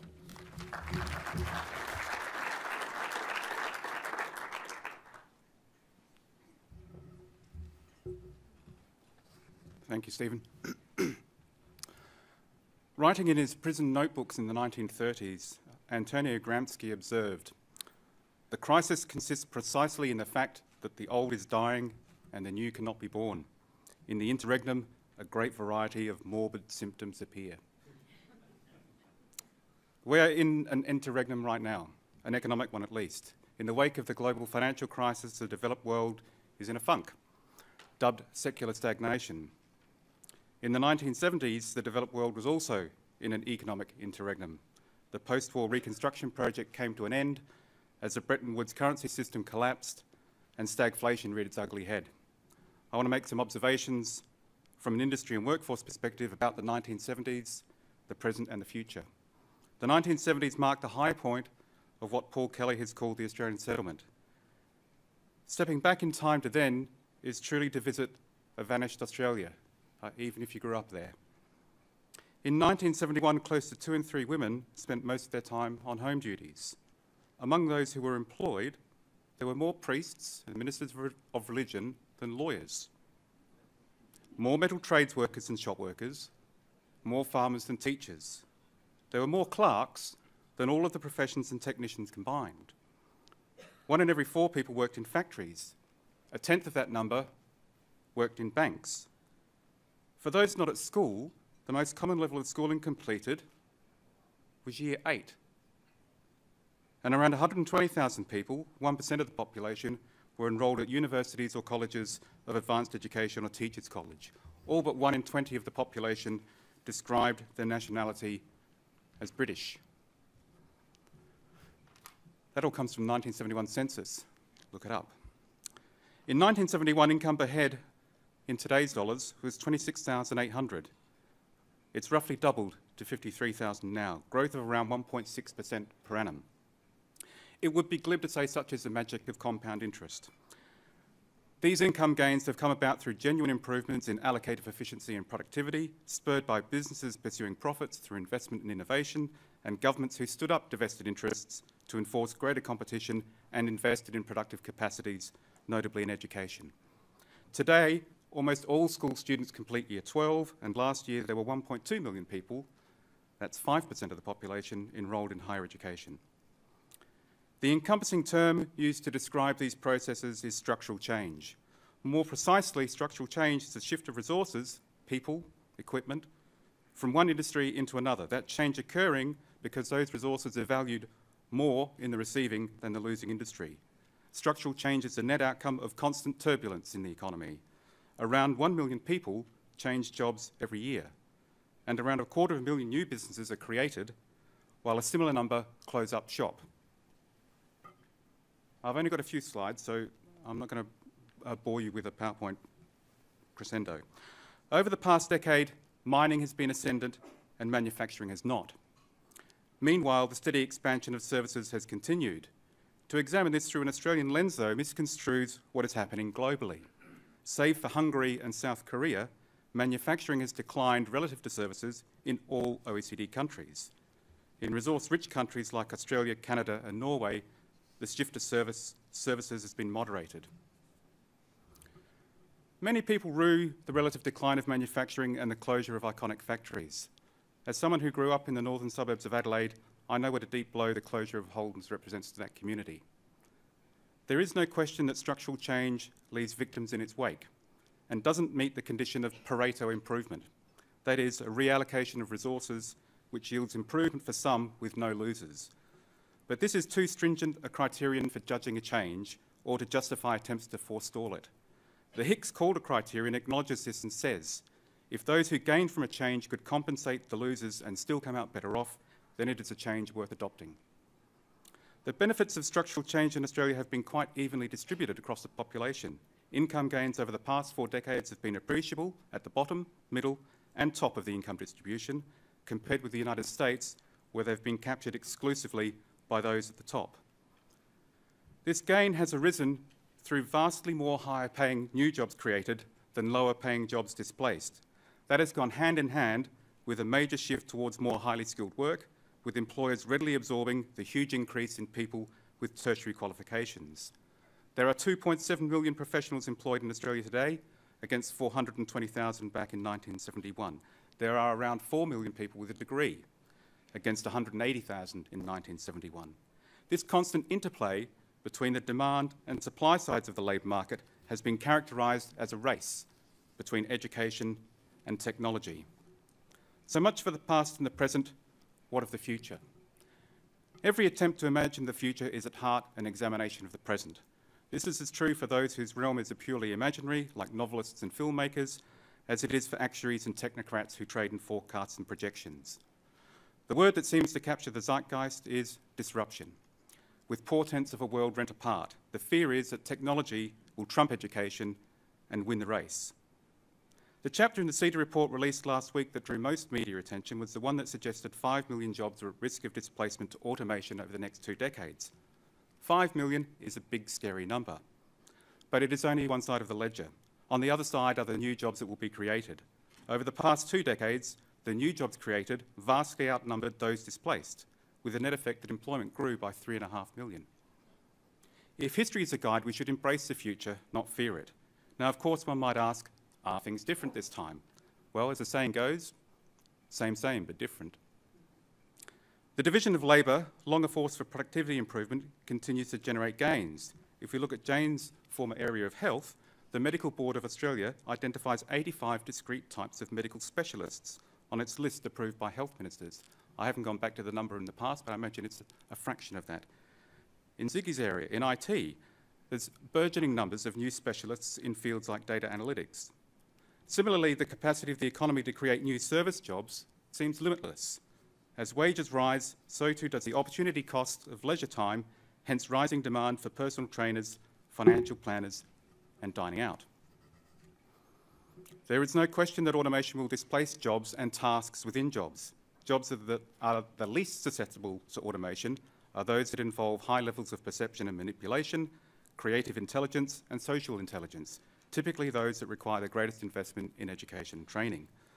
Our own analysis shows that employment grew much faster in the past 2 decades in jobs considered to be the least susceptible to automation, 2.9% a year, compared with 1.1% a year for those most susceptible. When we examine how occupations are distributed across industries, we find that it is the faster growing service industries that have the lowest incidence of jobs susceptible to automation.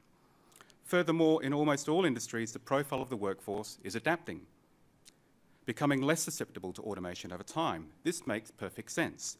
As machines substitute for routine tasks, it frees up resources that can be allocated to less routine tasks of higher value. Alternatively, some of those freed up resources might also be put to more time spent in education and training, as well as less time at work. Contrary to popular belief, for those in a job, working hours are falling. Working hours have also steadily fallen for all adult men, while for adult women, they appear to have plateaued and slightly reduced in the past decade. Now, there are a variety of complex demand and supply and demographic forces at play here. There is a real prospect, though, that a side benefit of automation, besides increasing productivity and therefore living standards, is it may make us less slaves to work. Automation will bring major policy challenges around education and training and science and technology. It may also force us to rethink what we mean by and how we deliver full employment in the 21st century. Thank you.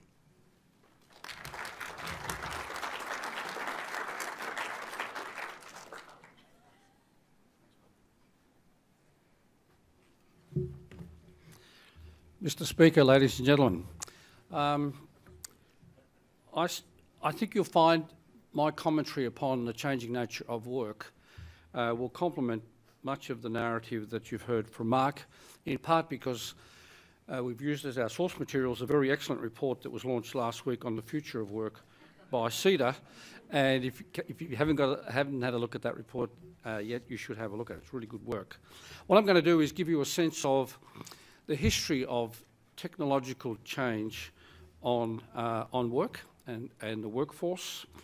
Perhaps remind you from a more technical point of view of some of the very, very important technology interventions of the last 1 or 2 generations, so 40 years. Give you a sense of what I think are the forces of change today, and then hesitantly look into the future and suggest what we might expect. So pretty much since the 18th century and the start of the Industrial Revolution, and in the generations since, technology has been a driver of dramatic changes in how work is done and the shape of the workforce. It began with mechanisation of the textile industries in the 1760s, then electrification of factories around about 1900, continued through to automation, probably timed around 1940s, then computerisation in the 1960s, and now the age of the internet and the rise of the individual as both worker and customer since probably the mid-90s. And along the way, workers have been displaced, industries have been disrupted, and companies have been destroyed. This is Schumpeter's creative destruction, a commentary dating back to 1942, which described how economic growth was sustained by the breaking down of institutional frameworks and the destruction of firms through innovation, and by entrepreneurs creating new products and new services. This is, after all, the capitalist process and sometimes messy and painful formula for national economic success. As Mark has emphasised, the CEDA report has warned about the potential to lose 5 million jobs, or substantially to redesign 5 million jobs over the next 10 to 15 years. So yes, the pace of threatening technological change is breathtaking. Consider the recent past. The beginning, in my view, the beginning of the personal computer era began with the introduction and the launch of the IBM PC in 1981. The internet and the World Wide Web became conveniently accessible, certainly in Australia, around about 1995, with email as the first popular application. That's 20 years ago. Then, in quick succession, firms like Amazon.com, eBay, Yahoo, Google appeared. They all kind of listed in the US as public companies towards the end of the 1990s. 1997 was a busy year for these organisations. Some of you will remember the dot-com boom, and it peaked in the year 2000.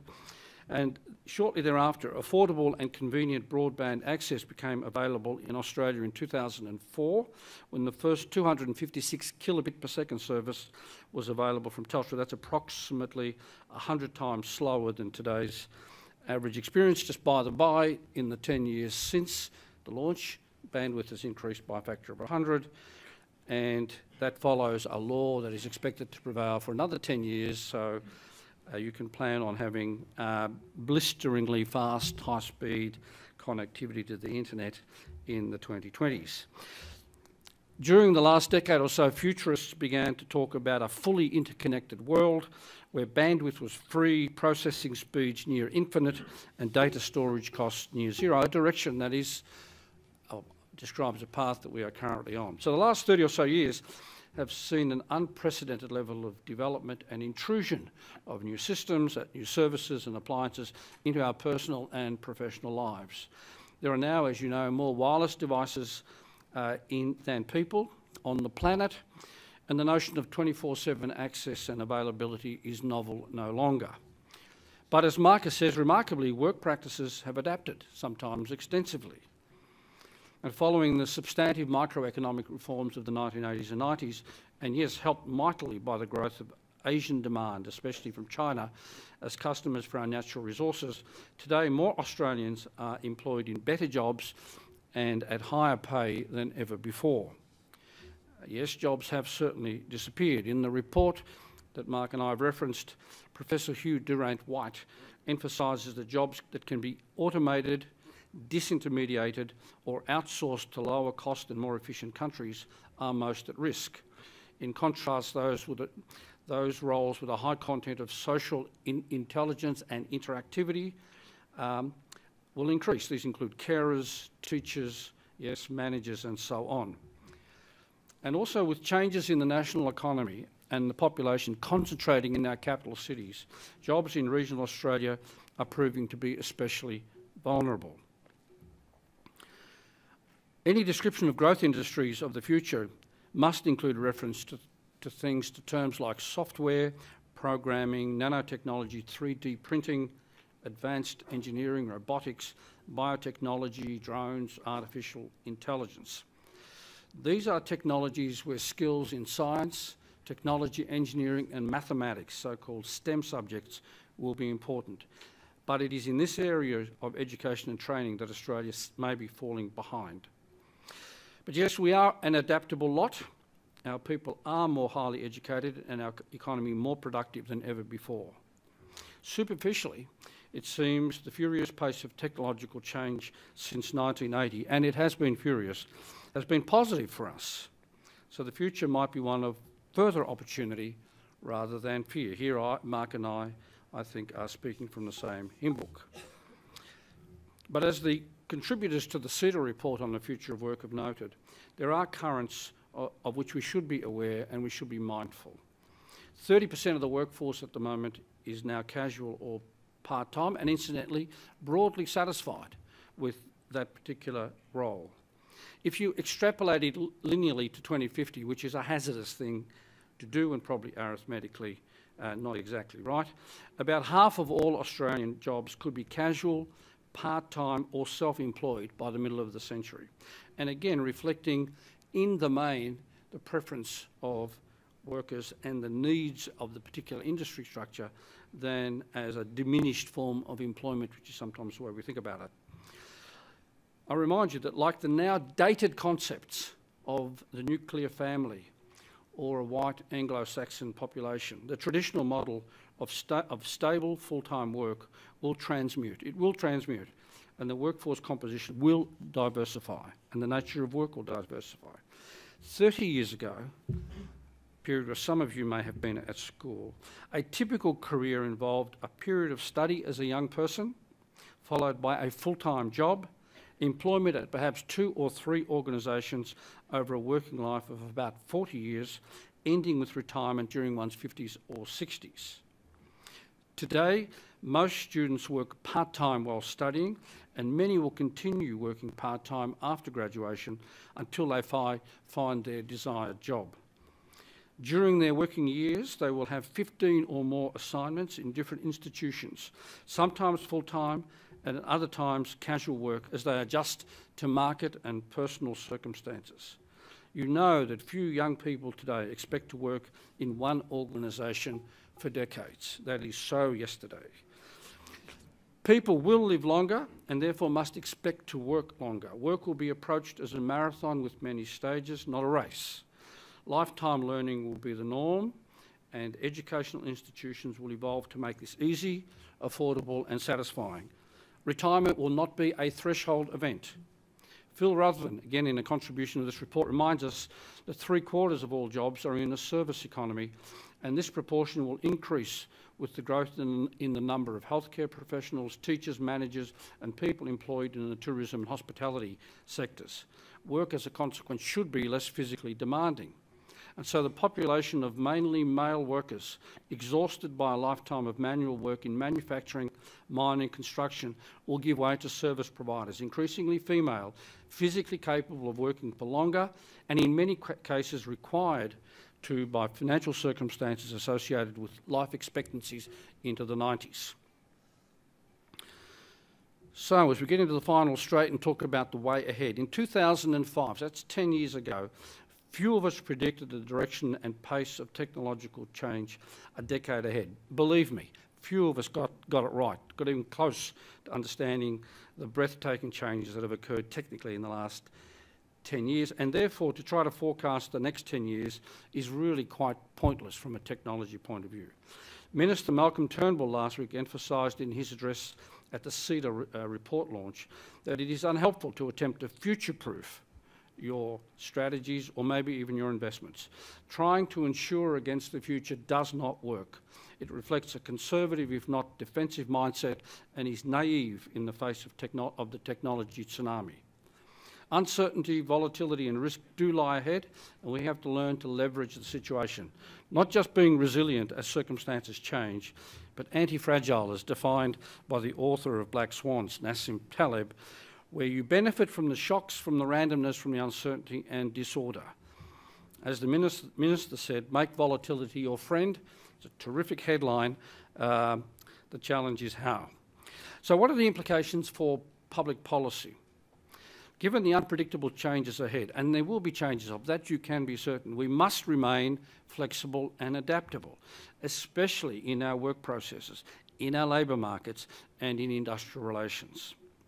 16% of our graduates emerge with STEM-related qualifications, 1 in 6. Compare this to 30% in China and 50% in Singapore. The engine room for economic growth and job creation is our industrial base of small to medium enterprises. Government policy must be directed to supporting SMEs and fostering collaboration and cooperation between SMEs, universities, CSIRO and government. Of course, government should walk the talk through their procurement processes and policies and the delivery of services digitally. They must aim for best-in-class experiences. Finally, the National Broadband Network, we finally got to that, is critical infrastructure, especially for regional and rural Australia and many other areas which are currently underserved. The faster this project can be built and completed, the better. We are, of course, not the only nation grappling with this issue of the future of work, but this CEDA forum should help illuminate the way ahead. Thank you.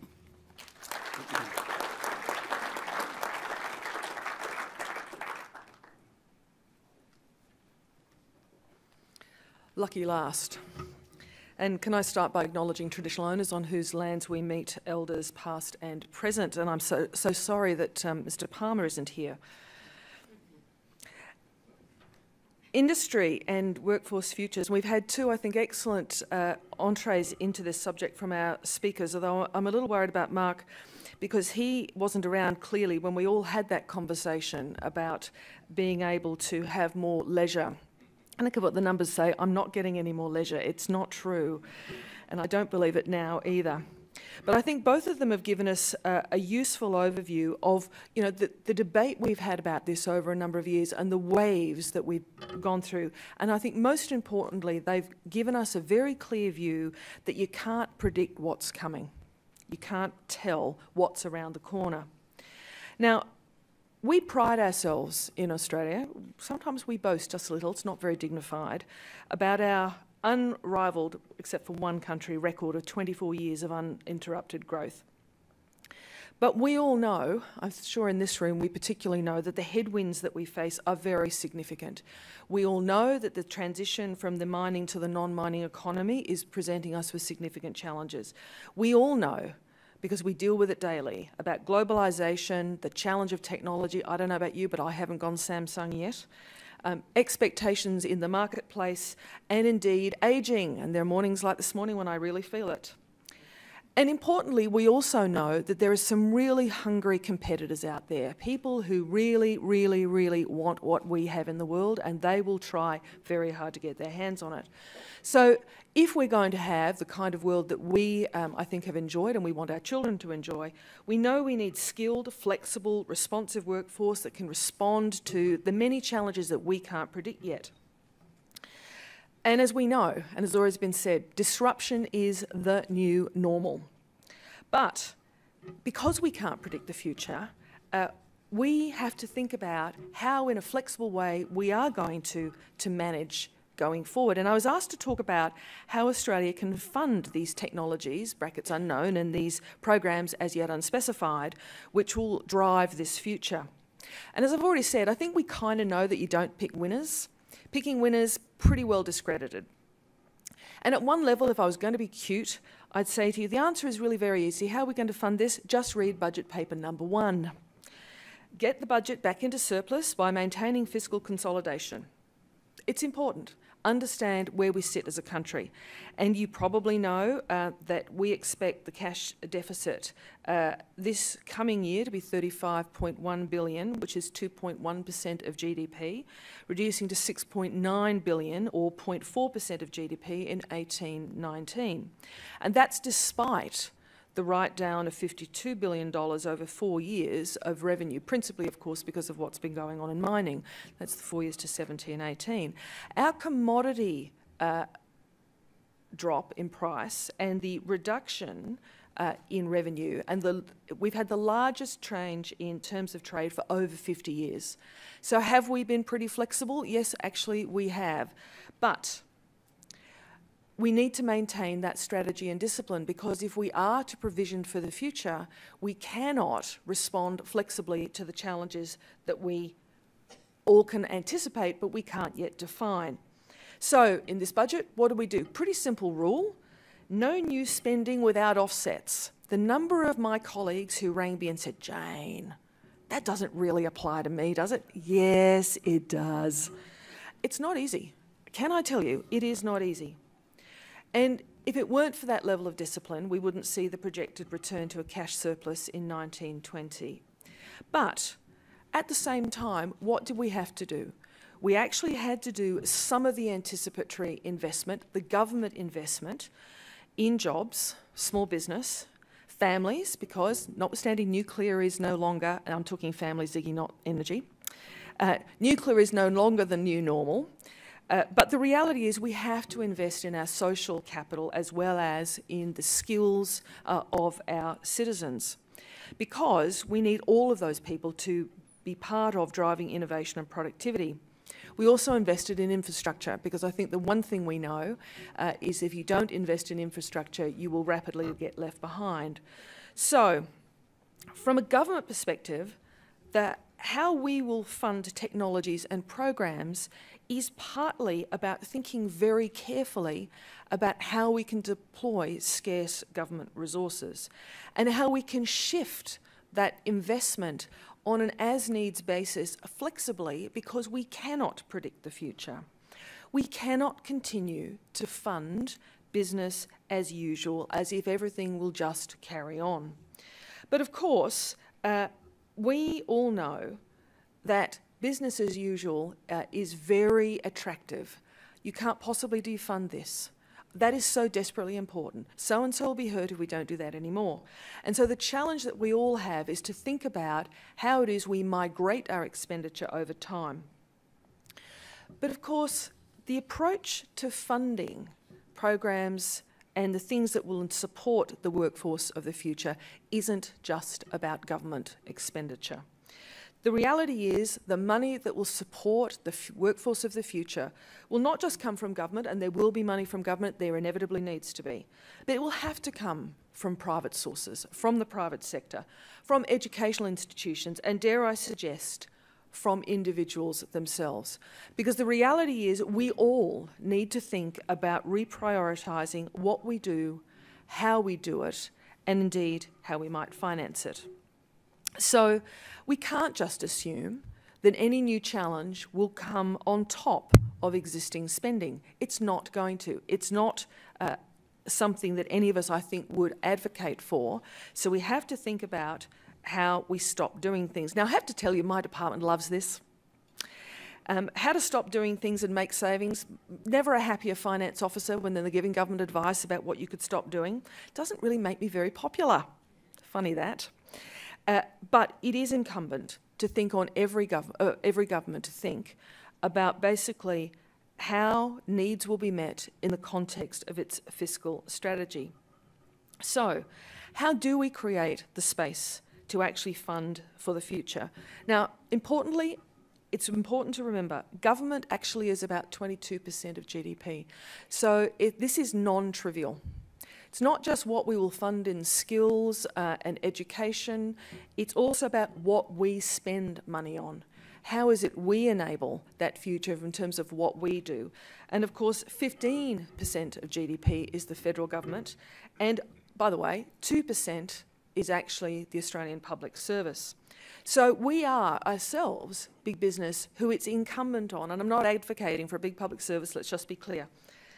It is incumbent on us to also think internally about how we will reallocate, how we will re-engineer, and how we will grow that flexibility and those skills for the future.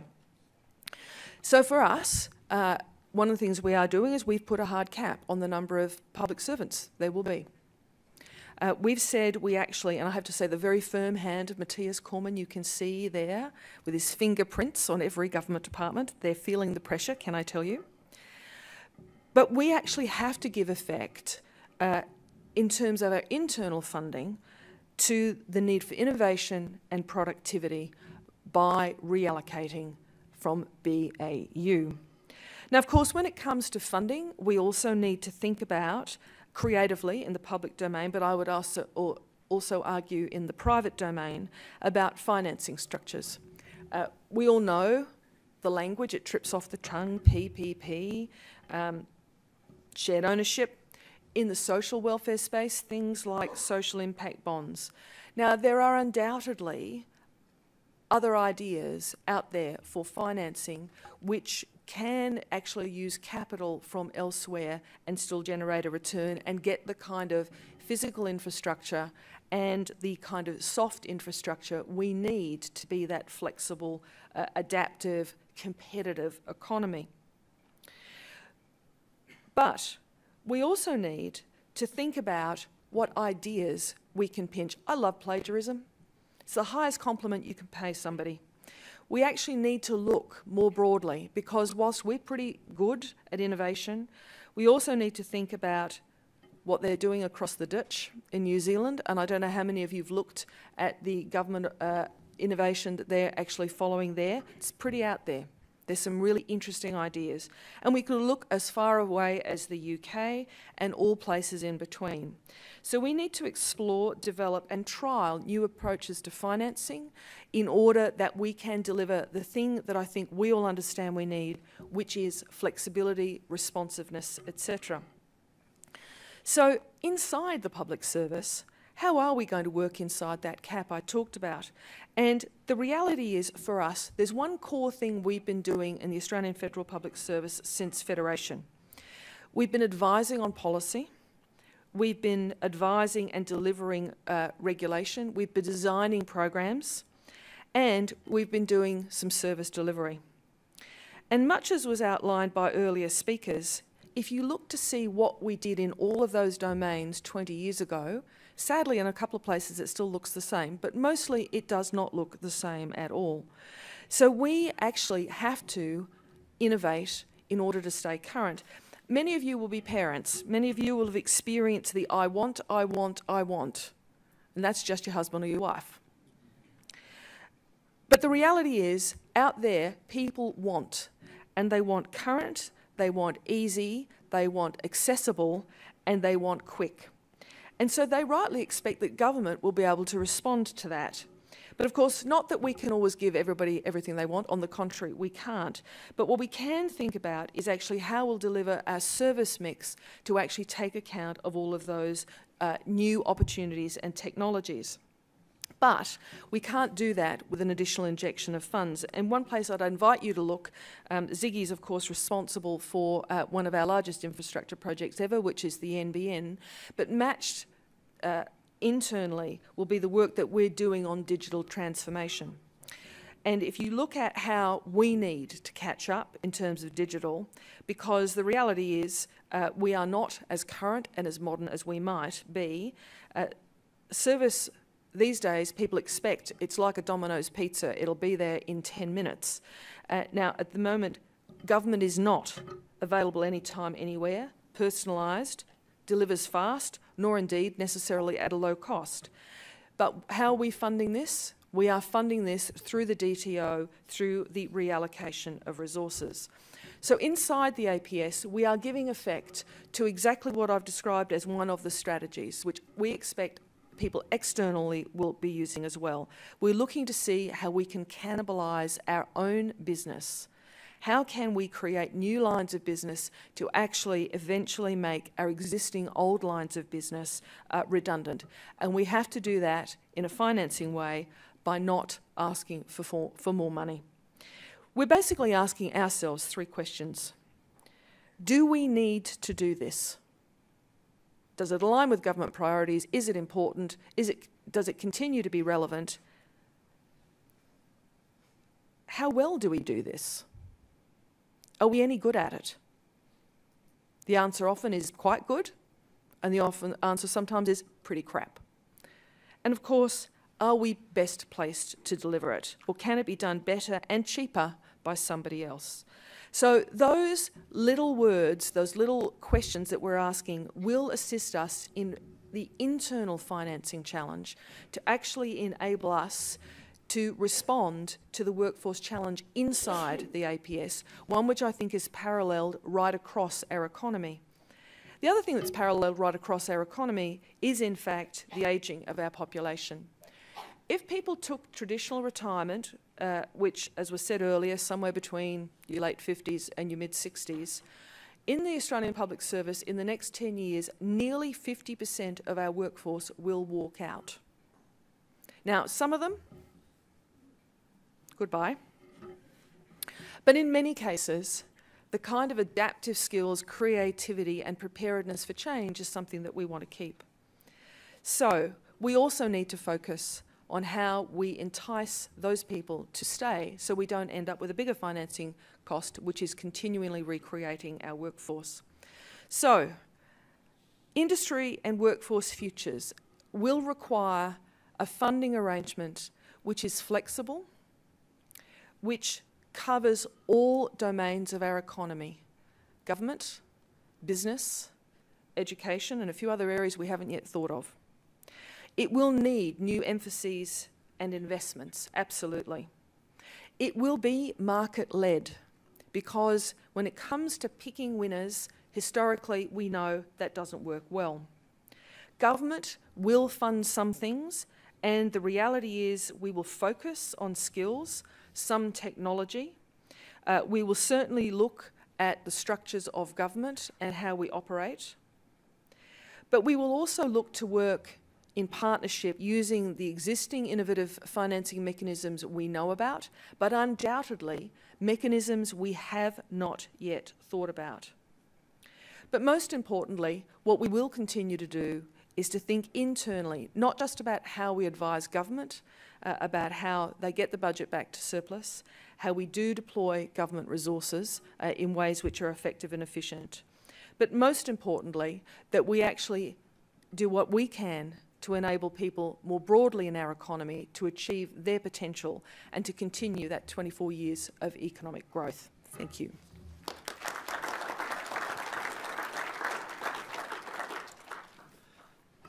Well, I think, as I said, quite a bit in those three presentations, and I'm sure you've got a number of comments and questions you'd like to put to each of our speakers. But in summary, it's not going to be easy. I think the issue around digital disruption is something that's quite critical, and we'll continue to be worried about that, but it's about harnessing that digital disruption for the future.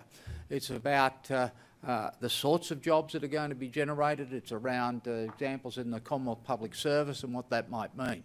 Okay, here's your opportunity. Questions, please. Thank you. Jackie Kelly from Lutheran Community Care. One of the dilemmas that we're grappling with in the change from the old economy to the new economy is, on the one hand, we've got a changing nature of work and term of work and casualisation of the workforce, and people having a lot of different times with different institutions. And the other issue of one of the common characteristics of sustainable, high-performing organisations over the long term is the longevity of key personnel and continuity of the leadership team. And I'm just wondering if the panel has any comments on how we might think about that and plan for that and organise ourselves for that going forward in the future.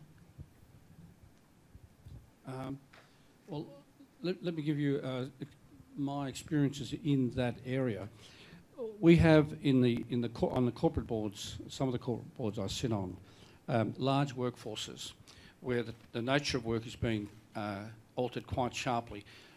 Not just the introduction of technology and software, etc., but also in the way in which projects are managed, such as using lean methodologies or agile methodologies, which rely upon the formation of teams, small teams, meeting every day, managing a project through to completion, usually a software development project, and often connected to work in other laboratories around the world.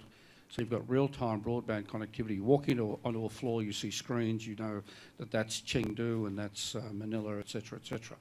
And so how do you get workers to make the transition work productively? Firstly, communication is very important. Employee engagement is very, very important. Many of these changes in roles also leads to reduction in local workforces as work is shared globally, and that has a potential demoralising effect.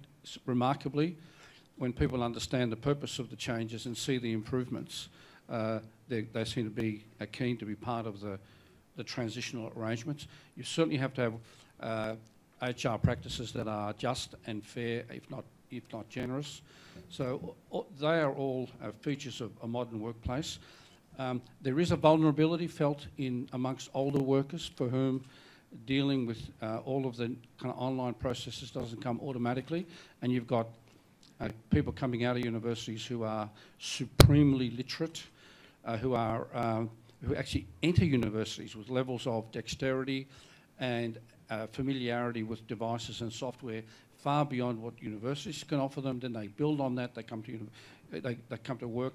They are very, very expert in these areas, and therefore they are seen to be quite different to what you see as the normal workforce. So this characterises a sort of somewhat tumultuous, at least superficially, environment in a modern workforce. Having said that, we've got executives and managers who manage that. Employees have worked through that situation now for at least 20 years, which is since email first arrived, Stephen, and people have learned how to do that, and it seems to succeed. Can I describe a formula? Probably not. Can I just make one comment? One of the challenges, I think, for particularly people in your business, the continuity and the knowledge issue. How do you manage a workplace where knowing about the individuals you're dealing with, knowing about the history is so important, and yet your workforce churns over? And I think all of us face that. I was very fortunate in my last job, and indeed I'm very fortunate in this job. I have a lot of people who are incredibly skilled and very committed and have been there for a long time, and that is not a bad thing, it's a good thing. But increasingly, people will do the 18-month in and out. So knowledge management, how it is we retain the key bits of history so people can find it, I think is actually one of the biggest challenges, because you cannot download from every individual as they walk out the door everything that's in their head. And I find myself sounding like grandma when I go, oh, well. Now, and I actually said this very recently in the cabinet room, here. I said, ah, well, what happened in 96, 97 about that was, and I looked around and thought, I'm one of the only people who was actually there. Scary. But it required me to have it in my head. So working through how we knowledge manage, and I don't think anyone's got that right yet. I think that's actually one of the big challenges for us.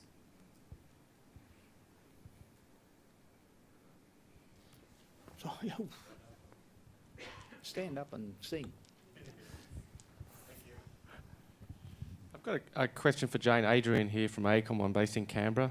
I suppose I'm a keen watcher of the bureaucracy, and you've pretty much given us a manifesto of the public service in Canberra, I thought.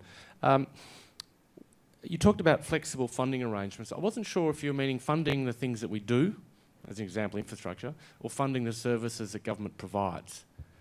Could you expand on your flexible funding commentary? So I think that's the challenge for us, is to actually look at both of those things. The reality is we have, experiment is the wrong word, we have innovated in a number of ways in the funding of both physical and social infrastructure in the last however many years.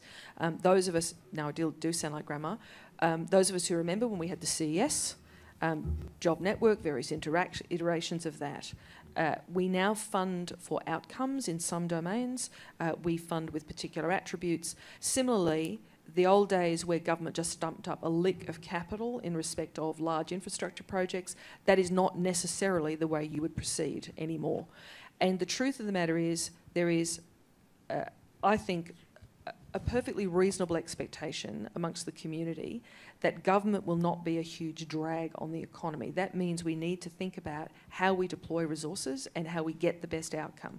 So be it a dam, be it getting an employment outcome for a young Aboriginal person who lives on a remote community, looking innovatively about how we do that, I think is part of our challenge. And certainly my view is policy advice and innovation. If the public service is not doing that, we are not doing our jobs. Andrew, thank you.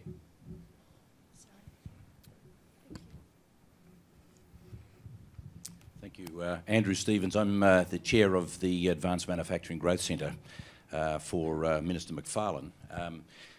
It seems that we've talked today about the impact of the connected world, making everything global, changing demand patterns, particularly the emerging world, and the impact that's had, and also changing demographics.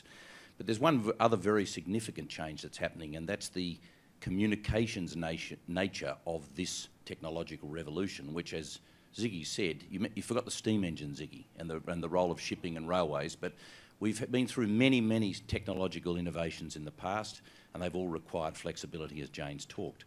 But the connected world this time means that this generation is in a unique position compared to all others since the cotton gin invention. And that is that all of those previous generations, you had to move the people to the work, and today you move the work to the people using communications technology and broadband. So it does seem that this has the potential to unravel or seriously advantage countries who ignore their international boundaries but play a global game in jobs and skills. So we could be seriously hollowed out in terms of our service jobs by other countries moving more swiftly into the capability we have, or we could seriously, because of the market disequilibrium that we're in, move very, very strongly in this area. And I know right now, we're just confirming the numbers, but Australia is now $15 an hour more competitive than any country in the world, in the Asian time zone, on knowledge-infused service roles. $15 an hour. We are less competitive in the production labour, but that's not too bad because it's only 3% of direct inputs. But in things that could seriously advantage us, we are now highly competitive.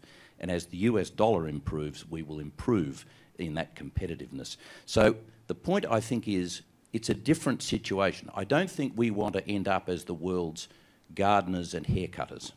In other words, those physical things that can't work, because we will not sustain our average income of $53,000 a year doing that. What we need to do is have a strategy for jobs, which is different to industries and companies, that says there are certain types of things that Australia happens to have a competitive advantage in. Certain roles, certain things, and personally, I don't think that if we had more STEMs, we'll have an assured future, STEM skills, we'll have an assured future is quite good enough. The people I've spoken to in our numerous consultations would say that STEM skills are necessary but not sufficient in what we do, but those interactive, knowledge-infused jobs with a very high lot of data analytics empowered says that is the golden land for Australia as we see it right now. Comments? Mark, thank you. Thanks. Just an initial comment, Andrew. So I kind of accept the premise that in some instances it is more efficient to move the work to the people, and we see that with those ability to offshore jobs to India. There was that terrific example of the bloke in Silicon Valley last year who outsourced his entire job to somebody in India and still made money. I think the other point, though, if we're talking about knowledge-infused jobs, is there is the idea of agglomeration economies, which is that combining very, very smart people together, bouncing ideas off one another, which is kind of the idea of Silicon Valley, has been one of the things that drives growth. So I think it's certainly true that we might see some jobs offshored, but I can't see that happening in any kind of big way. Well, the question is, what are the jobs that are going to be onshored because of our agglomeration? Yeah. What's the policy? What's the role of government? What's the role of industry? That's really the question. Firstly, I think it's a terrific comment, Andrew. I think we should be just a bit careful about assuming that all service jobs are sort of low value added. Many are. We talk about gardeners and hairdressers and security personnel, etc. But I think I heard this morning, Stephen, one of the speakers say that increasingly our service products are becoming trade exposed and competing internationally. I know education certainly is in that. So the future must involve, as we move more and more into a service-based economy, making more and more of our service products globally relevant and competitive and exposing us to what constitutes best practice internationally and learning. So, I mean, I too find very seductive reference to robotics and advanced manufacturing. Whether we're going to end up having a very large labour force as a result of that, I don't think so. I think we might have considerable contribution to the economy, but it won't be through those jobs. But in service, it might be. So we've got to find in the provision of our professional services, legal services, accounting services, etc., a greater role in the region initially and perhaps globally. With that will come jobs. With them will come a better kind of trade balance situation. Jane, final comment? I guess I'd just make one comment. We heard in the remarks before mine about how, no, both of you actually, that actually we have a huge opportunity if we go towards things that cannot be automated, put it that simply. And so STEM, I think, is an opportunity, but STEM without EQ, STEM without an analytical capability and an understanding of what the consequence of whatever you're advising, doing, etc. on, is not actually much use to us, because that actually is largely mechanical. You think about data analytics. You can now buy the most powerful analytical tools and feed just about any data set into it, ask a question and get an answer. Do you actually need people who have all of those personal skills? Probably not. It's the question you ask and knowing what to do with the answer, which is actually the value part of the equation. And I think that for us is the challenge, is to say we need people who get STEM, but we actually need to think about what it is people will want to know, what service do they want to receive, which actually is about that value add. And that's where I think we've got the opportunity. And that for us in terms of the policy side, how do we educate our kids? You know, what is it that they're actually going to be doing at school that not only gives them that base level of capability, but also means that they have the interpersonal skills, the communication skills, the thinking skills to actually be able to make a contribution. It's what I look for in incoming junior public servants. I assume a level of technical capability, it's the stuff on top, and I think that's where our economy needs to be. Can I just build on one relevant, especially relevant comment of Jane's, and that's on the importance or lack of in terms of coding capability. I think that's a topic that's arrived in the last month, and it's a very useful subject around which to have a national conversation. But what that means to me is that at a very early age, in elementary school and high school, kids have to be exposed to the logic associated with making programming decisions. And they are being exposed through games, through parts of the curriculum. That is not the same thing as saying we need to have lots of coders. There are 11 million people coding around the world at the moment, and we are outsourcing most of our programming work to them. It probably isn't going to be an area for careers for a lot of people. I have time for one final question. Thank you, Meg. Meg McDonald from the Clean Energy Finance Corporation, and it's a question for all three of you, because we've talked about education as a base, but what I heard through the presentations, in particular from Jane, is this idea that you're in a process of learning throughout career and the difficulty of knowledge capture for if you've got a very fluid workforce. But I haven't heard anything about what and how we can adapt the education system to be more adroit at actually being able to capture this and diffuse it through the workforce in ways which reflect this fluidity, because traditional education is just going to provide a base. How do we provide that career-long learning, which is beyond just the workplace learning? We're all looking at each other here. You know what? I don't know that we know the answer to that question. I mean, I think I made that comment about looking more broadly. We need to not be self-referencing on this. We need to look at what's going on in the Scandinavian countries. We need to look at what's going on elsewhere in the world, and we need to continually challenge ourselves. And, can I say, use the research evidence to back ourselves up. We need to think about where we invest, but we need to invest in a way that is rational and is evidence-driven. So I can't answer that question. I mean, I think we can specify what we want. I think we have an idea about the kind of attributes that we're looking for. And then we need to look both domestically but internationally as well to say, what can we beg, steal, borrow or innovate here ourselves? And based on the evidence, what is it we should be doing? But other than that, I can't answer that question yet.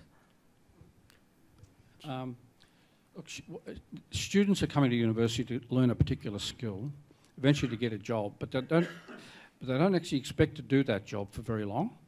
And employers are asking universities to provide job-ready students, but with particular skills of teamwork, managing complexity, communications, that provide the raw materials that the employer can then transmute into what they think is valuable for their enterprise. And universities are trying to do that at the same time they're dealing with their own technical challenges as we move. The metaphor is if you've got driverless cars, you might have teacherless universities because everything will be done online and students will come on campus infrequently to attend tutorials. So I find actually the university environment is a hotbed of debate, trial. I'm not yet sure of great innovative steps, but that will follow. And again, I remind you, we tend to think traditionally, our mental model is develop a student, give them skills and set them on the way to a career. But an employer wants a student for a particular task, and increasingly that person will then move on. That person will be in the care of that employer, or that employer will rent that person for 3, 4 or 5 years and not expect much more than that going forward. So, but we're in that transition period at this stage. Chancellor, I suggest you come to the University of Wollongong and have a look. They'll show you how that's done. Mark, final comment. Look, I just want to probably add to what Ziggy said, and I think the scope for people to direct their own learning into source material that they can learn themselves is infinitely greater now than what it was 30, 40, 50 years ago. I don't know whether it's going to go through MOOCs or just through the resources people are able to identify themselves, but I think there's a lot of opportunity there for people to embrace the future and have that kind of self-directed learning. I also think that employers are really quite savvy around who they hire to do work, and the whole notion of formal accreditation through qualifications and so on is a bit 20th century, and employers will work out who are the right people who've got the right skill sets in ways that I think we should be confident about. Thank you. Ladies and gentlemen, I'd like on your behalf to thank our 3 presenters for this final session this afternoon. I think each of them in their own way have given us some challenges and certainly given us something to think about that was echoed in CEDA's research from last week, but have some fairly deep and important considerations in our working lives. And they have touched on a variety of things that will be critical as we develop the new economy of Australia, as we transition from the old economy, the old way of working, the old way we do things, and the way in which digital disruption is going to affect things. As we've been saying, I mean, digital disruption is with us now. Everyone's got an iPad, an iPhone, an iWatch, anything starts with an I. And we are turning that. You have the most basic skills that people have. But it's also important, I think, when we talk about the education requirements of the future and so on, suggestions about exposing people to coding. Bearing in mind, of course, that we're just one economy in a huge interconnected world. So the future of work for Australia is uncertain, it's unsettled, it requires government and business to work in tandem. It does require an industry policy. It requires us to think about how we're going to fund all of those things, how business and government work together, and importantly, of course, the new patterns of work that we have, taking into consideration all the statistics that Mark particularly used to illustrate the difference between 1971 and now. So, on your behalf, would you please thank our three presenters.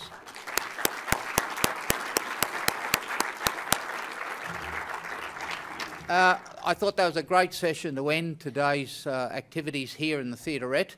A reminder, tonight, dinner, 6:30 for 7 in the Great Hall of the People. Your table numbers are on the back of your little thingy around your neck. We are looking forward to a presentation from the Premier of South Australia that I think is going to capture a lot of what we've been talking about. And well, I'm saying that, as I said, because I've read his article in the paper today. So I'm looking forward to it, and we'll see you there at 6:30 for 7. Tomorrow, same procedure, in the morning, early, roll out of bed, cold as I know, but anyway, that's Canberra. In here by 7:30, and we have breakfast with, I think it's the Leader of the Opposition. So we'll look forward to that, and that will kick off another important day tomorrow. And again, as a process of continuous improvement that CEDA has adopted as far as our State of the Nation conference is concerned, we will be concluding tomorrow with a formal lunch and a presentation by Ian Rev from the Commonwealth Bank. So enjoy your night, get home, showered, shaved, whatever you do, get yourself prepared, and we'll see you back here 6:30 for 7 for the dinner tonight.